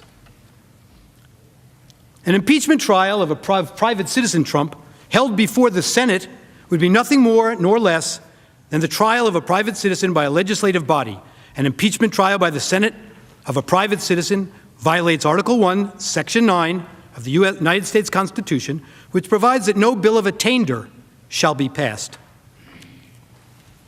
The bill of attainder, as this clause is known, prohibits Congress from enacting a law that legislatively determines guilt and inflicts punishment upon an identifiable individual without provision of the protections of a judicial trial. A bill of attainder is a legislative act which inflicts punishment without a judicial trial. A judicial trial. The distinguishing characteristic of a bill of attainder is the substitution of a legislative determination of guilt and legislative imposition of punishment for judicial finding and sentence. The bill of attainder clause in the separation of powers doctrine generally reflects the framers' concern that trial by a legislature lacks the safeguards necessary to prevent the abuse of power. As the Supreme Court explained in United States versus Brown, the best available evidence, the writings of the architects of our constitutional system, indicate that the bill of attainder clause was intended not as a narrow, technical, and therefore soon-to-be outmoded prohibition, but rather as an implementation of the separation of powers, a general safeguard against legislative exercise of the judicial function. More simply, trial by legislature. The bill of attainder reflected the framers' belief that the legislative branch is not so well suited as politically independent judges and juries. When the Senate undertakes an impeachment trial of a private citizen, as it clearly understands to be the case here, supported by the facts that the Chief Justice is not providing and Mr. Trump is not the president, it is acting as a judge and jury rather than a legislative body. And this is exactly the type of situation that the bill of attainder constitutional provision was meant to preclude.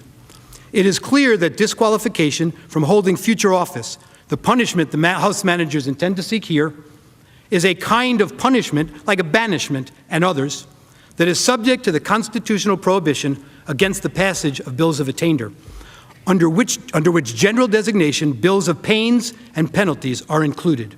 The cases include Cummings, Ex parte Garland, and this Brown case.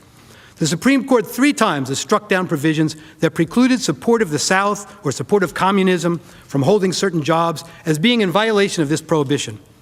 Thus, the impeachment of a private citizen in order to disqualify them from holding office is an unconstitutional act constituting a bill of attainder. Moreover, this is the exact type of situation in which the fear would be great that some members of the Senate might be susceptible to acting in the haste the House acted in when it rushed through the article of impeachment in less than 48 hours, acting hastily simply to appease the popular clamor of their political base, the very kind of concern expressed by Mr. Hamilton in Federalist 65. Moreover, as Chief Justice Marshall warned in Fletcher versus Peck, it is not to be disguised that the framers of the Constitution viewed with some apprehension the violent acts which might grow out of the feelings of the moment, and that the people of the United States, in adopting that instrument, have manifested a determination to shield themselves and their property from the effects of those sudden and strong passions to which men and women are exposed. The restrictions on the legislative power of the states are obviously founded in this sentiment, and the Constitution of the United States contains what may be deemed a Bill of Rights for the people of each state. No state shall pass any bill of attainder in this form. The power of the legislature over the lives and fortunes of individuals is expressly restrained. And so now let's turn to the text of the Constitution.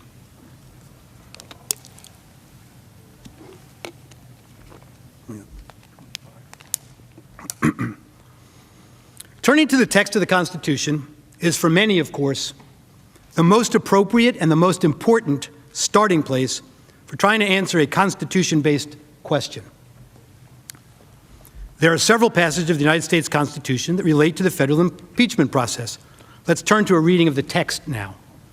A true textual analysis, as the name implies, always begins with the words of the text and only resorts to legislative history, or history itself, if the meaning of the text is not plain. As the Supreme Court has emphasized, statutory interpretation, as we always say, begins with the text. In interpreting the text, we are guided by the principle that the Constitution was written to be understood by the voters. Its words and phrases were used in their normal and ordinary, as distinguished from technical, meaning. And we must enforce plain and unambiguous statutory language according to its terms.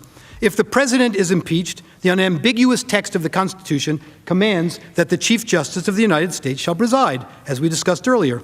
Again, the Chief Justice is disinterested and nonpartisan. His presence brings dignity and solemnity to such a proceeding.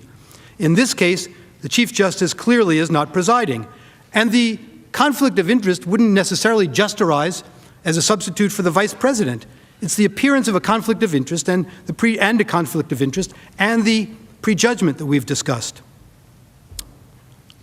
In this case, as we say, the Chief Justice clearly is not presiding. The Senate President pro temp is presiding. It appears that in the leader's view, undoubtedly joined by other senators, this is permitted by the Constitution because the subject of the trial is a non-president. As such, it is conceded, as it must be, that for constitutional purposes of the trial, the accused is a non-president. The role of the Senate, though, is to decide whether or not to convict and thereby trigger the application of Article 2, Section 4, the President, Vice President, and all civil officers of the United States shall be removed from office on impeachment for, conviction of, treason, bribery, or other high crimes and misdemeanors. From which office shall a non-president be removed if convicted? A non-president doesn't hold an office, therefore cannot be impeached under this clause, which provides for the removal from office of the person under the impeachment attack. The House managers contend that the fact that the Chief Justice is not presiding does not impact the constitutional validity of this trial. Notably, they devote only a single paragraph of their trial memorandum to development so significant that it prompted multiple senators to declare the entire proceeding suspect, with one going so far as to say that it crystallized the unconstitutional nature of this proceeding. And the single paragraph that the House managers do devote to the issue is entirely unpersuasive on the merits. The House manager's position ignores traditional statutory canons of interpretation.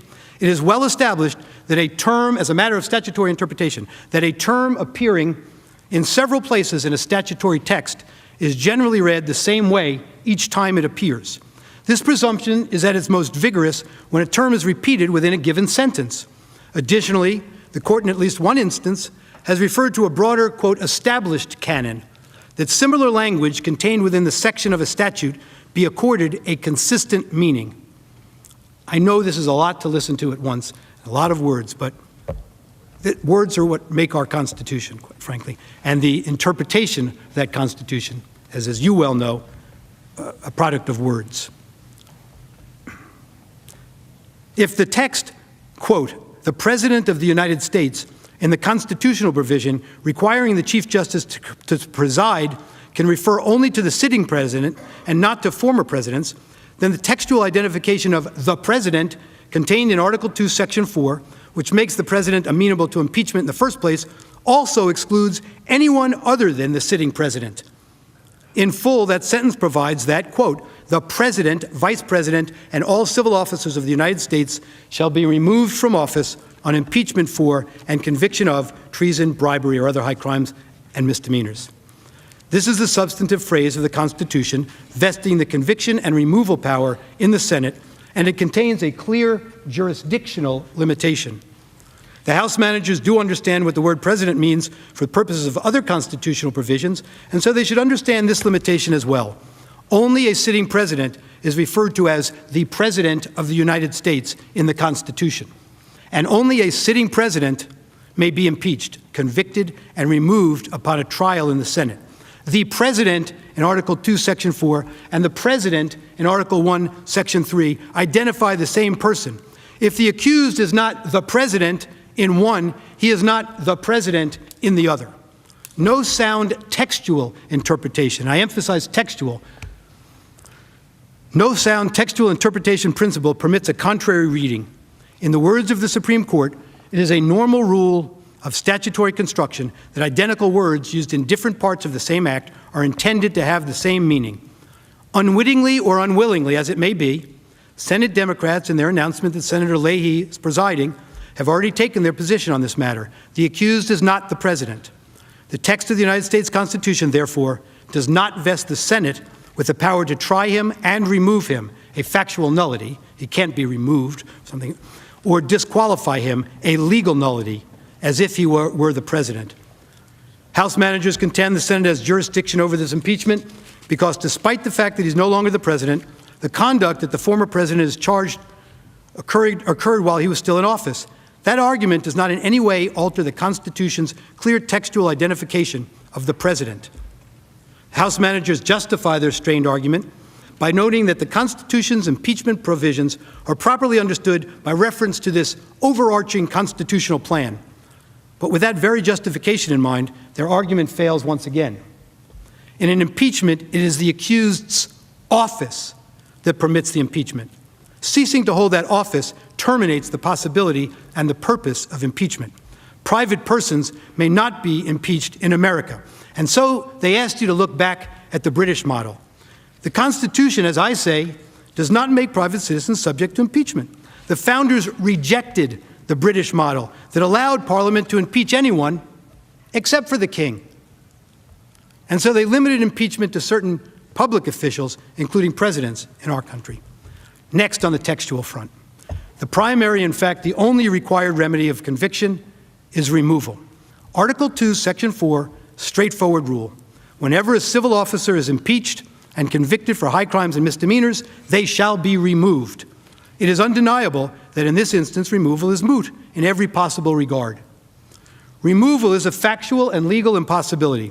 Yet the article of impeachment itself, read it, in the wherefore clause, it calls for removal. This is one reason why impeachment proceedings are different from ordinary trials, and why the Constitution pointedly separates the two. In ordinary criminal jurisprudence, a person convicted of public crimes while he or she was in office may still be punished even though they no longer hold that office. Not so with impeachment. In a Senate impeachment trial, conviction means and requires removal. And conviction without a removal is no conviction at all.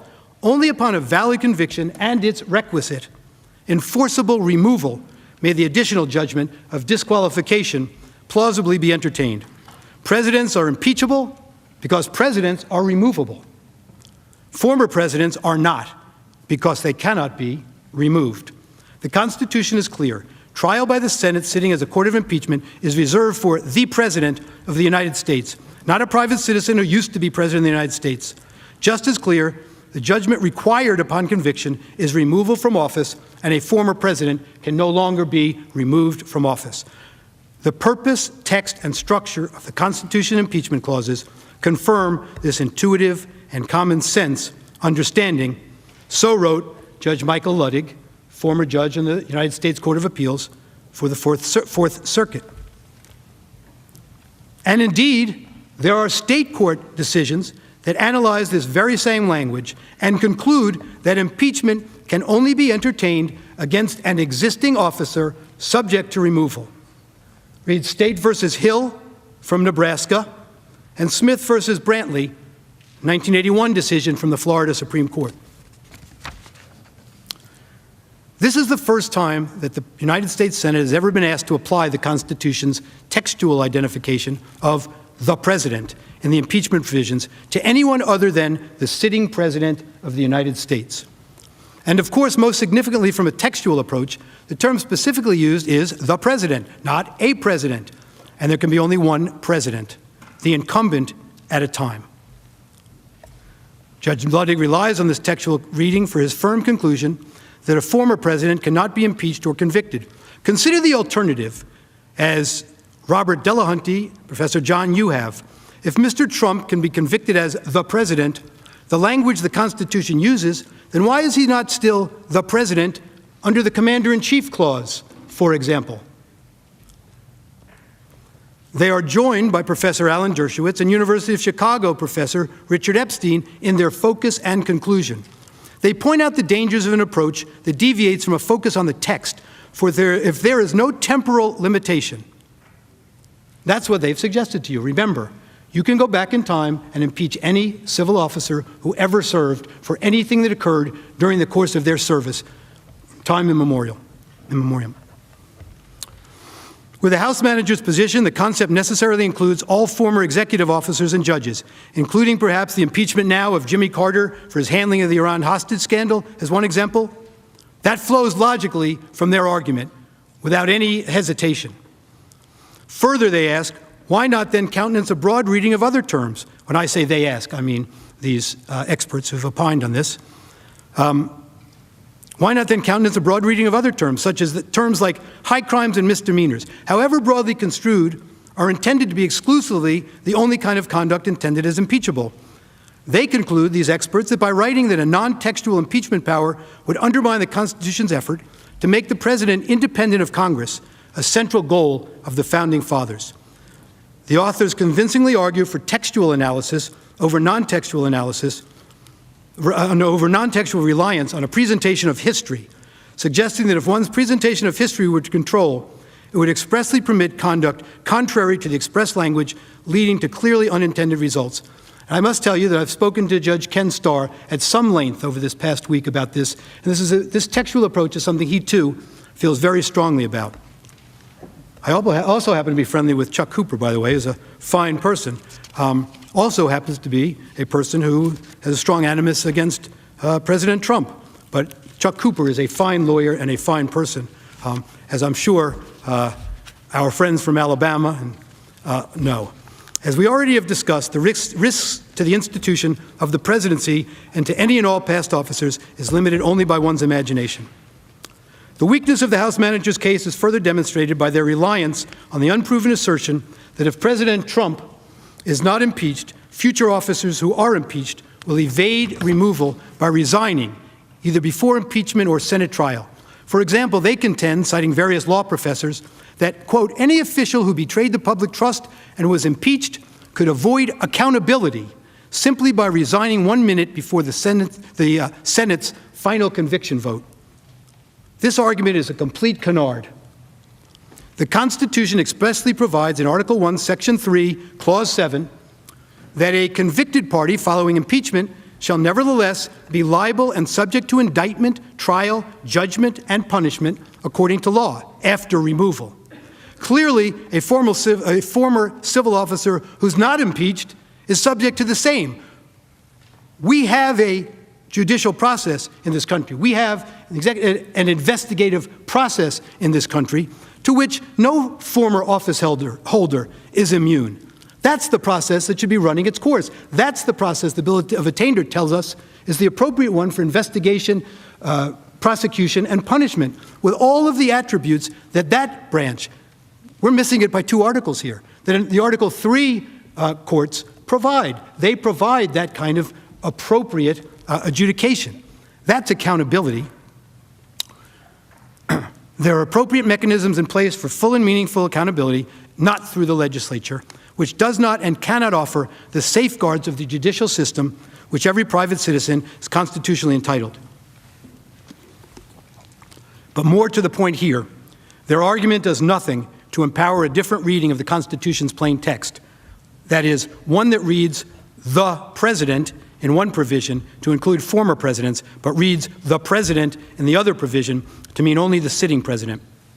Second, this red herring of an argument also fails because the former president did not resign, even amid calls by his opponents that he do so. As a result, the Senate need not decide whether it possesses the power or jurisdiction to try and convict a former president who resigned, or how it might best proceed to effectuate justice in such a case. That's not this case.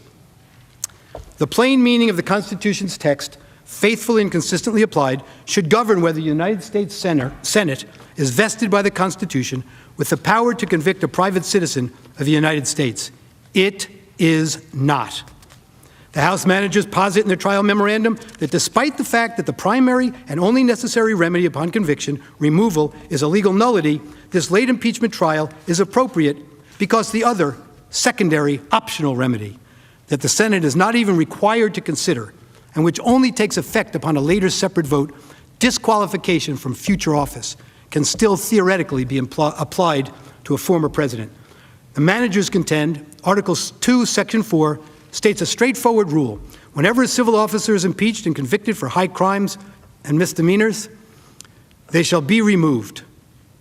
Absolutely nothing about this rule implies, let alone requires, that former officials who can still face disqualification are immune from impeachment and conviction. That's what they say. They told you that today. In other words, so the argument goes, a president no longer holding office does not moot the entirety of remedies afforded by impeachment. This, however, also flies in the face of both the plain meaning of the text and the canons of statutory interpretation. First of all, the managers once again simply choose to ignore the text. Even in the passage that the managers cite, the word shall does, to put it mildly, imply a requirement. An imperative such that an impeachment in which removal would be impossible is invalid. Shall means shall. The Supreme Court has made clear that when a statute uses the word shall, Congress has imposed a mandatory duty upon the subject of the command, as in shall remove. Indeed, the mandatory shall normally creates an obligation impervious to judicial discretion. And wherever the Constitution commands, discretion terminates. Shall means mandatory, and shall be removed is not possible for a former officer no longer in office. Impeachment cannot apply. Now here's the and argument you may have heard about, read about, if you follow such things. This is another one Judge Starr is big on, and many of the textual scholars have written about. Managers critically ignore this language in Article 1, Section 3, Clause 7, which states that judgment in cases of impeachment shall not extend further than to removal from office and disqualification, from office, comma, and disqualification to hold and enjoy any office of honor, trust, or profit under the United States. Ordinarily, as in everyday English, use of the conjunctive and in a list means that all of the listed requirements must be satisfied, while use of the disjunctive or means that only one of the listed requirements needs to be satisfied. Judge Kenneth Starr subscribes strongly to this argument and understands the comma to provide further support for the reading. Judge Michael Ludwig, again, recently argued, the Constitution links the impeachment remedy of disqualification from future office with the remedy of removal from the office that person currently occupies. The former remedy does not apply in situations where the latter is unavailable. Conviction and removal are inextricably intertwined. If removal no longer is possible, neither is an impeachment conviction. Judge Ludwig's view is consistent with that of Justice Joseph Story in his famous commentaries on the Constitution, wherein Justice Story analyzed impeachment is inapplicable to officials who have left their position because removal, a primary remedy that the impeachment process authorizes, is no longer necessary. Justice Story noted that he is not coming to a firm posit on this. This is his belief, and this is his thought process. There's also much force in the remark that an impeachment is a proceeding purely of a political nature. It is not so much designed to punish an offender as to secure the state against gross official misdemeanors. It touches neither his person nor his property, but simply divests him of his political capacity. Professor Philip Bobbitt. Now, I have to say this is insulting. We heard earlier today, we don't cite any scholars. Professor Philip Bobbitt is the distinguished Wexler professor at Columbia University who, along with Professor Charles Black, wrote the handbook on impeachment used for many, many years. He is a constitutional expert on impeachment. He has written that there is little discussion in the historical record surrounding the precise question of whether a person no longer a civil officer can be impeached. And in light of the clarity of the text, this is hardly surprising, Professor Bobbitt wrote. Professor Bobbitt, by the way, who has a rich family history in the Democratic Party, LBJ, also asserted the following as recently as January 27, 2021, arguing against holding this trial. He said, quote, "There is no authority granted to Congress to impeach and convict persons who are not civil officers of the United States. It's as simple as that. But simplicity doesn't mean unimportance," Professor Bobbitt wrote. Limiting Congress to its specified powers is a crucial element in the central idea of the United States Constitution, putting the state under law. Professor Bobbitt and former Stanford University law professor Richard Danzig have remarked that impeachment's principal purpose, as the 66th of the Federalist Papers makes clear, is to check the encroachments of the executive. Trial by jury, rules of evidence, and other safeguards are put aside, they write, because of the need to to protect the public from further abuse of office. Similarly, yesterday, Professor Eugene Konorovich wrote, "The Constitution provides that the impeachment process is to be used to remove all civil officers of the United States, that is, people holding a government position.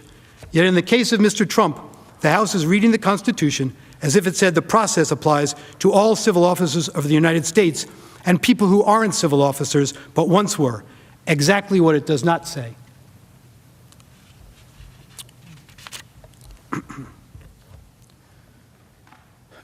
We've been told by the House managers about miscitations in our brief. I'd like to draw your attention to page 37. This is a substantive misrepresentation to you, I would respectfully suggest. And it reflects to me a very different view of democracy, a fear of democracy.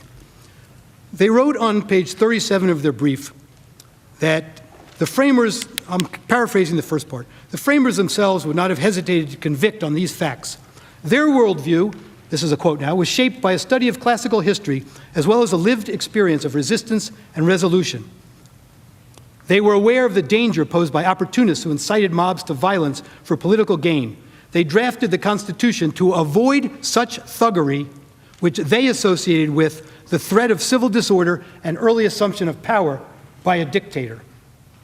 The citation is 178, Bernard Bailyn, The Ideological Origins of the American Revolution. That's this book.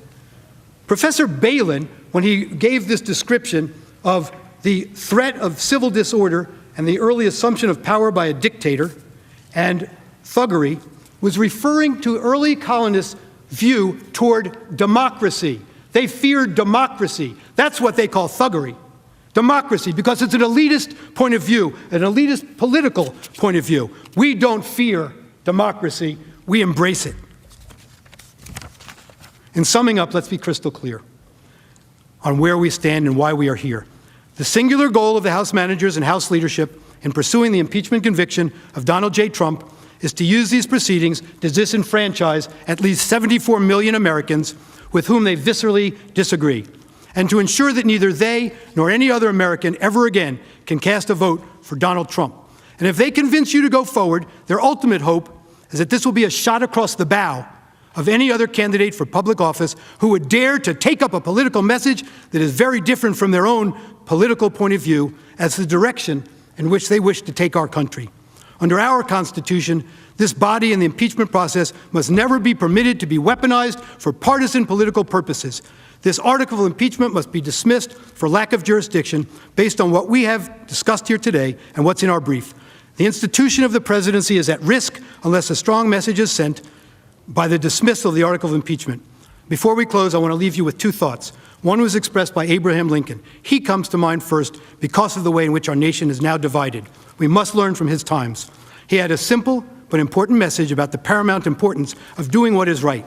Mr. Lincoln said, stand with anybody that stands right, stand with him when he is right, and part with him when he goes wrong. In both cases, you are right. In both cases, you oppose the dangerous extremes. In both cases, you stand on moral ground and hold the ship level and steady. In both, you are national and nothing less than national. And the second message is from one of Mr. Lincoln's favorite poets, who wrote in 1849 at a time fraught with division and risk for even more. The message from that other time of division is a call for hope and unity to bring strength. It has special meaning today. Poet Longfellow wrote, Sail forth into the sea, O ship, through wind and wave, right onward steer. The moistened eye, the trembling lip are not the signs of doubt or fear. Sail forth into the sea of life, O gentle, loving, trusting wife, and safe from all adversity upon the bosom of that sea, thy comings and thy goings be. For gentleness and love and trust prevail o'er angry wave and gust, and in the wreck of noble lives something immortal still survives. Thou too sail on, O ship of state, sail on, O Union, strong and great. Humanity with all its fears, with all the hopes of future years, is hanging breathless on thy fate. We know what master laid thy keel, what workman wrought thy ribs of steel, who make each mast and sail and rope, what anvils rang, what hammers beat, in what a forge and what a heat were shaped the angers of thy hope. Fear not each sudden sound and shock, 'Tis of the wave, excuse me, 'tis of the wave and not the rock. 'Tis but the flapping of the sail and not a rent made by the gale. In spite of rock and tempest's roar, in spite of false lights on the shore, sail on, not fear to breast the sea. Our hearts, our hopes are all with thee. Our hearts, our hopes, our prayers, our tears, our faith triumphant over our fears, are all with thee, are all with thee.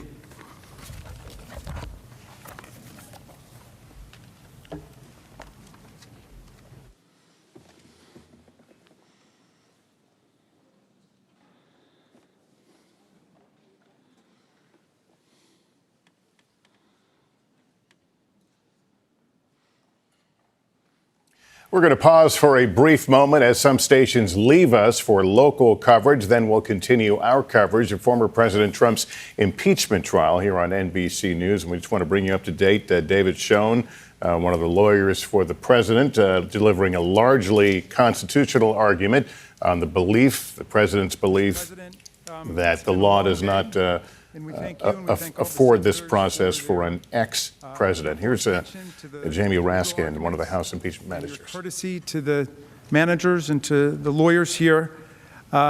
This has been the most bipartisan impeachment in American history, and we hope it will continue to be so in the days ahead. And nothing could be more bipartisan than the desire to recess. So the only issue before the Senate today, of course, is whether Donald Trump is subject to the court of impeachment that the Senate has convened. We see no need to make any further argument that this body has the power to convict and to disqualify President Trump for his breathtaking constitutional crime of inciting a violent insurrection against our government. Tomorrow we will address the amazing array of issues suggested by the thoughtful presentations by our colleagues, including the First Amendment, due process, partisanship under our Constitution, the Bill of Attainder Clause, and many, many more. But in the meantime, we waive all further arguments. We waive our 33 minutes of rebuttal, and we give those 33 minutes gratefully back to the Senate of the United States. All time yielded back, all time has been yielded back. Then the question is whether Donald John Trump is subject to the jurisdiction of a court of impeachment for acts committed while President of the United States, notwithstanding the expiration of his term in that office. I ask for the yeas and nays, Mr. President. Is there a sufficient second? There is a sufficient second, and the clerk shall call the roll. Ms. Baldwin. Ms. Baldwin, aye. Mr. Barrasso. Mr. Barrasso, no. Mr. Bennett. Mr. Bennett, aye. Mrs. Blackburn. All right, so this is the vote on what the key issue today was. The arguments were all on the question of whether it's constitutional or not to try an ex-president, keeping in mind he had been convicted and the offense for which he's charged had occurred. He had been impeached, and the offense occurred while he was still president. We'll be watching very closely the margin here to give us some hint where some Republicans may be leaning toward the ultimate vote of impeachment. Let me bring in Casey Hunt as we watch this vote. Casey, walk us through the numbers we should be looking for here.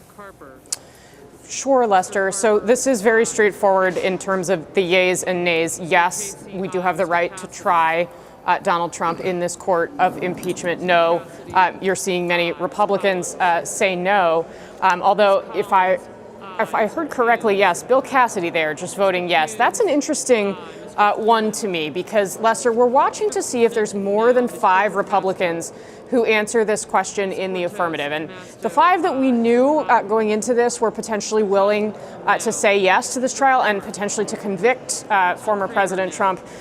Senators Murkowski of Alaska, Collins of Maine, Ben Sasse from Nebraska, Mitt Romney of Utah, Pat Toomey of Pennsylvania. They are all people who have condemned the president's actions in the wake of the January 6th insurrection that we have been talking about all day. But we were looking to see if more Republicans might be willing to say, okay, yes, in fact, I will consider this. And of course, the number that would be needed to convict former President Trump is 17 Republicans would have to vote with all Democrats, 2/3 majority of the Senate, to actually convict and prevent former President Trump from holding office again.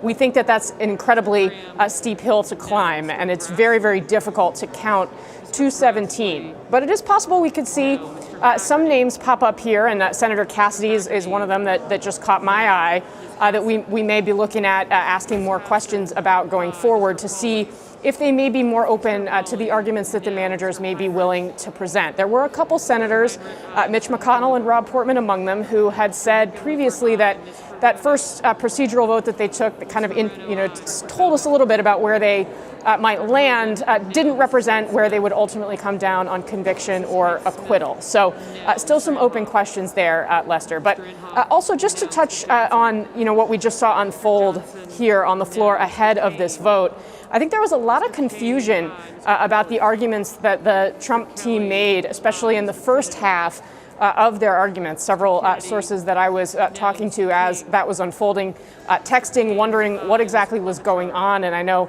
our colleagues have some reporting about how the Trump team was defending that. But from the perspective of sources up here on Capitol Hill who were listening, it did feel as though it was wandering and not necessarily focused on the question at hand. Now, of course, that may not actually sway any minds here. We, of course, are seeing the rules that have governed our politics for the last 4 years under Trump playing out in a pretty definitive and predictable way here. But I do also think it's important to underscore that even if it's just a few more Republicans, remember that this impeachment was actually the most bipartisan in history, with those 10 House members, 10 Republican House members voting to impeach the president. And this could be the most bipartisan vote in terms of the question of whether to convict or acquit that we have seen. Of course, in some past cases, we have not gotten as far as such a vote in the past. But this, of course, a critical vote here, just to give us kind of a read of the temperature of the room and what we may see later on when we see that final vote. And of course, this sets the stage for the main arguments, which are set to unfold tomorrow, as you heard the lead impeachment manager, Jamie Raskin, outline there, Lester. And I think we just believe Mitch McConnell, minority leader, has voted no. He'd been a big question mark because of some of the statements that he had made prior to this. We're going to let you keep following this vote, Casey. Let me quickly bring in NBC News political director and moderator of Meet the Press, Chuck Todd. Chuck, day one of this trial, again, this was on the constitutionality question, but in general, what are your thoughts about the different ways these two sides are approaching the larger question? Well, to be blunt here, the House impeachment managers they believe they have a pretty easy case to make, a pretty simple case to make. And frankly, the Trump team, you could tell that they're struggling to come up with a defense here. In general, they've tried a whole bunch of ideas. In fact, I think I saw what they did. It felt like a spaghetti at the wall events at times. The former president's lawyer would argue that the impeachment was rushed, or that they wanted more time, that it was taking too long, or that you should have done it quickly. But I think that was actually a feature, not a bug. What it felt like to me was a series of potential ways,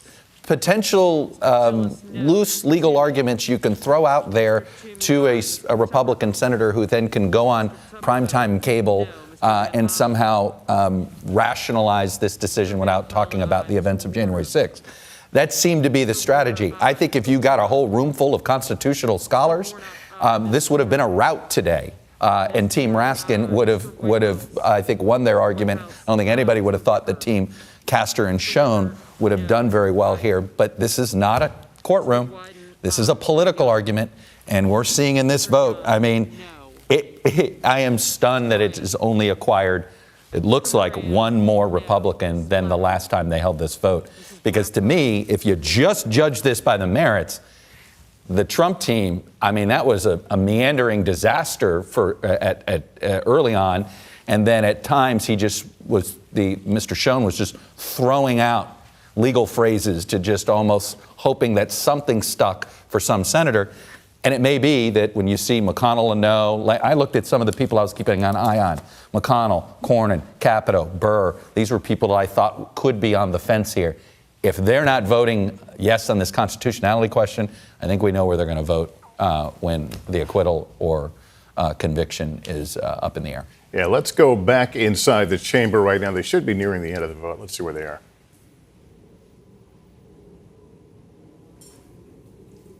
Looks like they're doing the final tally right now.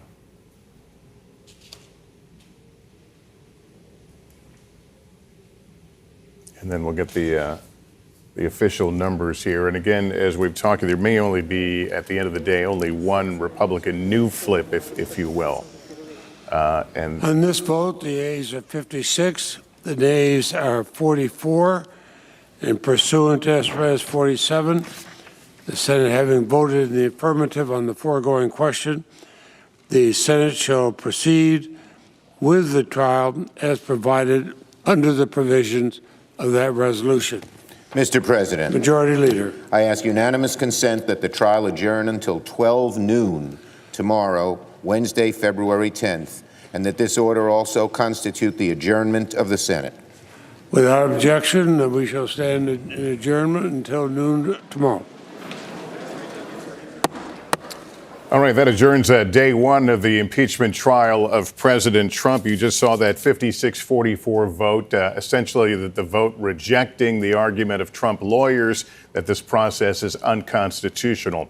Therefore, as you know, it was noted by Mr. Schumer, that Senator Schumer, that they'll pick up tomorrow at noon. And that is when we get into the heart of this trial and the larger question of whether former President Trump incited those crowds from the rally to go to the Capitol and attack the Capitol. Let's bring in Chief Washington correspondent Andrea Mitchell. Andrea, well, let's first talk about that breakdown, 56-44. What does that say about the ultimate vote?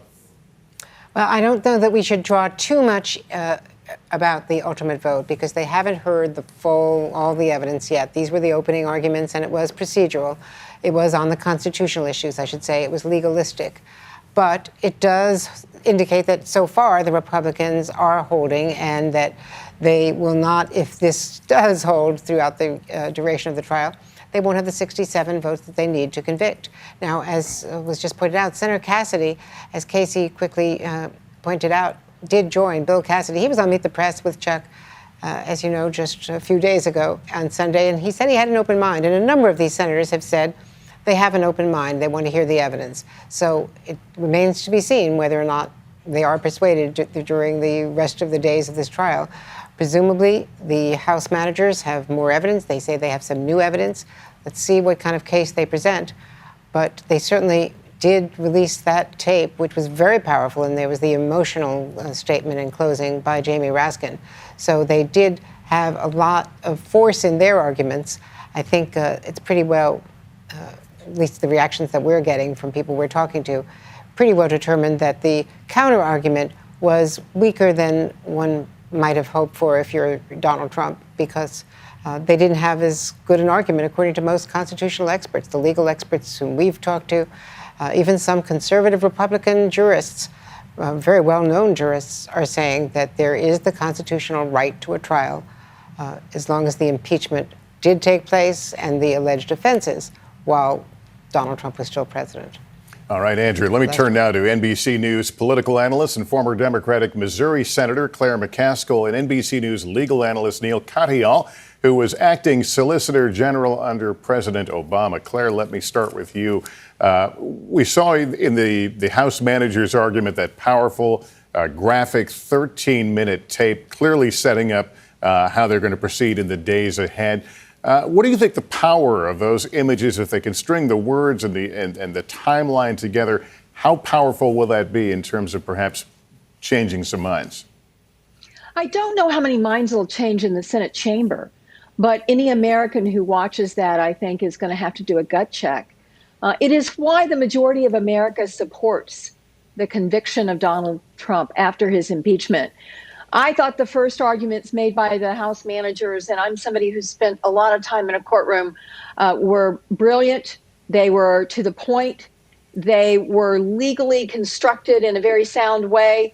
And then compare and contrast the president's lawyers. The first presentation was frankly incoherent.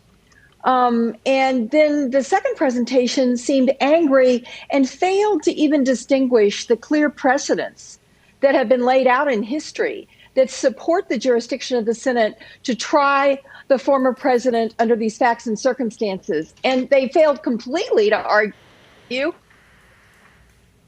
in fact, impeached while he was still in office.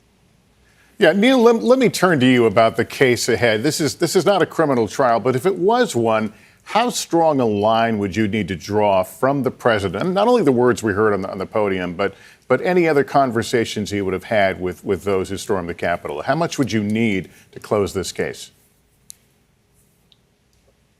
You need something. And here it's remarkable that, look, I think Jamie Raskin gave maybe the best oral argument I have ever heard in any court setting ever, and hitting both head and heart. But one thing he didn't say was that Gabe Sterling December 1st statement, in which Sterling said, "Mr. President, stop this rhetoric. Someone is going to get shot. Someone is going to get killed." He's clearly holding that back and setting the tone tomorrow and over the next days. Because look, there are some ambiguous statements that Donald Trump has made over time. But when you start with that and that warning, and then you look at Trump statements afterwards, it's that, Lester, which I think draws the gives the impeachment article so much force. And if I'm Donald Trump today, I'd be pretty worried. I wouldn't take much comfort in this 44-person vote that he got today, because it's really easy for the senators to say, oh, it's this constitutional issue. American public doesn't really totally understand, but Trump's lawyers didn't really even respond to the main arguments the House managers made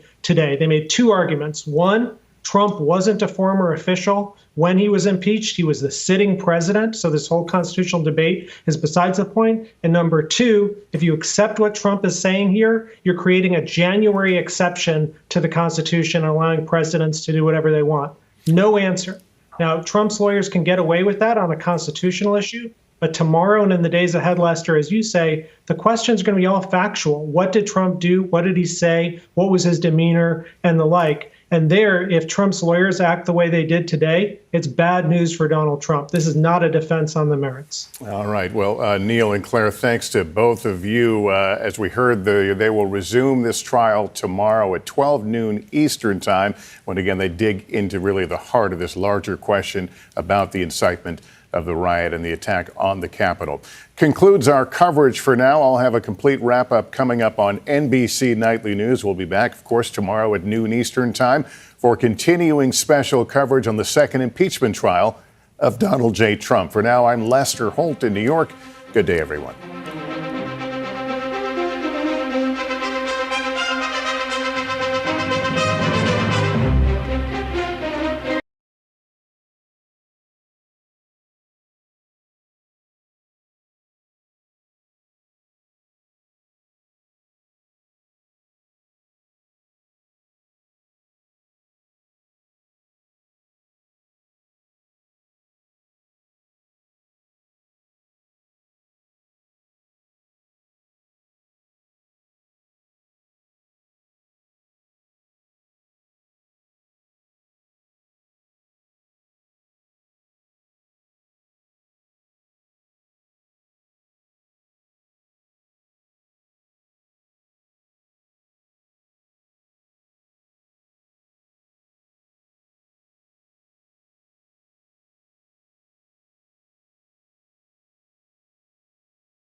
All this month, they are the black trailblazers and everyday heroes who've broken barriers, pushed for change, and brought progress to our country.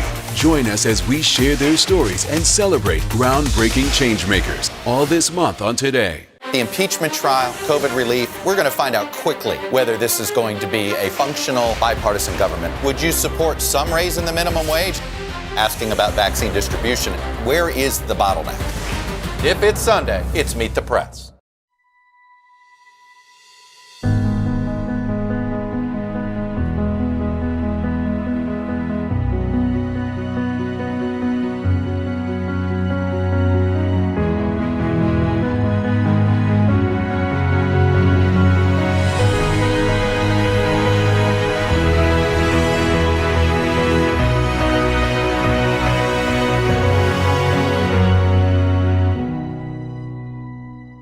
History in the making, the beginning of a new era in America. As Joe Biden takes office, the major changes and challenges ahead.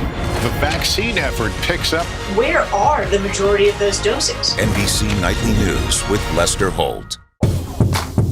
You're watching NBC News Now. We've got some breaking news. Trucks carrying the first U.S. shipment of the coronavirus vaccine. Hope for a whole lot of people who have been waiting months and months. It's news made for your streaming world.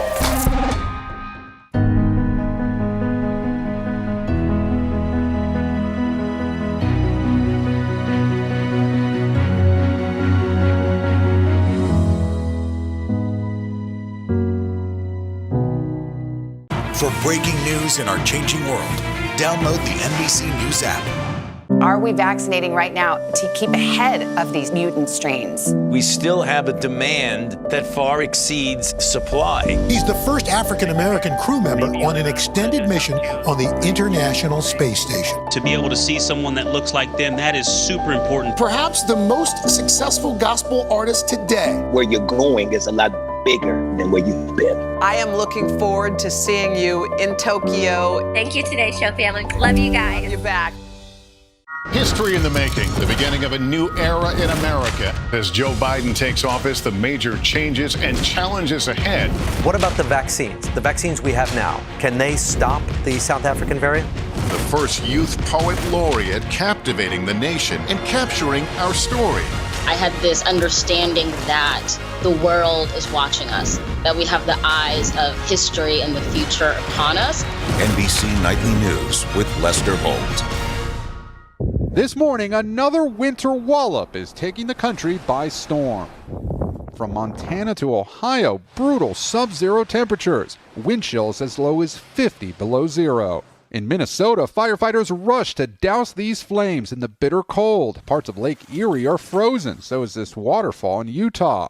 In Wisconsin over the weekend, this stunning video shows a pickup truck sliding into a snowbank on a freeway, then plunging 70 feet, but landing upright. Incredibly, the driver survived. Those frigid conditions are now expected to spread to parts of the Northwest, Northeast, even the South throughout the week. Parts of all the lower 48, except Florida, may drop below freezing. You live in New England, this is what you expect in New England. It's just a lot at once. Already across the country, treacherous road conditions. In Wichita, Kansas, this semi slid off a highway. In Oklahoma City, so many icy wrecks, the police department said it could only respond to those with injuries. This multi-car pileup injured 5. Cars just kept hitting and hitting and hitting and hitting and... Fire crews rescued multiple kids, including a baby still strapped in a car seat. These children carried down a hill to safety, where their relieved father was waiting. Thank you guys so much. Those bitterly cold temperatures are expected to hover across much of the country for days, Hoda. Right, Gabe Gutierrez. Gabe, thank you. All right, Al, let's talk about it. Cold storms. That's a little bit scary out there. Yeah, we got a lot going on. There's no denying it. This is Pittsburgh right now live, a courtesy of our friends at WXIA. And you can see the snow is packed in there and traffic is slowed down. And this is part of a quick hitting system. As we look at the radar, you can see we've currently got 37 million people under some sort of winter weather alert now, stretching from the Appalachians all the way into the Northeast. And this is going to be a quick hitter. It's going to dump, though, anywhere from 2 to 5 inches of snow moving through. And then we've also got this Arctic high over Utqiagvik, Alaska. This is the strongest high pressure ever recorded in February. This will really push down Arctically bitter cold air. Canadian low acts like a conveyor belt, bringing it all the way down into the lower 48. 20 million people under wind chill advisories. In fact, these advisories last until at least Sunday on Valentine's Day. This Arctic blast brings those temperatures anywhere from 10 to 40 degrees below average. And look at the wind chills. It's going to feel like 30 below in Omaha right now, minus 28 in Marquette, 5 in Oklahoma City. Tomorrow morning, it's going to feel like minus 12 in Milwaukee, 9 in Boston, 24 in Washington, D.C., 13 in Tulsa. And there's another system that's going to bring heavy rain, ice and snow making its way from the south into the mid-Atlantic and Northeast. We're going to look at that in more detail coming up in the next half hour. Guys?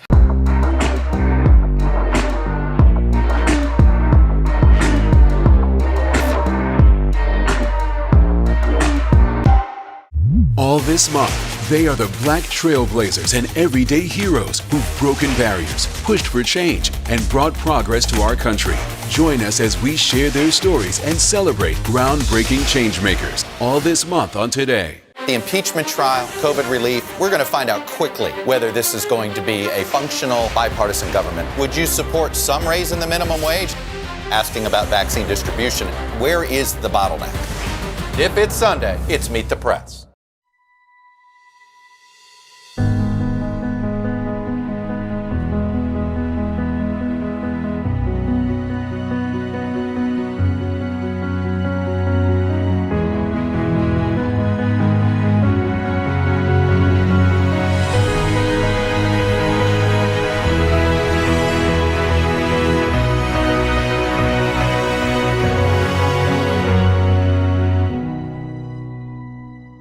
History in the making, the beginning of a new era in America. As Joe Biden takes office, the major changes and challenges ahead. The vaccine effort picks up. Where are the majority of those doses? NBC Nightly News with Lester Holt. You're watching NBC News Now. We've got some breaking news. Trucks carrying the first U.S. shipment of the coronavirus vaccine. Hope for a whole lot of people who have been waiting months and months. It's news made for your streaming world.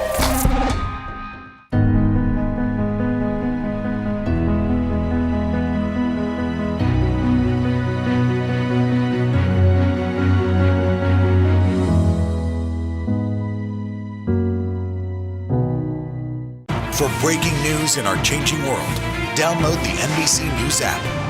Are we vaccinating right now to keep ahead of these mutant strains? We still have a demand that far exceeds supply. He's the first African-American crew member on an extended mission on the International Space Station. To be able to see someone that looks like them, that is super important. Perhaps the most successful gospel artist today. Where you're going is a lot bigger than where you've been. I am looking forward to seeing you in Tokyo. Thank you, Today Show family. Love you guys. Love you back. History in the making, the beginning of a new era in America. As Joe Biden takes office, the major changes and challenges ahead. What about the vaccines? The vaccines we have now, can they stop the South African variant? The first youth poet laureate captivating the nation and capturing our story. I had this understanding that the world is watching us, that we have the eyes of history and the future upon us. NBC Nightly News with Lester Holt.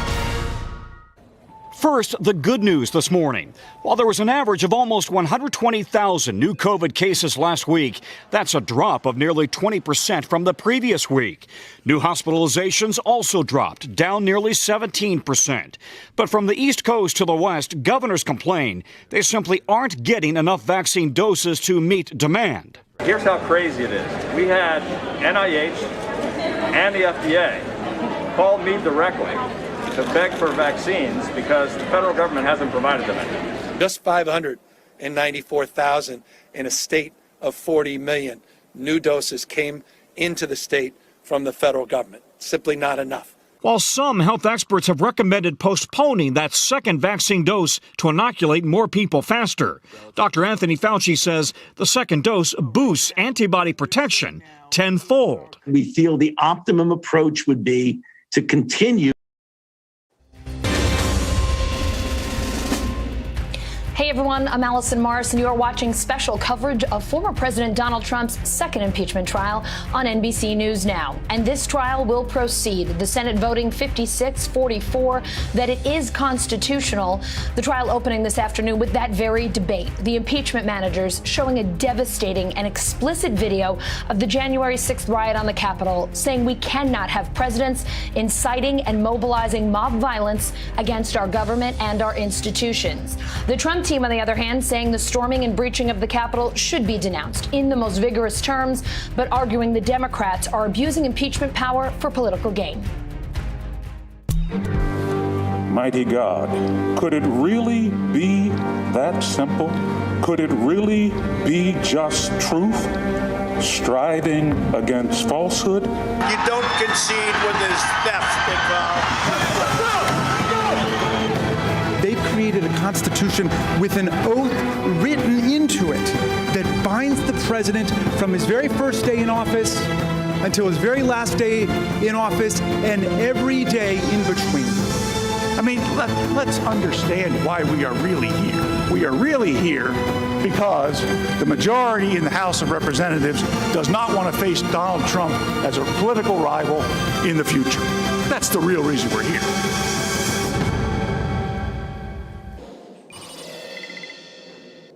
We have a team of reporters and analysts covering every angle of this opening day. We will break down both sides of that constitutionality debate, plus what to watch for tomorrow when formal opening arguments get going. Buckle up. We have a lot to get to tonight. All right, let's start on Capitol Hill with NBC News political correspondent Ali Vitale and NBC News senior political editor Mark Murray. Ali, we'll begin with you. Lead House impeachment manager Jamie Raskin started this trial with a 13-minute-long graphic video showing what happened on January 6th. Tell us more about his opening message to the Senate.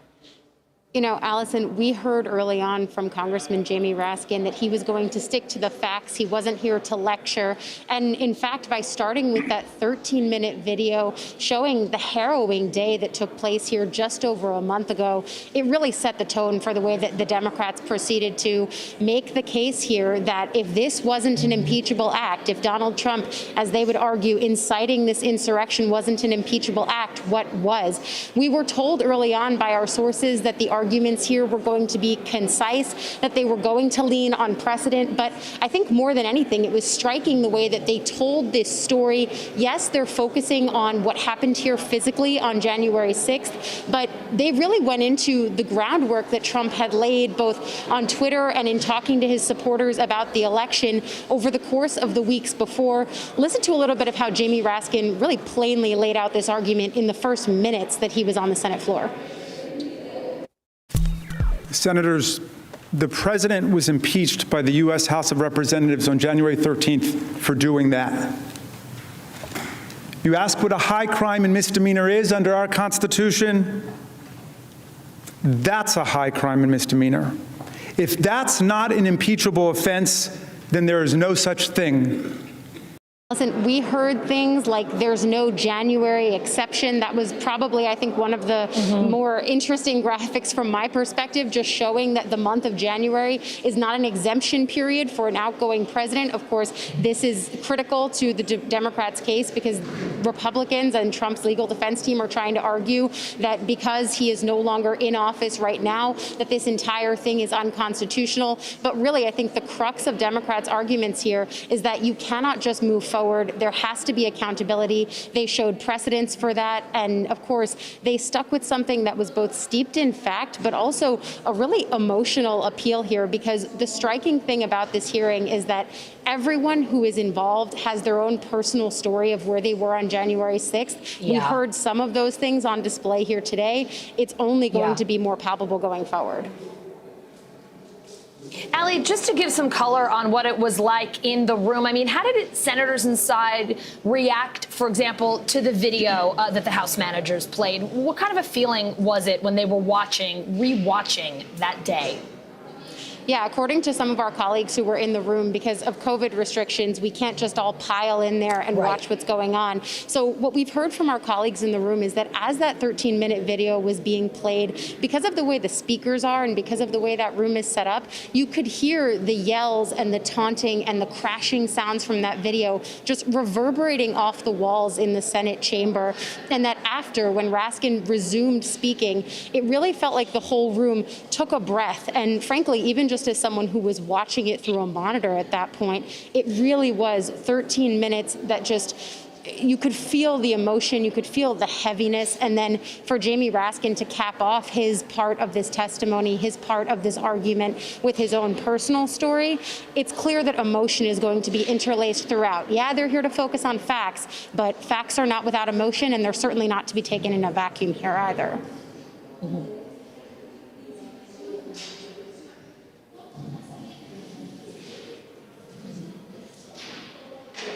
Ali, you mentioned that personal story that Raskin shared, an emotional and deeply personal account of the riots to wrap the Democrats' opening remarks. We're going to play a clip of that, and then let's get your reaction on the other side. My youngest daughter, Tabitha, was there with me on Wednesday, January 6th. It was the day after we buried her brother, our son Tommy, the saddest day of our lives. They said they heard that President Trump was calling on his followers to come to Washington to protest, and they asked me directly, would it be safe? Would it be safe? And I told them, of course it should be safe. This is the Capitol. My chief of staff, Julie Tagan, was with Tabitha and Hank locked and barricaded in that office, the kids hiding under the desk, placing what they thought were their final texts and whispered phone calls to say their goodbyes. They thought they were going to die. Ali, Congressman Raskin at the Capitol with his daughter and his son-in-law the day after burying his son, and they are all there thinking that they might die. I mean, I'm just not sure you could better capture the horror of that day. Yeah, that's true both from Congressman Raskin's perspective, but even just think about what we've seen in the last few days and weeks. That attack on the Capitol is still so fresh in the minds of so many here. It was a traumatic event, and one that we have heard lawmakers continue to relive on our airwaves, on the airwaves of our colleagues at other outlets. This is a story that is really unfolding in real time, and it's one of the things that the House Democratic impeachment members really relied on, and something that makes this impeachment of Donald Trump just so starkly different from the one that we all went through a year before. That one was mired in really the weeds of foreign policy and quid pro quos. I remember I was on the campaign trail at that point talking to voters. Some of them got lost in the weeds and the process of that impeachment hearing. What makes this one so different and why Democrats say they feel so confident, although you look at the way that the vote broke down today and it really does not look like people are going to ultimately vote to convict. But what does make this so different from a court of public opinion perspective is that so many Americans probably watched this play out in real time on their television screens, and that's what the impeachment managers are relying on here. The emotion, the fear that probably went along with seeing the Capitol utterly ransacked like that. And by contrast, that is exactly the thing that the Trump legal team had to work to kind of take the air out of a little bit, lower the temperature in the room.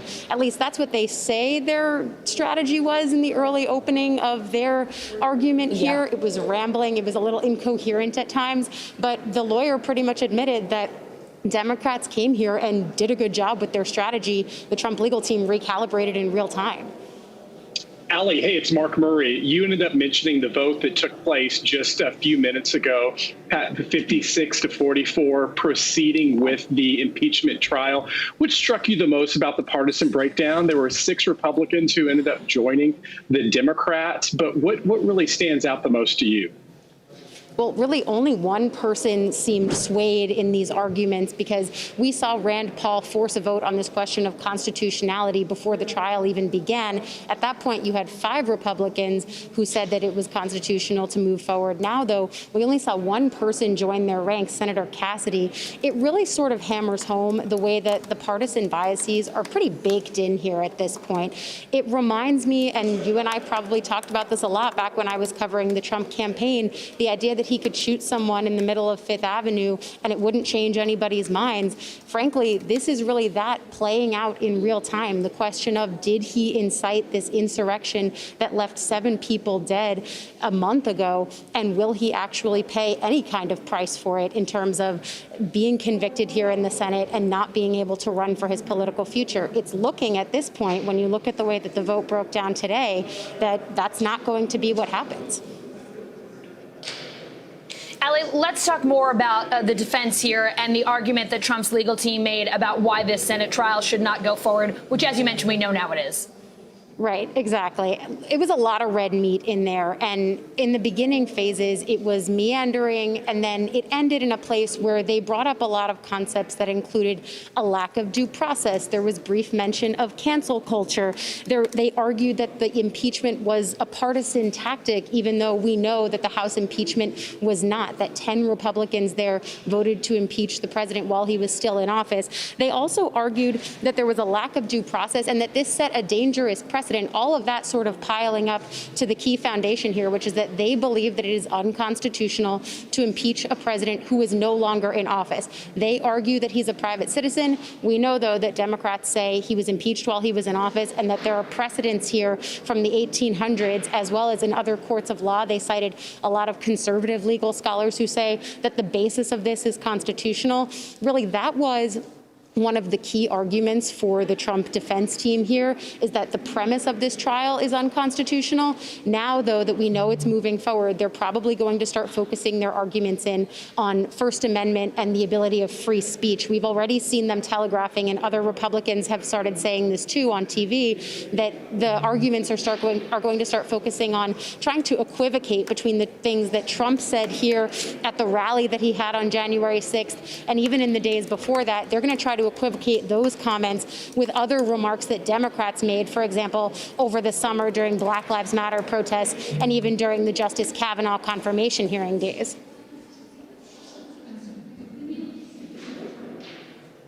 Allison, I just really want to emphasize what Allie was just saying about the red meat in the Republican presentation today and the defense of former President Donald Trump, because as Allie was really laying out, the Democrats were really, and Jamie Raskin and the Democratic impeachment managers were trying to have Republican senators remember what it was like to be in the Capitol on January 6th. I think the defense for former President Trump was getting those same Republican senators to remember what it's like to be a Republican, and a Republican who still might have to run for office, and really drawing on those guttural tribal instincts to make sure that there aren't going to be 67 votes in the Senate for conviction.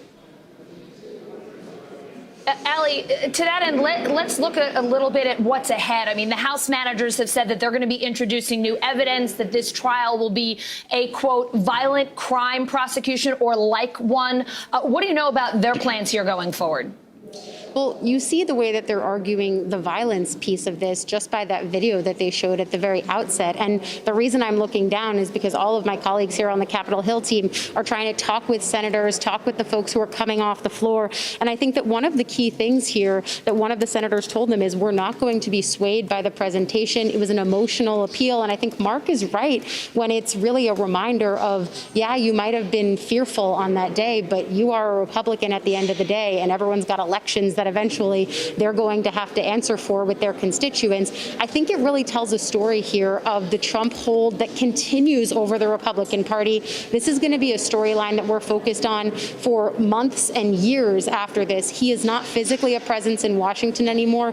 His voice is diminished because we don't see him on Twitter anymore. But at the same time, the power that he has over the base of the Republican Party, I have seen it firsthand for years. It is not going away anytime soon. And exercises like these that we're seeing on Capitol Hill shows you that every Republican senator here is very aware of that. And Allie, to that point, is there anything more that the Democrats could actually do in their presentation, the impeachment manager's presentation, that we saw today's 56 to 44 vote, to be able to win over a few more Republican votes? Or is that test vote that we saw today, 56-44, pretty much what it's going to be like when we have a final vote on whether or not to convict the former president? Yeah, I tend to live in reality here, and the reality says that that vote is probably what we're likely to see at the end of this. But at the same time, I never say never, because we've seen crazy things happen in this political realm over the course of the last few years. And there are even some senators who leave the door open to saying, well, maybe minds will be changed. But at the same time, that's what the conversation that we were having before this process started here today. And we see now how few minds were actually changed. Allison asked me about the new evidence that we're going to see brought forward by the House impeachment managers. We were continuously told this morning, stay tuned. We're still waiting to see what exactly that is. But at this point, they really did seem to lead with their strongest evidence, that 13-minute video, as well as a laying out of precedent and the reminder of this lack of a January exception here in the Constitution. I think it's pretty clear the contours of the argument. We've read legal briefs. We've read responses in this last week or so period. We know what these teams are going to argue at this point. So do the senators. And I think that the lines are kind of baked in at this point. Allie, the Senate was not supposed to meet over the weekend. Now they are saying they will meet through the weekend, no days off until they reach a verdict. What does that tell us about the possible timeline for this trial, when it might wrap up? I think you could also say no sleep till verdict, because that's kind of what it feels like it's going to be. Initially, there were some questions about the schedule, because there was going to be time taken off because of the Trump legal team's request to observe Shabbat. Now that's not going to be happening, and so we're going to be working through the weekend. The thing that has always been true here, as we've seen the fluctuations in the legal team's arguments, as well as the politics in flux here, the thing that's always been true is that for a variety of reasons, Republicans and Democrats all want this trial to go as quickly as possible. All right, Ali Vitale, Mark Murray, always great to have you both with us. Thank you so much. You got it. Donald Trump's political future hanging in the balance. Today, his legal team accusing Democrats of playing politics. With this trial, you will open up new and bigger wounds across the nation. For a great many Americans see this process for exactly what it is: a chance by a group of partisan politicians seeking to eliminate Donald Trump from the American political scene and seeking to disenfranchise 74 million plus American voters. NBCNews.com senior White House reporter Shannon Pettypiece joining me now. Shannon, David Schoen talking about partisan politics, but our NBC White House team is reporting that Bruce Castor, another one of President Trump's or former President Trump's attorneys, actually wanted to lower the temperature in the Senate after the House manager's opening arguments. What else do you know about the Trump team's defense strategy today? Right. Well, this argument that Bruce Castor gave was pretty widely criticized, including by President Trump's allies, like his former lawyer, Alan Dershowitz, who said, he had no idea what Castor was doing, that it was certainly not the type of argument he would make. But as you mentioned, Allison, we were told by someone close to the president's legal team that this was an attempt to take down the temperature after they saw that really strong performance by the Democratic impeachment managers. So, we definitely saw a stronger argument following that. More widely, you can see the president's legal arguments centering around this issue of constitutionality and not talking about the merits of the case, but talking about the process and whether it is constitutional to not only impeach, but to try and convict a president once he is out of office. And we heard that argument more clearly today from Schoen, who was the second lawyer who presented, but that's continues to be what we expect to hear from them going forward.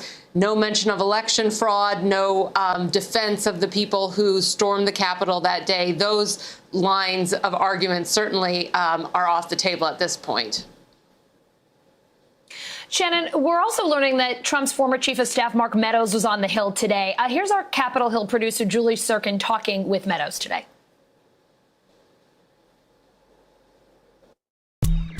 What did you think of the House manager's presentation? Pretty much what was expected.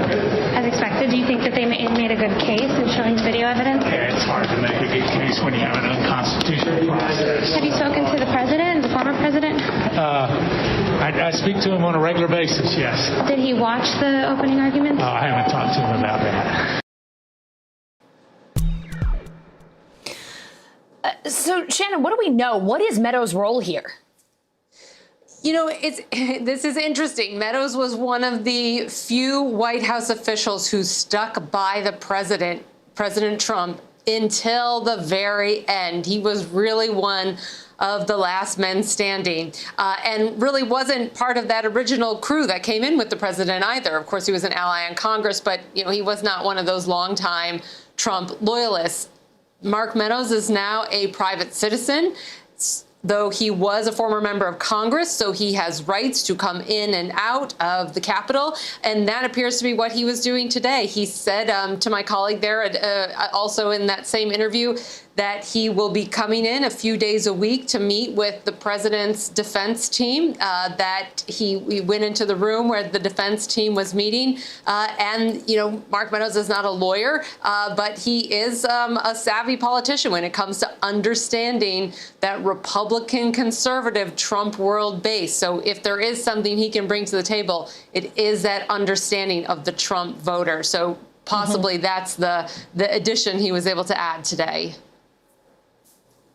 Shannon, President Biden has not said all that much about the impeachment trial so far, but he did get a question about it today. What did he say? It was another rendition of his response that I'm not a senator, so I don't have to tell you what I think on this issue. But have a listen to what he said, Allison.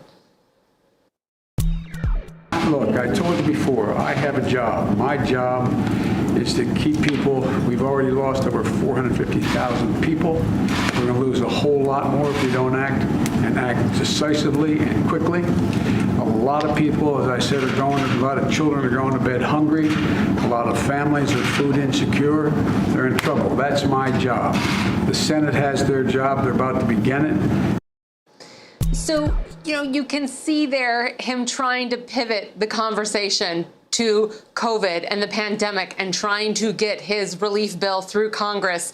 And that is the message that the White House is trying to stay on. They've got a week of counter-programming lined up, and it's really the programming you would expect to see from this White House had there not been these impeachment hearings going on this week. It is all about COVID.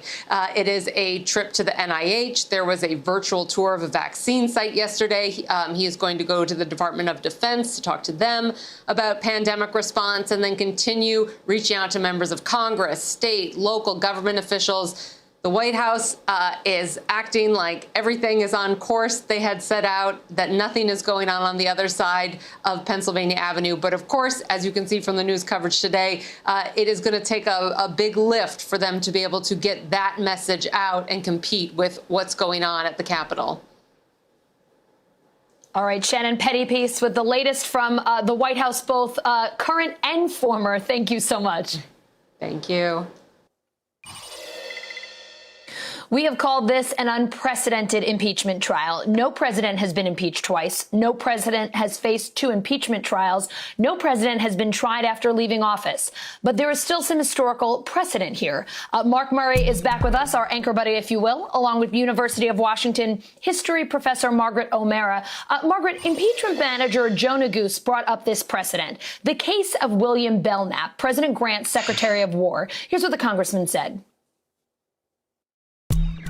By the way, unlike Belknap, as we know, President Trump was not impeached for run-of-the-mill corruption, misconduct. He was impeached for inciting a violent insurrection, an insurrection where people died in this building,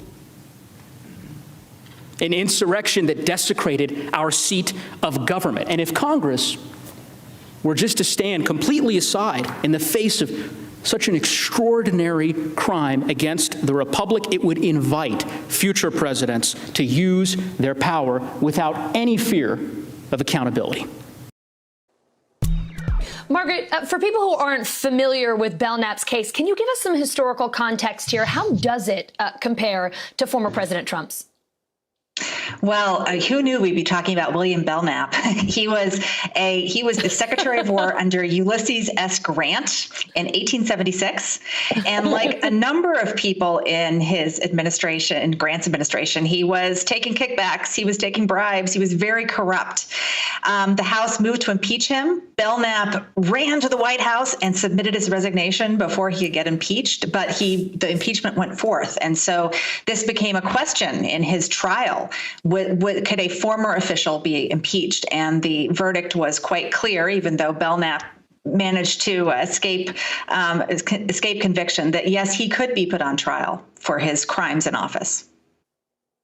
Margaret, this is Mark Murray. It really did strike me that when the Republicans were making their defense, or you had former President Trump's defense team, they really didn't address the Belknap precedent that had occurred, even though back in 1876, there were his defenders at the time who did say that, hey, we can't do this to an ex-office holder. And there was even a vote that seemed very similar to today's vote on whether to proceed, where there was a sizable portion of the minority who said, making the argument that former President Trump's defenders were making, that you can't do this to an ex-office holder.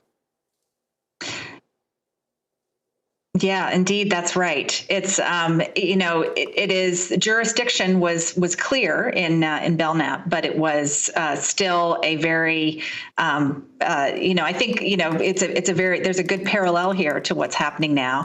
But of course, Belknap was a cabinet secretary. He wasn't a president, and so this also is an unprecedented presidential impeachment because it is concerning a president who is no longer in office. And that certainly was something that Trump's defense team was hanging on today, and making the point that trying to make an argument that Democrats have wanted to have Trump out of office for a long time. Margaret, at the heart of today's arguments, the question, is it constitutional to try the impeachment of a president no longer in office? There was a lot of talk about the framers' intent. What is your take here? Well, the framers were drafting the Constitution and looking across the Atlantic to Great Britain. We had just had a Revolutionary War. We'd just gotten free of Great Britain. But nonetheless, the British system, the parliamentary system, was one that was a model for the framers of the Constitution in many ways. And one thing that was going on at that very moment was that a former office holder, the former Governor General of India, was being impeached by Parliament for crimes in office. A guy named Warren Hastings. Again, who would have thought we would be sitting here in 2021 talking about Warren Hastings from 1787? But nonetheless, this is very relevant. And the framers, I think the House managers put together, we have a lot of constitutional law professors that were doing their stuff today on the floor of the Senate. And they were making it quite clear that the Constitution was creating a provision that with that in mind. Margaret, who knew the 1800s, 1700s would be so 2021? But here we are. The Trump legal team arguing, right? The Trump legal team arguing that House Democrats are playing politics here, saying that they only want to impeach Trump to stop Americans from voting for him again in 2024. Here's attorney David Schoen. What they really want to accomplish here in the name of the Constitution is to bar Donald Trump from ever running for political office again. But this is an affront to the Constitution, no matter who they target today. It means nothing less than the denial of the right to vote and the independent right for a candidate to run for elective political office, guaranteed by the First and 14th Amendments to the United States Constitution, under the guise of impeachment as a tool to disenfranchise. I mean, the argument here, impeachment is political, but isn't impeachment historically political? It's always been political. And in fact, this is one of the least political presidential impeachments, you might say. I mean, Andrew Johnson, who was no model president, was in some ways, when he was impeached in 1868, he kind of was, Congress has created a trap for him to walk into. It was very much a culmination of a battle that he had been waging with leaders in Congress over Reconstruction and reconciliation of former Confederates. And so, too, you could say the Clinton impeachment in 1998 was also quite political. It was at a moment of Republican-led House, a Democratic president, a lot of animosity, very little love lost. And in fact, the impeachment kind of boomeranged back on the Republicans, who in the election immediately following lost seats because people felt that they had been too political. This, on the other hand, is I think a clearer cut and stronger case. And going back to the founding, why do we have impeachment? Well, it was, look, the founders were the legislators. They wanted to create a chief executive, but they wanted to make sure there were checks on his power. They were very worried about authoritarian taking that role. They were very worried about a president becoming too powerful. They had just extracted themselves from having a monarch, and they really did not want to put someone in a position where he or she could grab too much power. And so that is what impeachment is for. It is this very rare check that Congress, the legislative branch, places on the executive. Margaret, Democrats have tried to emphasize that this is the most bipartisan presidential or ex-presidential impeachment in history. You ended up having 10 Republicans who voted just weeks ago on the House side to impeach former President Donald Trump. Now we see, had 6 Republicans join with the Democrats today in proceeding. Is that significant, or is that mainly just going to be a historical footnote on the Republicans, the small number of Republicans who've broken away from Trump? Yeah, I think, it shows that if this is the most bipartisan impeachment, it shows how partisan impeachments are. That, again, these are political processes at the end of the day. Even if the evidence is overwhelming, and going back to where we started with William Belknap, there was plenty of evidence of his malfeasance. It was pretty clear cut that he was guilty as charged.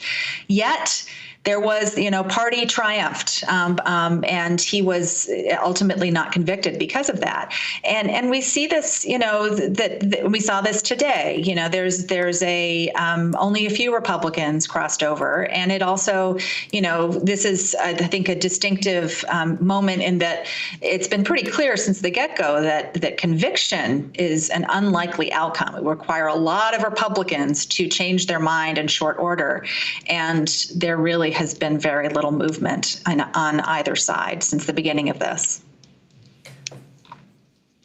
Margaret, I know you also study the connections between the U.S. government and technology. Today, the House managers showed a jarring video of the Capitol riots, along with President Trump's tweets that day. President Trump's legal team also showed clips of Democrats calling for President Trump's impeachment as early as 2017. What did you think of how each side used video and social media today? It was really stunning. And I think, again, this is what makes this whole process and January 6th stand alone. The fact that you had hundreds of participants on January 6th who were their own broadcast network. They were their own NBC News, and they were framing, projecting it live as it happens. We, when Nixon was impeached in 1974, there was the White House tapes and the smoking gun. Well, we now have thousands of smoking guns, and I think the use by both sides of video in this earlier today underscores that the real audience for this whole trial is the American public, is the people watching. That the outcome is probably not going to. This is not going to result in the conviction of Donald Trump, but it is something that, and this is really, really powerful imagery. It's really stunning, and it's hard to explain away when you have these multiple sources, the perpetrators themselves providing the historical record of what happened. Margaret, when I first started covering politics in Washington, D.C., it was Bill Clinton's impeachment trial. This is now Donald Trump, the second one for him. One of the arguments that we heard from Donald Trump's defense team was, you Democrats keep on doing this. We're just going to see presidential impeachment trial after presidential impeachment trial. Does it strike you that this has become more commonplace? Do we think that this is going to be a regular occurrence, no matter what party ends up controlling the House of Representatives, that the other party's president ends up getting impeached? It's fair to worry because, look, we went from 1868 all the way to 1974 without a presidential impeachment. When Nixon was impeached, it was extraordinary. It underscored the gravity of the Watergate scandal and how many people, both Americans and elected leaders, felt that Nixon and his administration had stepped over the bounds of office. And then because we had Clinton and then Trump, it seems more commonplace. You have these four modern presidential impeachments as opposed to one back then. But I don't know. I think that, the Clinton White House was beset by scandal throughout its 2 terms. Some of it self-generated, some of it the product of increasingly partisan times. We didn't have, impeachments in intervening years before Trump. So I think it's going to depend partially on who's president. But clearly this is now a tool in the toolbox. And, impeachments have been very rare. They've never resulted in a conviction. Richard Nixon notably resigned before the full House could even vote to impeach him. Andrew Johnson, who was, he escaped the Senate trial by 1 vote and stayed in office. So these are, for this to become a kind of frequent occurrence in every administration, what I think signal a broader breakdown in the way the government is working, or more accurately, not working. Margaret, even though we have seen 2 impeachments of this particular president, you have said this is incredibly rare. His lawyer, Bruce Castor, sort of referenced the fact that this is rare, but we're seeing it again. Let's play that clip. This is supposed to be the ultimate safety valve, the last thing that happens, the most rare treatment. So, Margaret, what does this double impeachment tell us about how we may look back on President Trump's presidency years from now?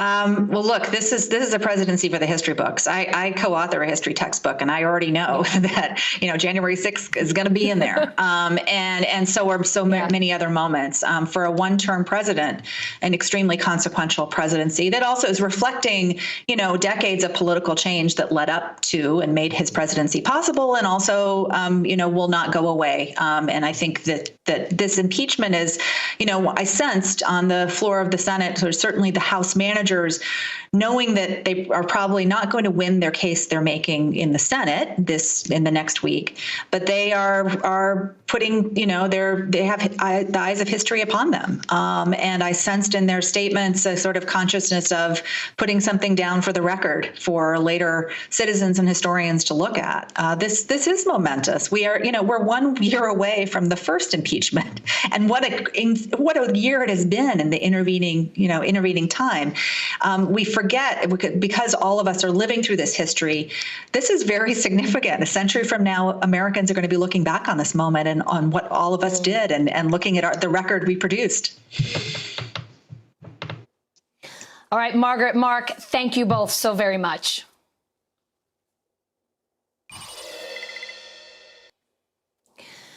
This cannot be our future. Lead House impeachment manager Jamie Raskin with a powerful plea to end his opening arguments today. Raskin saying sounds from the Capitol siege on January 6th still haunt him.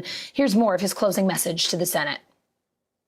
And I hope this trial reminds America how personal democracy is, and how personal is the loss of democracy, too. Distinguished members of the Senate, my youngest daughter, Tabitha, was there with me on Wednesday, January 6th. It was the day after we buried her brother, our son, Tommy, the saddest day of our lives. But the reason they came with me that Wednesday, January 6th, was because they wanted to be together with me in the middle of a devastating week for our family. And I told them I had to go back to work because we were counting electoral votes that day on January 6th. It was our constitutional duty. And by the time we learned about it, about what was going on, it was too late. I couldn't get out there to be with them in that office. And all around me, people were calling their wives and their husbands, their loved ones, to say goodbye. Members of Congress, in the House anyway, were removing their congressional pins so they wouldn't be identified by the mob as they tried to escape the violence. Our new chaplain got up and said a prayer for us, and we were told to put our gas masks on.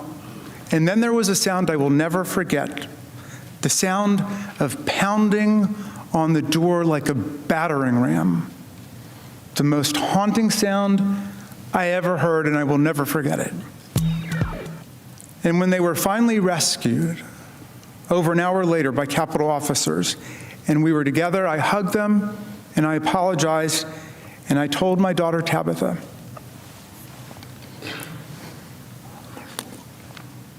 who's 24 and a brilliant algebra teacher in Teach for America. Now, I told her how sorry I was, and I promised her that it would not be like this again the next time she came back to the Capitol with me. And you know what she said?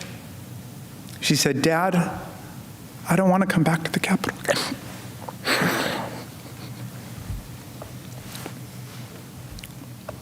Of all the terrible, brutal things I saw and I heard on that day, and since then, that one hit me the hardest.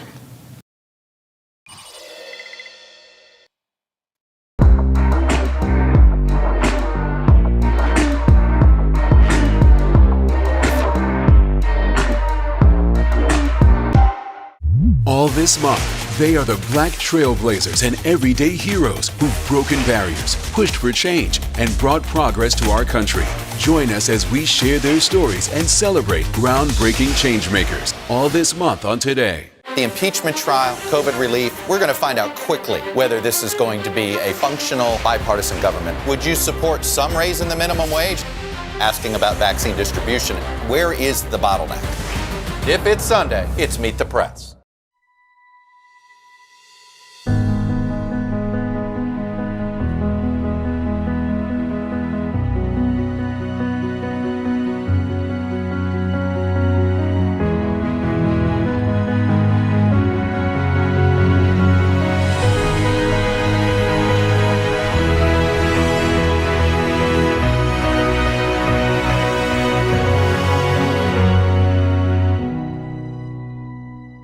History in the making, the beginning of a new era in America. As Joe Biden takes office, the major changes and challenges ahead. The vaccine effort picks up. Where are the majority of those doses? NBC Nightly News with Lester Holt. You're watching NBC News Now. We've got some breaking news. Trucks carrying the first U.S. shipment of the coronavirus vaccine. Hope for a whole lot of people who have been waiting months and months. It's news made for your streaming world.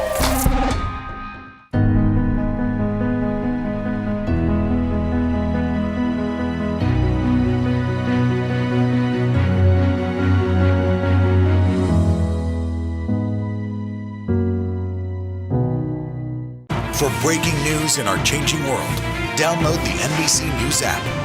Are we vaccinating right now to keep ahead of these mutant strains? We still have a demand that far exceeds supply. He's the first African-American crew member on an extended mission on the International Space Station. To be able to see someone that looks like them, that is super important. Perhaps the most successful gospel artist today. Where you're going is a lot bigger than where you've been. I am looking forward to seeing you in Tokyo. Thank you, Today Show family. Love you guys. You're back. History in the making, the beginning of a new era in America. As Joe Biden takes office, the major changes and challenges ahead. What about the vaccines? The vaccines we have now, can they stop the South African variant? the first youth poet laureate captivating the nation and capturing our story. I had this understanding that the world is watching us, that we have the eyes of history and the future upon us. NBC Nightly News with Lester Holt. Is the second Senate impeachment trial of Donald Trump constitutional? It depends on who you ask. Here are some highlights from the debate between the House impeachment managers and Trump's legal team on the Senate floor today. The text of the Constitution makes clear there is no January exception to the impeachment power. That presidents can't commit grave offenses in their final days and escape any congressional response.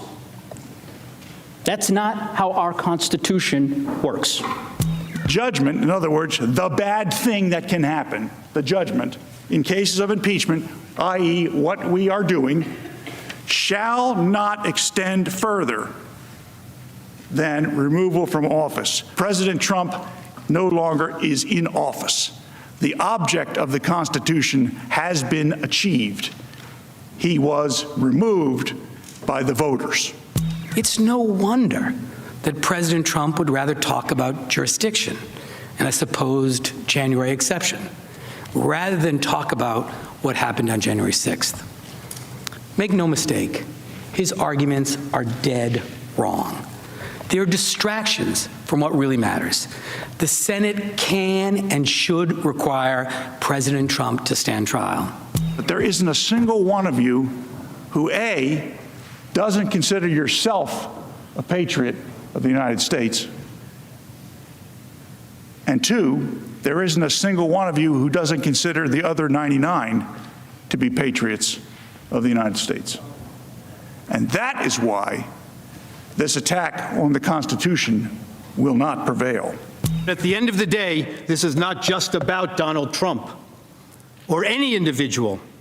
This is about our Constitution and abusing the impeachment power for political gain. We cannot have presidents inciting and mobilizing mob violence against our government and our institutions because they refuse to accept the will of the people under the Constitution of the United States.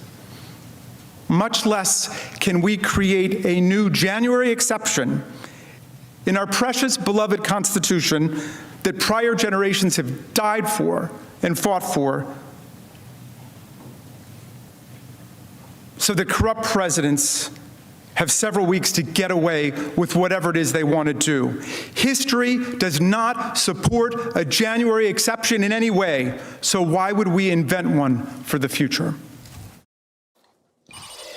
All right, here now to fact check the first day of Donald Trump's second impeachment trial, our favorite friendly fact checker, NBCNews.com political reporter Jane Tim. So, Jane, the debate today really centering around the constitutionality of trying a president for impeachment after leaving office. Democrats and Republicans clearly have very different takes here. So separate the fact from the fiction for us, if you will. You know, there's absolutely precedent, as Professor Amara just gave us a history lesson about William Belknap in 1876 being impeached after he had left office or left his cabinet post. There was absolutely precedent, but it's important to say that there absolutely is now precedent of a president being impeached and tried after leaving office because of today's vote. It's worth noting that before today, there were valid arguments on either side of the legal argument about whether a president could be impeached after leaving office. But the Trump team actually seemed to struggle to cite those valid arguments. They, in their final legal brief they released this week, they relentlessly quoted Michigan law's Brian Kalt, but they often misquoted him or misattributed him. In his words, it ranged from sloppy to disingenuous, just quite simply not appropriately quoting him. And he said, look, we actually had some arguments as to why this wasn't a constitutional process, but they didn't quote those arguments. Yeah, it was so interesting, his tweets today, Jane, just saying, but basically that's not what I was saying, and that they were taking his arguments out of context. Today, Trump lawyer David Schoen claimed that the Democrats denied Trump due process by delaying delivering the impeachment article to the Senate. Take a listen. The House leadership unilaterally and by choice waited another 12 days to deliver the article to this Senate to begin the trial process. In other words, the House leadership spent more time holding the adopted article than it did on the whole process leading up to the adoption of the article. That intentional delay, designed to avoid having the trial begin while Mr. Trump was still president, led to yet another egregious denial of due process.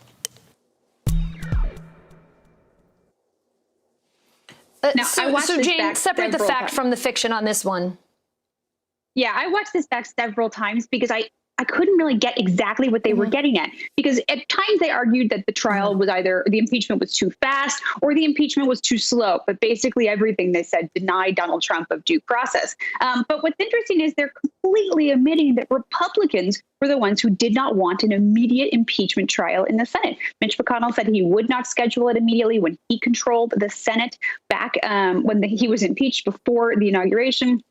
And he repeatedly pushed back and said Donald Trump needs more time to prepare for his trial. By all accounts, Mitch McConnell is the reason we didn't have this trial sooner. He is the reason we are having it now, and not the reason that we had to, that wasn't giving him due process. It's disingenuous, and it omits some really big parts of the last 2 months of our lives here. All right, Jane, Tim, I feel like this is a prelude to all the fact checking yet to come. We look forward to talking with you throughout the rest of the week. I'll see you soon.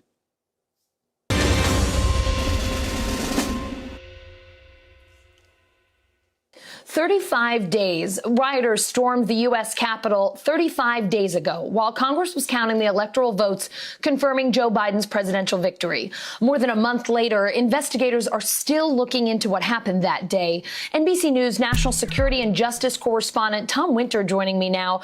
Tom, what's the latest? Where does this investigation stand tonight? And where's the arrest count? Last I checked, some 200 people had been charged for their role in the riot. That's right. So it's at least 198, Allison, and good evening. And that number is expected to grow. We continue to get arrests kind of flow in as things kind of move along in these cases here. The FBI still soliciting more information from people, still providing more photographs, but the investigation has plateaued a little bit as far as the frequency of arrests. A couple of days last week, we had 6 arrests in a day, or at least several arrests in a day. I think what you're seeing now is some of the heavier cases are starting to come in, and if we can judge it off of what the FBI has posted as far as new pictures, they're really focusing on the people that assaulted police, assaulted the Capitol Police. We're seeing somebody doing that literally right now on camera, spraying pepper spray at them.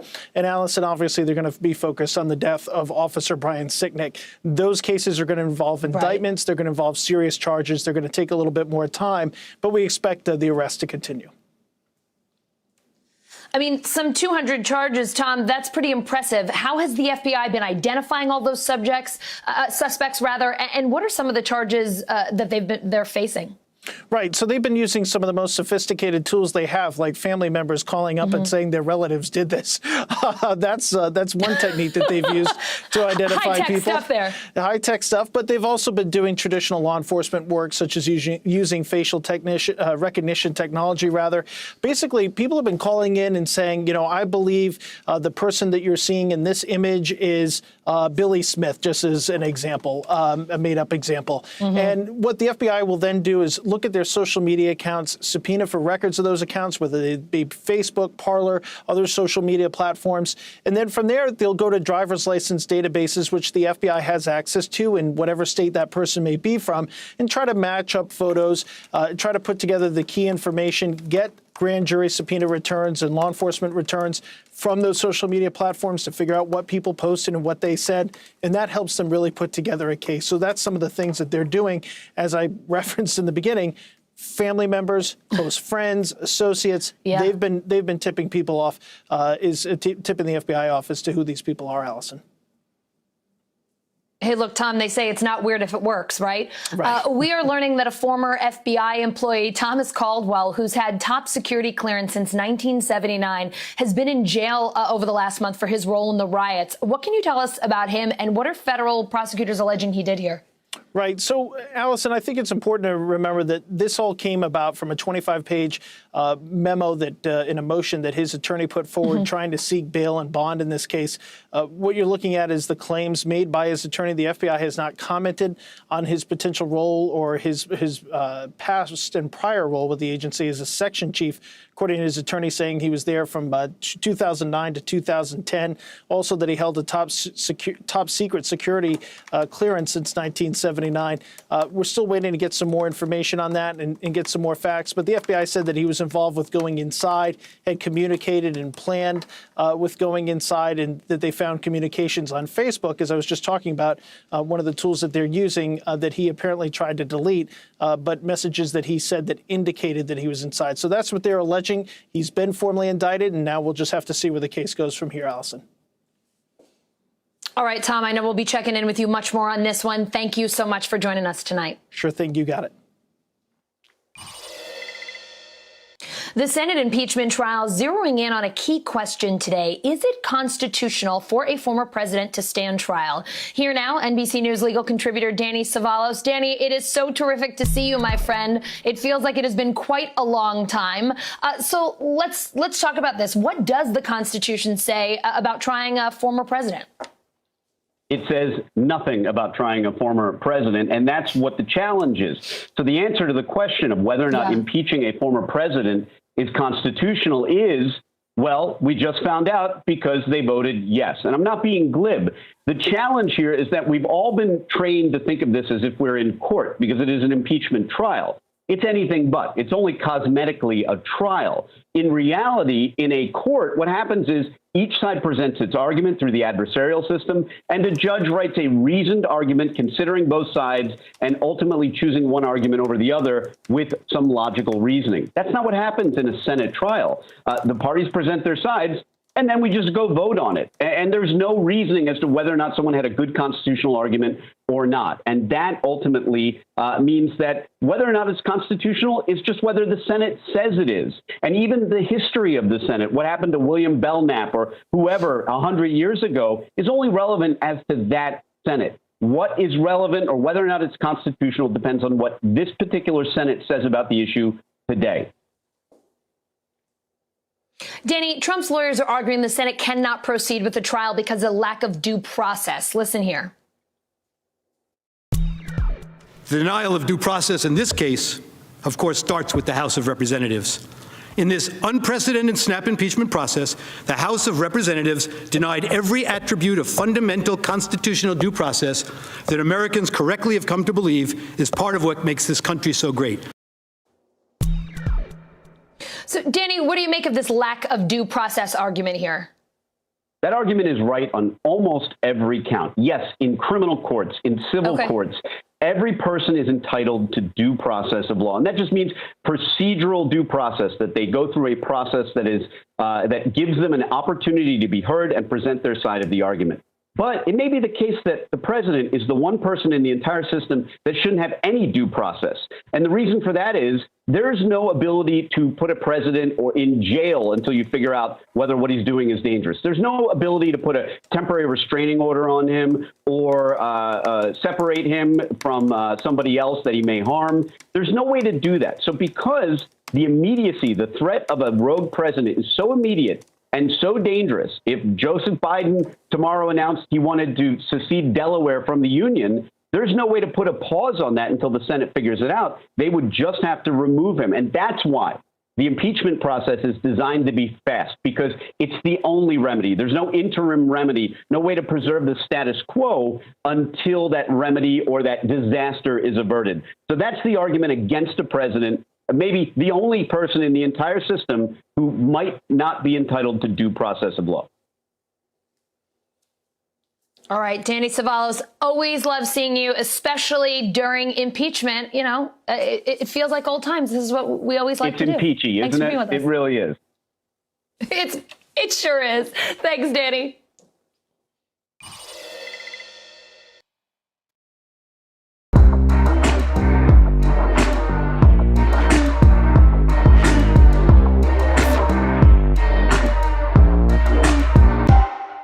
All this month, They are the black trailblazers and everyday heroes who've broken barriers, pushed for change, and brought progress to our country. Join us as we share their stories and celebrate groundbreaking changemakers all this month on Today. The impeachment trial, COVID relief, we're going to find out quickly whether this is going to be a functional bipartisan government. Would you support some raise in the minimum wage? Asking about vaccine distribution, where is the bottleneck? If it's Sunday, it's Meet the Press.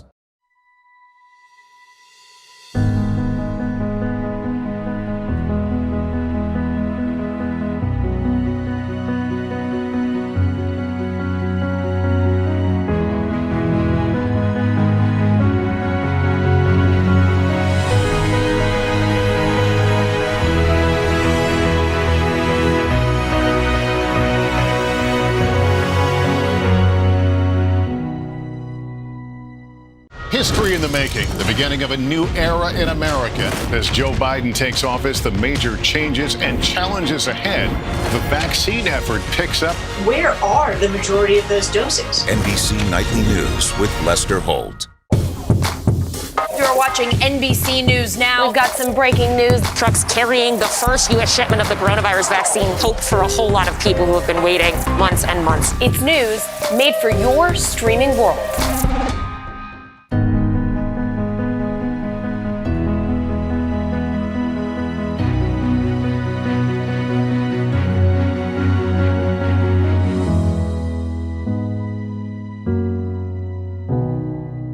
For breaking news in our changing world, download the NBC News app. Are we vaccinating right now to keep ahead of these mutant strains? We still have a demand that far exceeds supply. He's the first African-American crew member on an extended mission on the International Space Station. To be able to see someone that looks like them, that is super important. Perhaps the most successful gospel artist today. Where you're going is a lot bigger than where you've been. I am looking forward to seeing you in Tokyo. Thank you, Today Show family. Love you guys. You're back. History in the making, the beginning of a new era in America. As Joe Biden takes office, the major changes and challenges ahead. What about the vaccines? The vaccines we have now, can they stop the South African variant? The first youth poet laureate captivating the nation and capturing our story. I had this understanding that the world is watching us, that we have the eyes of history and the future upon us. NBC Nightly News with Lester Holt.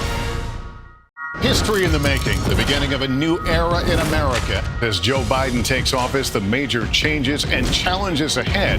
What about the vaccines? The vaccines we have now, can they stop the South African variant? The first youth poet laureate captivating the nation and capturing our story. I had this understanding that the world is watching us, that we have the eyes of history and the future upon us. NBC Nightly News with Lester Holt. Is it me, or is there a lot of noise out there? Politics, tech, culture, it's a lot. And we've got some questions. Why are we still voting like it's the 1800s? What's so hard to understand about climate change? Are we winning the fight against disinformation? I'm Gotti Schwartz with The Overview, where we take a critical look at the stories everyone's talking and posting about. We'll pull them apart and offer you a new perspective without the noise.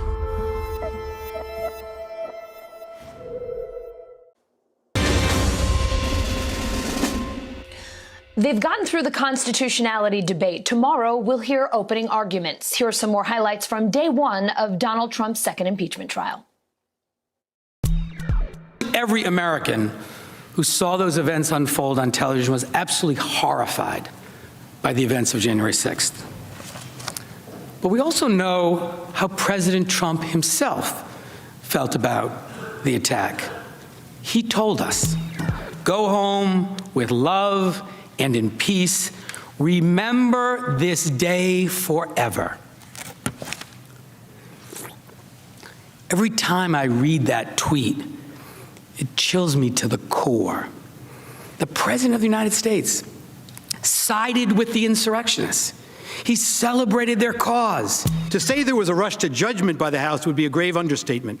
It is not as if the House members who voted to impeach were not mightily warned about the dangers to the institution of the presidency and about our system and to our system of due process. They were warned in the strongest of terms from within their own ranks. Impeachment exists to protect the American people from officials who abuse their power, who betray them. It exists for a case just like this one. Honestly, it is hard to imagine a clearer example of how a president could abuse his office, inciting violence against a co-equal branch of government while seeking to remain in power after losing an election. Sitting back and watching it unfold. We all know the consequences. They don't need to show you movies to show you that the riot happened here. We will stipulate that it happened, and you know all about it. This is a process fueled irresponsibly by base hatred by these House managers and those who gave them their charge, and they are willing to sacrifice our national character to advance their hatred and their fear that one day they might not be the party in power. President Trump was not impeached because he used words that the House decided are forbidden or unpopular. He was impeached for inciting armed violence against the government of the United States of America. So you'll never hear anybody representing former President Trump say anything at all other than what happened on January 6th and the storming and breaching of the Capitol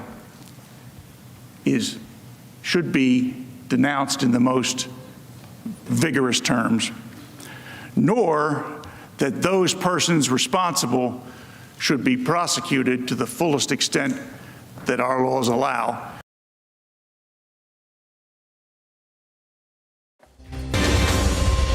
Hey everyone, I'm Allison Morris. You're watching special impeachment coverage on NBC News Now. The first day of the second Senate impeachment trial of Donald Trump is now done. By a 56-44 tally, the Senate voting tonight to continue. Trump's counsel arguing today that this trial is unconstitutional. The impeachment managers, on the other hand, urging the Senate to vindicate the Constitution. And if you don't fight like hell, you're not going to have a country anymore. He issued statements during the insurrection, targeting the vice president and reiterating the very same lies about the election that had launched the violence in the first place.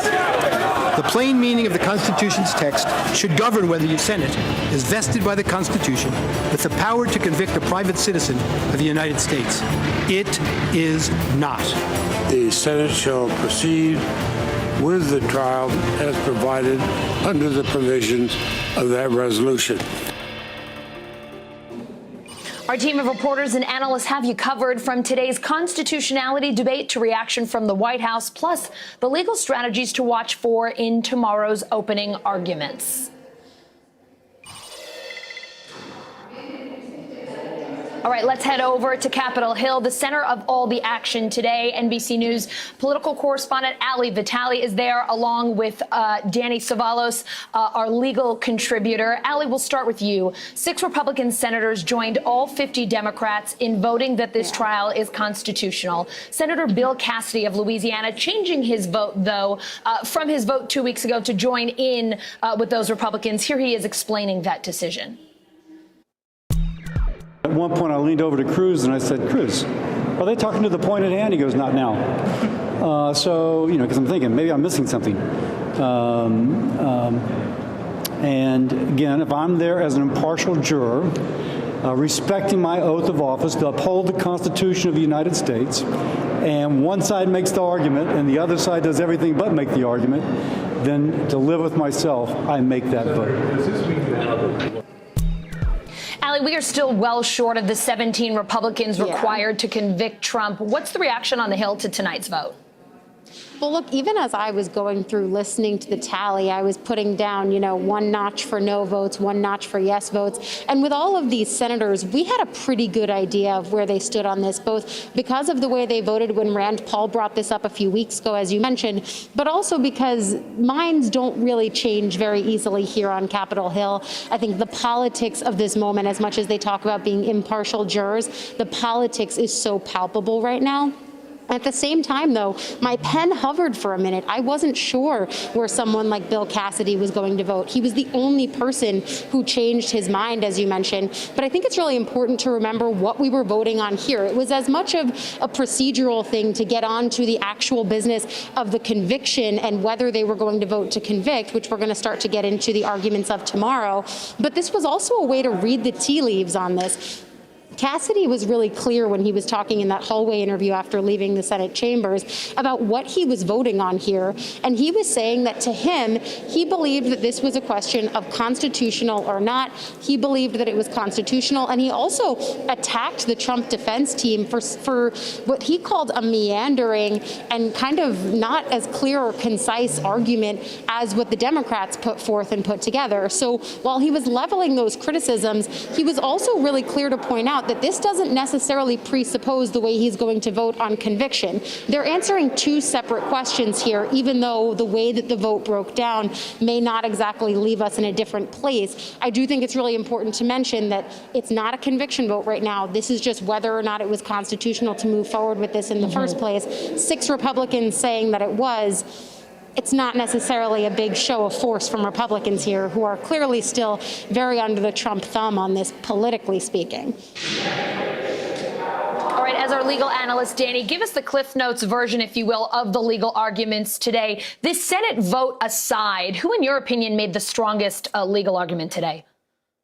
Both sides made strong arguments in their own right. On the one hand, the House managers would do well to make this case about the overall insurrectionist feel of what President Trump did. They shouldn't focus so much on the words that he uttered at the rally, because then you're going to open the door for the defense to get into a First Amendment defense and cloud the issues. And the First Amendment really shouldn't apply to protect the president. And by that, I mean the same speech that may be lawful, it may not be criminal, it can be impeachable. And that's because speech that may be not criminal, not something that would expose you to civil liability, would be impeachable if, for example, the president announced his intention to sell Florida to Russia.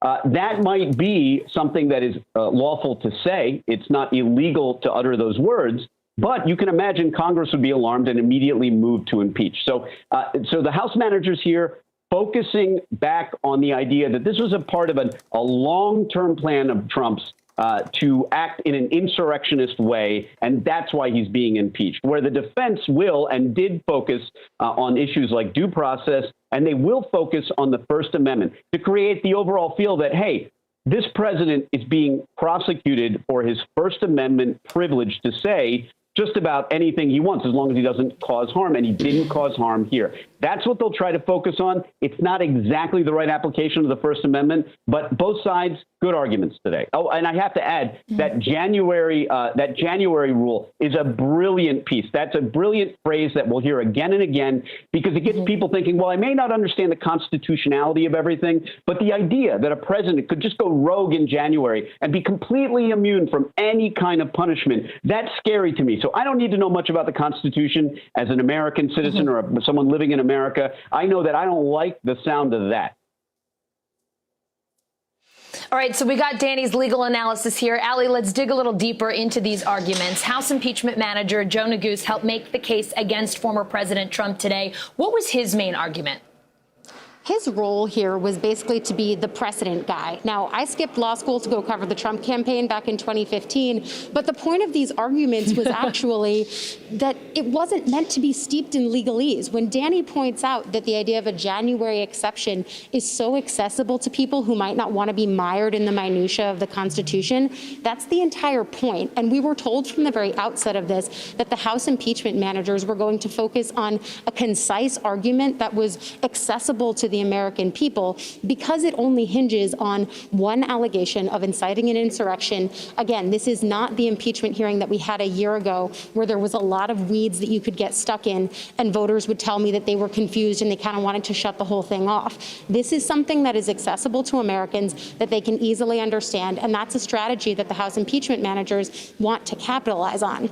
That being said, as much as Negus's role here was to talk about the precedent and why this is very constitutional in the Democrats' minds to proceed with this kind of a trial, he was also there to influence his own story and to tell his own story of what happened at the Capitol that day. This is one of the things that makes this hearing so exceptional, which is that as much as people say they're impartial jurors, they all experienced this event in real time. Listen to Negus. Like every one of you, I was evacuated as this violent mob stormed the Capitol's gates. What our country experienced that day is the framers' worst nightmare come to life. Presidents can't inflame insurrection in their final weeks and then walk away like nothing happened. And yet that is the rule that President Trump asks you to adopt. And so throughout his arguments, he gave examples of past precedents when former officials had been impeached, but he also made sure to cite legal scholars, specifically conservative ones, who said that this was a constitutional process that could move forward. The way that he ended it by saying, vindicate the Constitution, so making a constitutional argument, but not doing it in a way where people who are watching, their eyes would glaze over. Allie, Bruce Castor, one of Trump's attorneys, gave a pretty rambling, as some people said, defense of the former president. Here's part of what he said. If my colleagues on this side of the chamber actually think that President Trump committed a criminal offense, and let's understand, a high crime is a felony and a misdemeanor is a misdemeanor. The words haven't changed that much over the time. After he's out of office, you go and arrest him. Allie, what kind of reaction is his debate, if you will, today getting on the Hill? Well, the House impeachment managers didn't respond at all. They had reserved the right to a rebuttal after Donald Trump's legal team went forward. They had about 30 minutes or so left on the clock. Jamie Raskin said, I'm giving all that time back. I think you kind of heard a sigh of relief here from those of us who were wondering if we were going to be in for a little bit of a later night, but they didn't feel like they had anything left to respond to there. I think, though, we heard it from some of the senators who made note of the fact that especially Castor's opening was meandering and rambling. He did concede at one point that he sort of changed things up in real time when he saw the argument that Democrats came here with. And he admits that they came with a strong and well thought out argument. It changed the way that the Trump legal team came at this. Again, it's a decision that they made in real time. There were some on the Trump side who were telling our team first that they thought that this was the strategy all along, that the whole point was trying to lower the emotional level in that room from the way that Democrats had really made that impassioned argument in favor of what they were trying to do here. That was perhaps untrue because it's clear that this wasn't the strategy all along, but either way, Castor's initial argument was one that was criticized by many who were in the room, and you even heard it from Bill Cassidy there saying maybe he thought he lost the point at one point. He was trying to listen and follow along. He couldn't really do that, and Cassidy was not the only senator who criticized the way that Castor came in and started the Trump legal team off here. They ended in somewhat of a more passionate place with Schoen making that final argument, but nevertheless, it wasn't necessarily a strong start from them, from the senator's perspective. Danny, a senior aide to the impeachment managers say they'll present a case against Trump resembling a, quote, violent crime criminal prosecution. What does this tell you about how the House managers will attack this trial? Yeah, respectfully, I think I'm sure they have the reasons for doing this, but I think there are some attendant risks with treating this like a criminal prosecution, most notably because President Trump's speech, if we focus on that speech at the rally, and of course you're watching the rioters storm the Capitol, if you focus on the criminality of that speech, then that is a very defensible speech from a criminal standpoint. There is precedent like Brandenburg and Hesby, Indiana, where you have the Supreme Court sanctioning even worse, arguably worse speech and saying that was not incitement to riot. So I think there's a risk in the House managers treating this like a criminal prosecution to the extent they've stepped back and said it's not just about the rally. It's about the overall campaign of misinformation and culminating in this rally that turned into a riot. It's the whole big picture, because if you focus on the speech, that speech is defensible. There is an entire body of case law that looks at speech. And while not all speech is exactly the same, you can point to plenty of examples where speech in the past was worse, arguably, than what Trump uttered, not the result. Because constitutionally, you don't measure the criminality of speech by the reaction of the idiots in the crowd who hear it and then behave poorly. You look at the speech itself and the context. So there is a risk when in treating this like a criminal prosecution. You don't want to create the specter of beyond a reasonable doubt, the highest standard in our law. Instead, this is impeachment. We just need to get to 2/3 if you're the Democrats. So I think they do well to look at this less like a criminal prosecution and more like an impeachment, where they just need 2/3 and to show that the president committed a high. And by the way, Bruce Castor didn't exactly sound right there. A high crime is not a felony. A high crime is an abuse of official power. There is no, at the time of the framers, there was no distinction between felonies and misdemeanors. High crimes are abuses of official power. They're not felonies. All right, Danny Savalos, Ali Vitale, thank you both so much. Always great to have you. Thanks. Donald Trump's legal team focusing on the Constitution in the defense of the former president, accusing the House of impeaching Trump without due process. We choose in America to live by our Constitution and its amendments and the due process this document demands for every citizen among us. By putting your imprimatur on the snap judgment made in this matter to impeach the President of the United States without any semblance of due process at every step along the way, puts the office of the President of the United States at risk every single day. NBCNews.com senior White House correspondent Shannon Pettypiece is with me now. Shannon, tell us more about the Trump team's defense strategy and how they plan to make their case, starting with opening arguments tomorrow. Well, I think two interesting things to note that we will not hear from them, at least based on our reporting as of now, which can always change. But including today, we are not hearing talk about election fraud or widespread election fraud. And at one point, Trump's lawyer, Bruce Castor, acknowledged that President Biden had won the election and that the people had spoken and voted for a change in administration. Another thing we're not really hearing about is the merits of the argument and really getting deep into the details so far about the president's actions that day, defending his remarks, defending his actions following those remarks. That didn't really come up today, and it's unclear how much his lawyers are going to get into the actual merits, because based on our reporting, they appear focused on the process. As we heard today, the constitutionality, a potential First Amendment rights argument, another theme, as you heard in that clip just a moment ago, the issue of due process. So it is about how the procedural issues at hand here rather than the merits. That's what we're expecting. Of course, anything could change, and it's possible we could see the president's legal team recalibrate their strategy after how things went today and what they saw from the House impeachment managers. Shannon, the White House choosing not to focus on today's impeachment trial. White House Press Secretary Jen Psaki saying the president won't be watching. Here she is.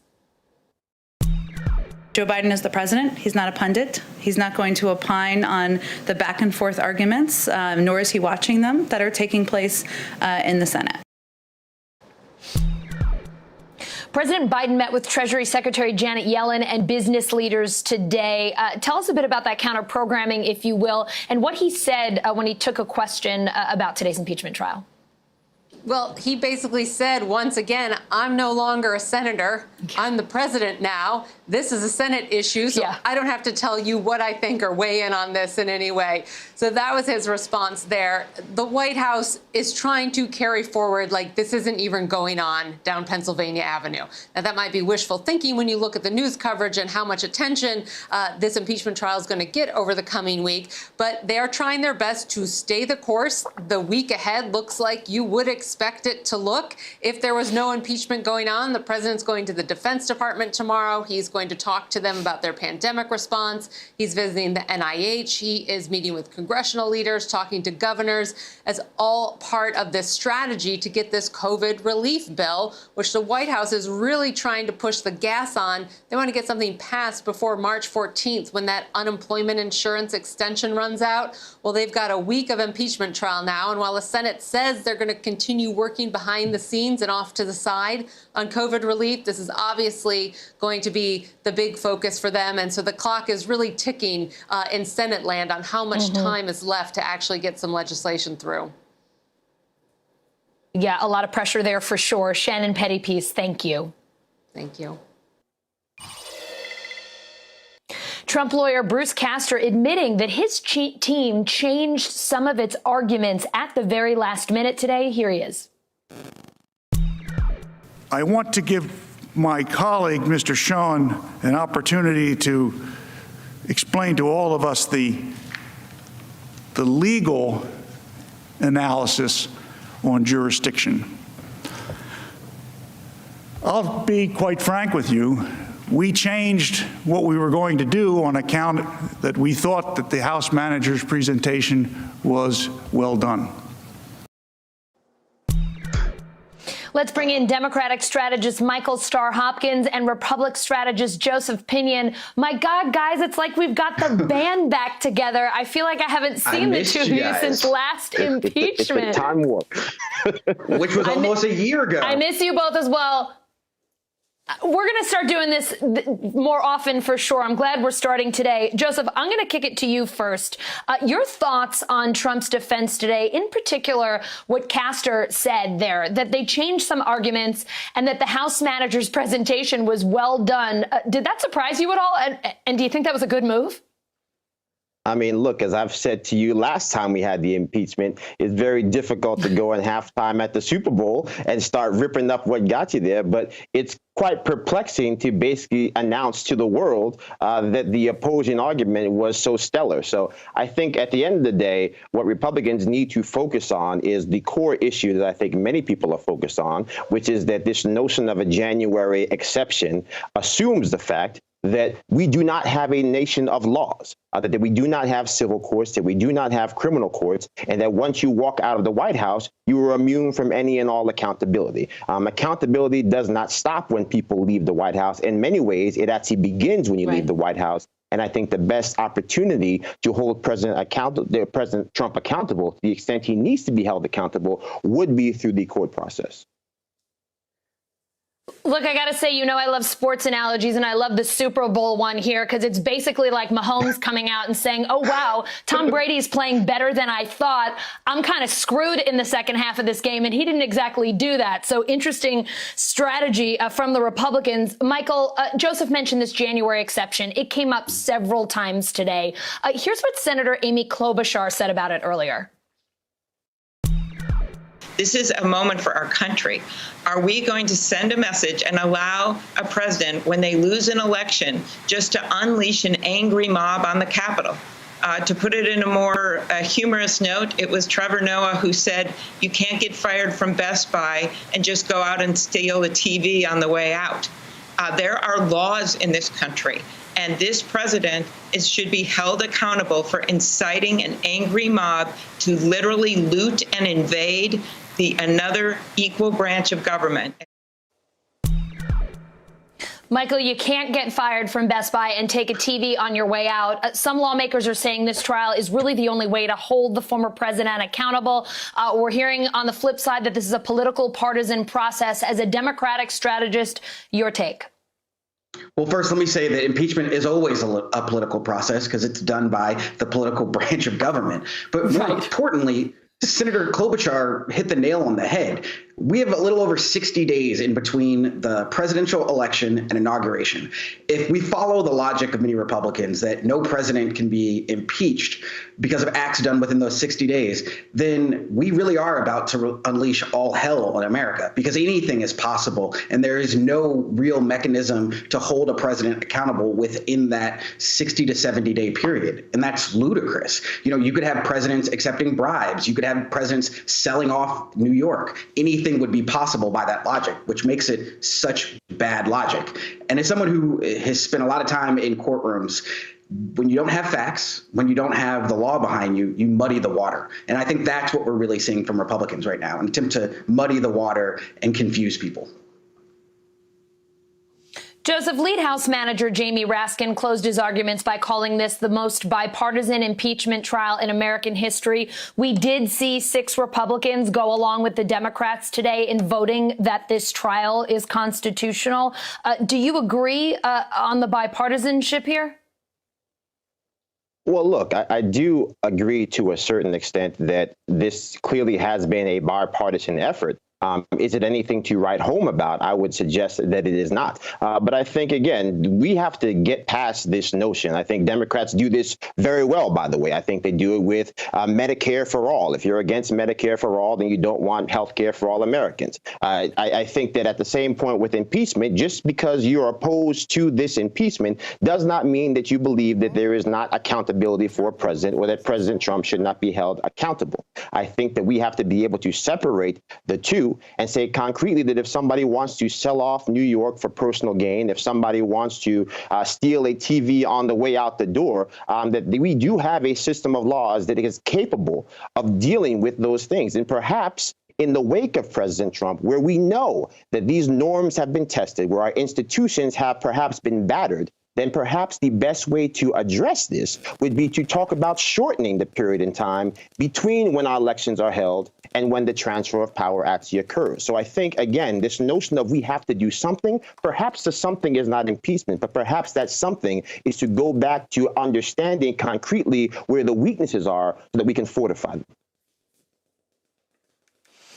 Michael, Congressman Raskin got really emotional today, talking about what he witnessed during the Capitol riot.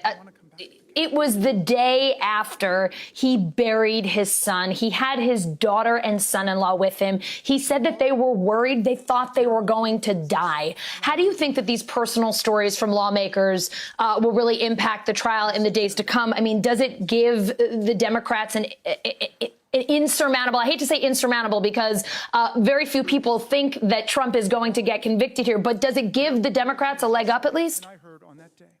You know, I first let me say that the fact that Representative Raskin is even standing up right now and making these arguments is a testament to his strength. To lose a child and then to go through what he went through on the floor is something I wouldn't wish on anyone. And just I want to make sure he knows we're all thinking about him and praying for him. But I think the emotional testimony that he's giving and the emotional testimony you're going to hear from other impeachment managers is going to resonate with Republicans and Democrats, but more importantly, I think with the American people.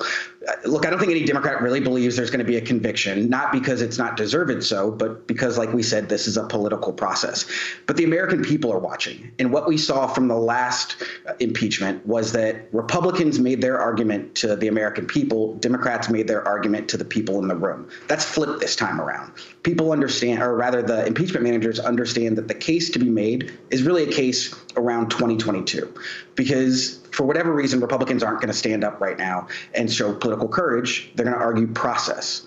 And so what we need to be doing as Democrats is explaining to voters, whether they're Republican, independent, or Democrats, that by voting no to convict, you are disqualifying yourself in 2022. And I think that's really the message that underlying is going to be the winning message.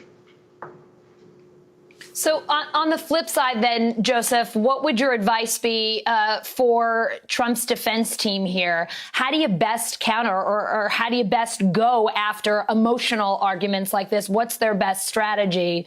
Do you try to lower the temperature in the room? What do they do?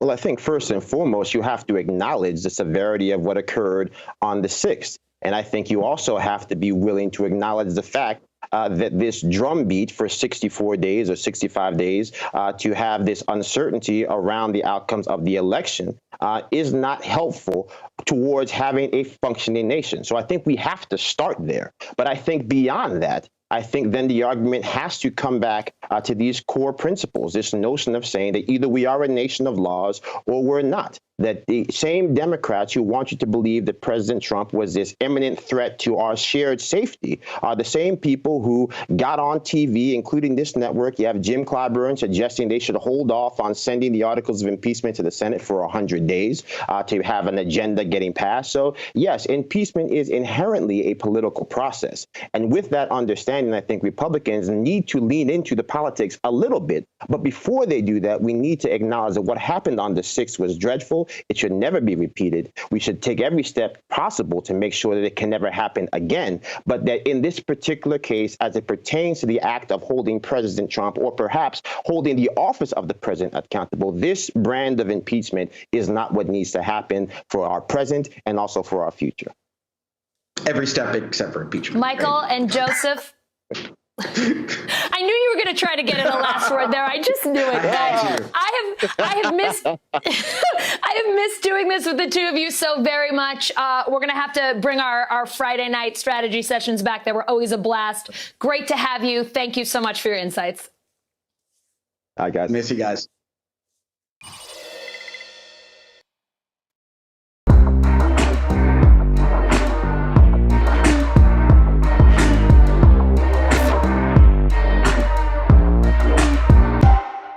All this month, they are the Black trailblazers and everyday heroes who've broken barriers, pushed for change, and brought progress to our country. Join us as we share their stories and celebrate groundbreaking changemakers. All this month on Today. The impeachment trial, COVID relief, we're going to find out quickly whether this is going to be a functional bipartisan government. Would you support some raise in the minimum wage? Asking about vaccine distribution, where is the bottleneck? If it's Sunday, it's Meet the Press.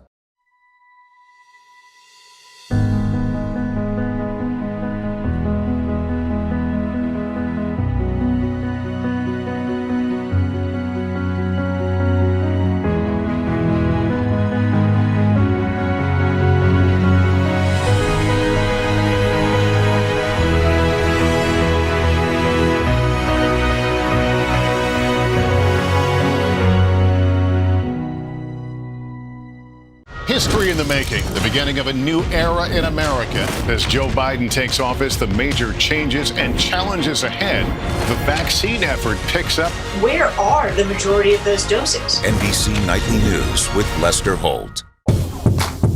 You're watching NBC News Now. We've got some breaking news. Trucks carrying the first U.S. shipment of the coronavirus vaccine. Hope for a whole lot of people who have been waiting months and months. It's news made for your streaming world.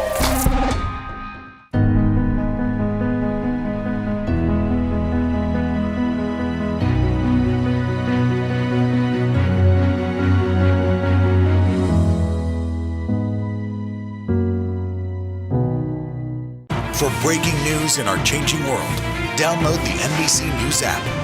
Are we vaccinating right now to keep ahead of these mutant strains? We still have a demand that far exceeds supply. He's the first African-American crew member on an extended mission on the International Space Station. To be able to see someone that looks like them, that is super important. Perhaps the most successful gospel artist today. Where you're going is a lot bigger than where you've been. I am looking forward to seeing you in Tokyo. Thank you today, show family. Love you guys. You're back. History in the making, the beginning of a new era in America. As Joe Biden takes office, the major changes and challenges ahead. What about the vaccines? The vaccines we have now, can they stop the South African variant? The first youth poet laureate captivating the nation and capturing our story. I had this understanding that the world is watching us, that we have the eyes of history and the future upon us. NBC Nightly News with Lester Holt. Two very different takes today on the constitutionality of this impeachment trial. Here are some of the most heated moments.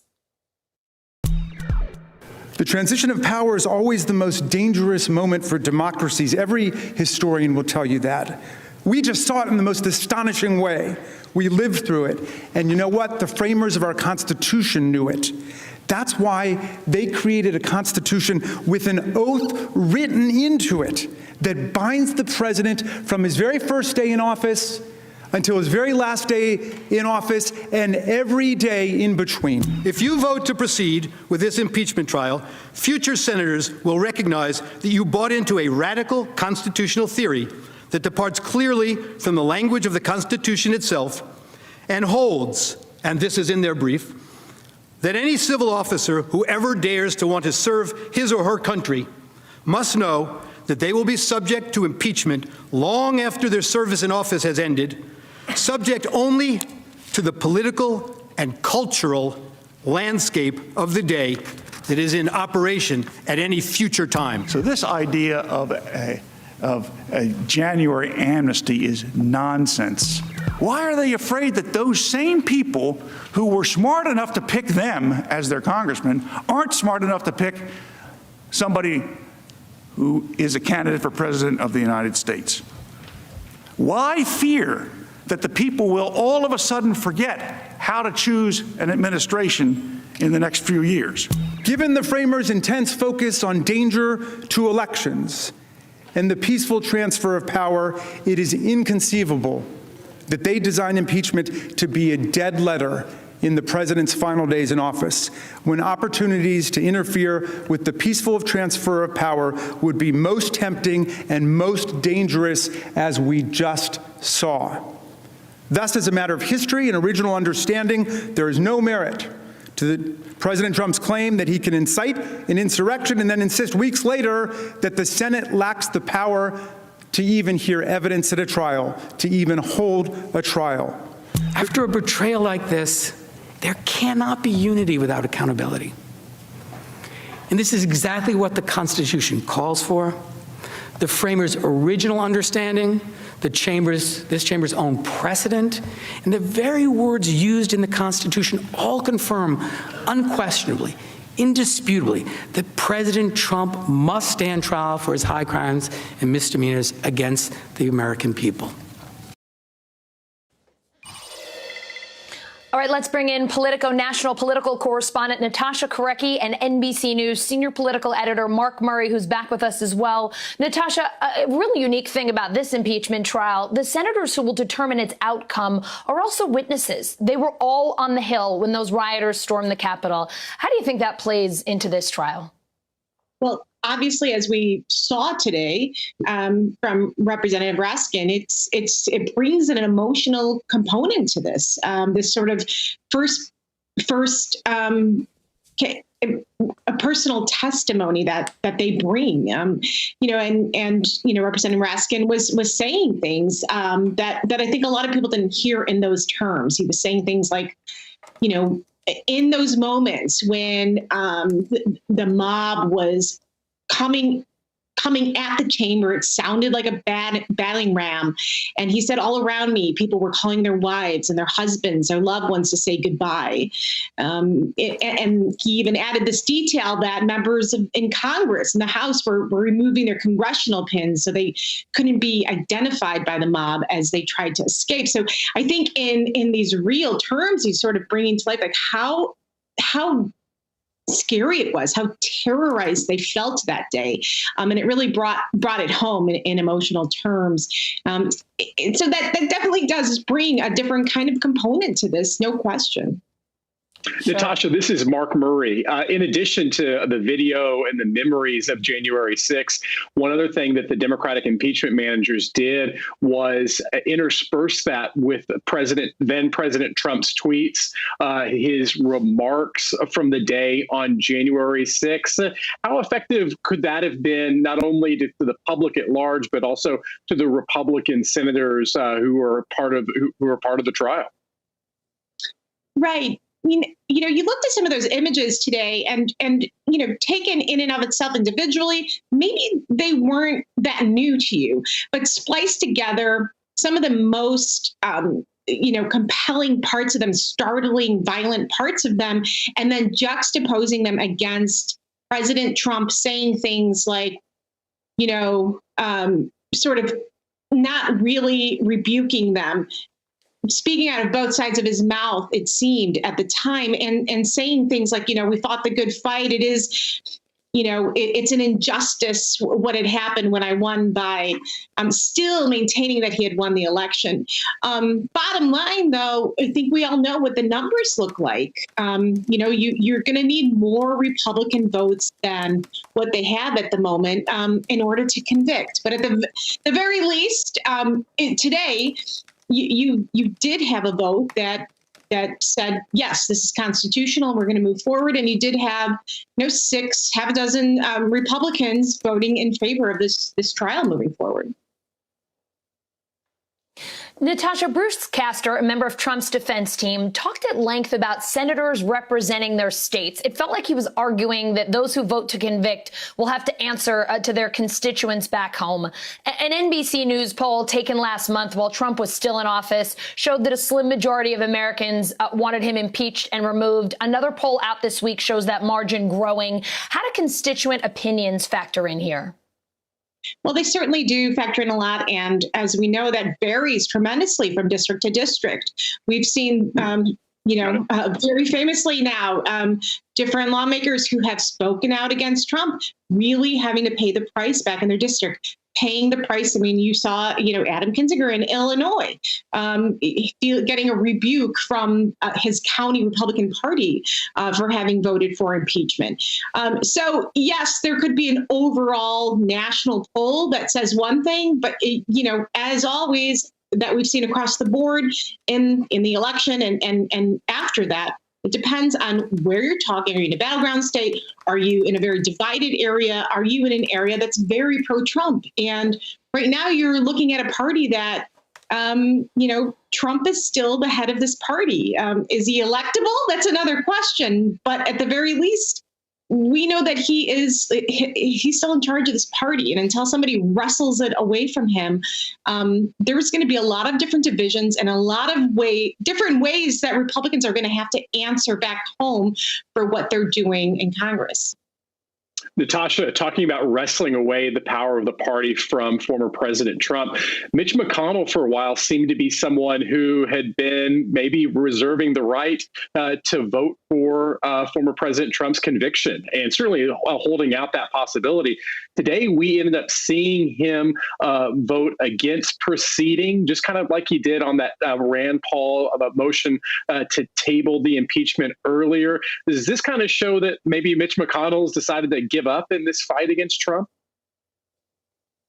He's reading, what are the political repercussions here? What are Republicans looking at moving forward? And, again, they're looking at the bottom line numbers. They're looking at the numbers of who found this unconstitutional, and they just do not have the numbers to convict. So, you have to do a political risk analysis here. And it appears that his analysis was this was not a hill he wanted to die on. That was his calculation today. And he's, there are a lot of people criticizing him already for what appears to be a flip-flop on that. Natasha, you have a story in Politico today about Biden's strategy on impeachment, and I love this headline. Sit back and STFU. You write, quote, "It is a remarkable bit of messaging discipline driven by a simple political calculation. Biden's presidency rests on whether he can drive down COVID numbers, reopen the economy, and get kids back in schools. He needs his COVID relief package to do that, not the banishment of his predecessor from future public office." But we do know Trump is dominating the airwaves this week. The impeachment is what everybody is talking about, this trial. So how does Joe Biden move his agenda forward with all of this other stuff swirling around? Well, that's why he won't even touch impeachment. He won't talk about it. Jen Psaki is not even going to admit whether he is getting briefings on impeachment every day. He said today that, I'm not watching it. He's going to be traveling to Wisconsin next week when we could be having a vote on impeachment, just to show how little he cares about this. Look, this Biden White House is well aware of their own political calculation here, which is he's not going to have much of a presidency if he doesn't pass this COVID bill.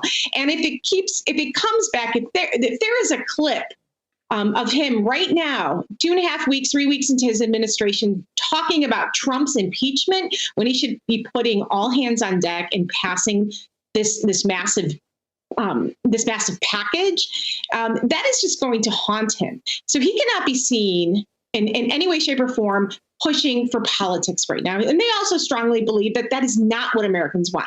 They're looking at all of these polls, and there have been a ton of polls that have supported Biden's agenda. You know, he's getting 68, 70% support to pass this massive $1.9 trillion package. So, you know, they're all making this calculation now in the White House and saying, what do we have to gain by talking about Trump? Don't talk about Trump. Let's get this thing passed, or there will not be much of a presidency moving forward. Natasha, best headline I've read all day. It was terrific. Thank you so much to you and to Mark for being with us tonight. Thanks so much.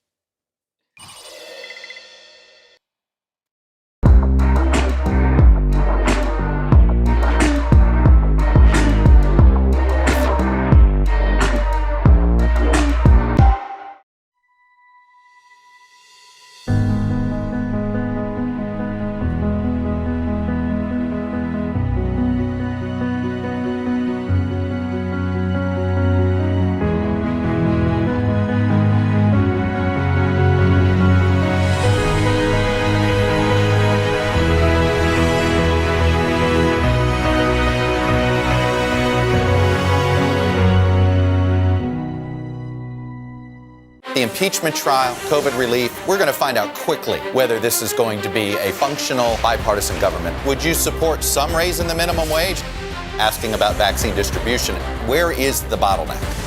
If it's Sunday, it's Meet the Press. Are we vaccinating right now to keep ahead of these mutant strains? We still have a demand that far exceeds supply. He's the first African-American crew member on an extended mission on the International Space Station. To be able to see someone that looks like them, that is super important. Perhaps the most successful gospel artist today. Where you're going is a lot bigger than where you've been. I am looking forward to seeing you in Tokyo. Thank you, Today Show family. Love you guys. You're back. For breaking news in our changing world, download the NBC News app. History in the making, the beginning of a new era in America. As Joe Biden takes office, the major changes and challenges ahead. What about the vaccines? The vaccines we have now, can they stop the South African variant? The first youth poet laureate captivating the nation and capturing our story. I had this understanding that the world is watching us, that we have the eyes of history and the future upon us. NBC Nightly News with Lester Holt.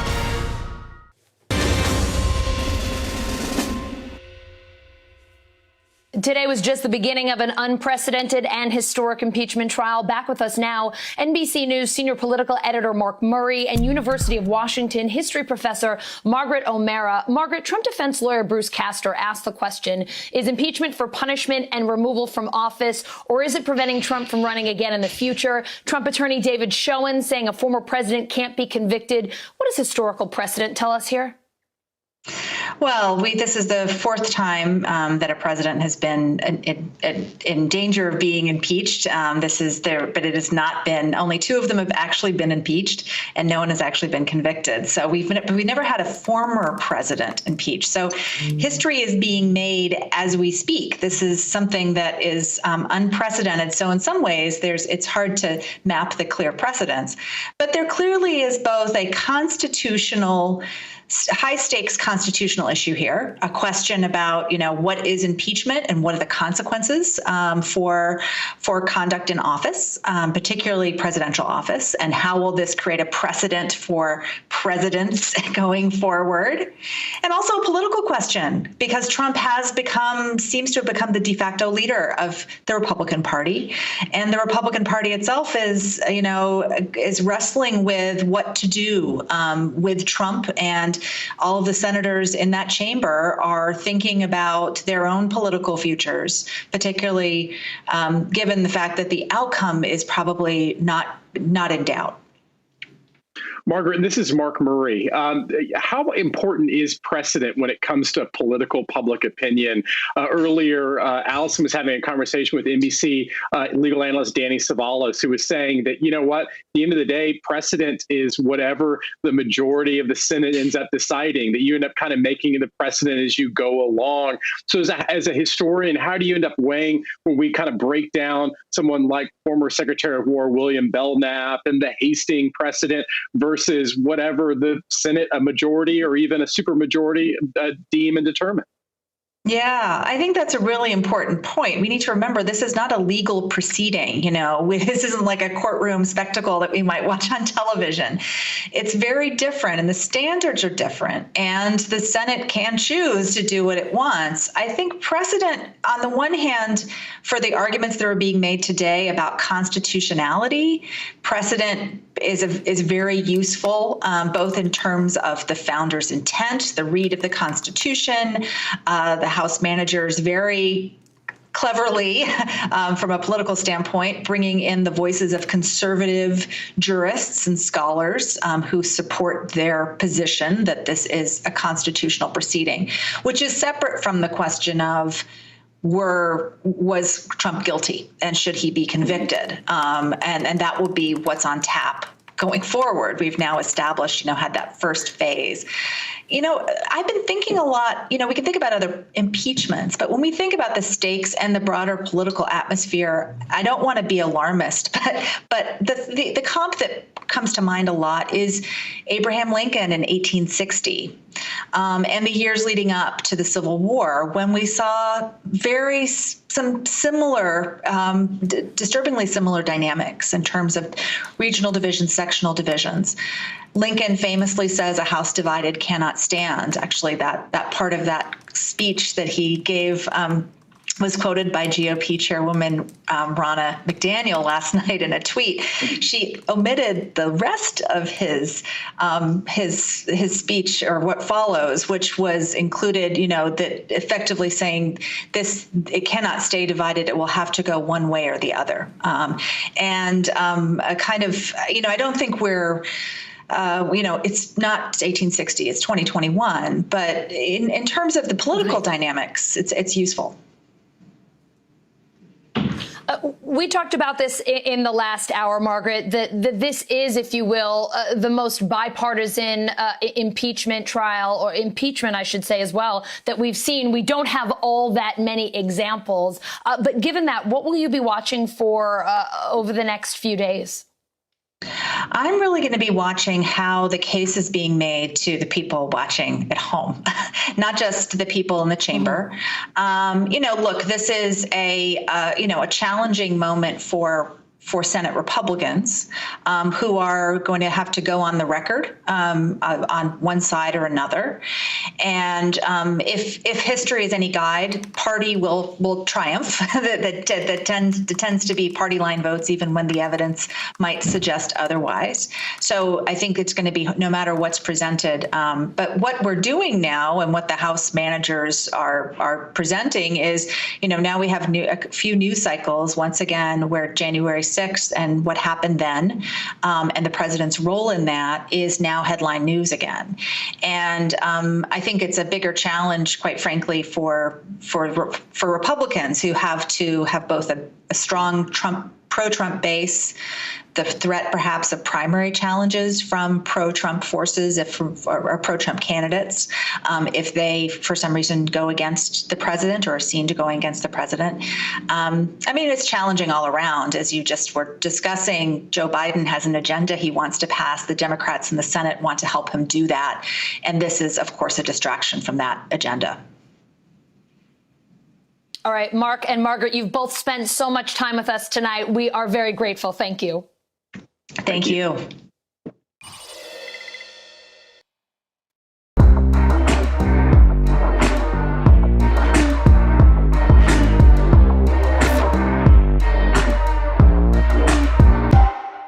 All this month, they are the Black trailblazers and everyday heroes who've broken barriers, pushed for change, and brought progress to our country. Join us as we share their stories and celebrate groundbreaking changemakers all this month on Today. The impeachment trial, COVID relief, we're going to find out quickly whether this is going to be a functional bipartisan government. Would you support some raise in the minimum wage? Asking about vaccine distribution. Where is the bottleneck? If it's Sunday, it's Meet the Press.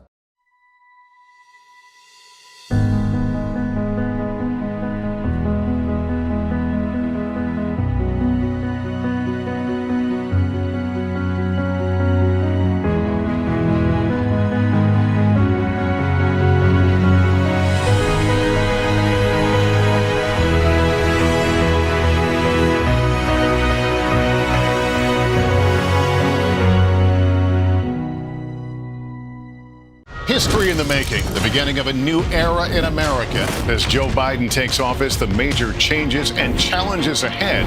The vaccine effort picks up. Where are the majority of those doses? NBC Nightly News with Lester Holt. You're watching NBC News Now. We've got some breaking news. Trucks carrying the first U.S. shipment of the coronavirus vaccine. Hope for a whole lot of people who have been waiting months and months. It's news made for your streaming world.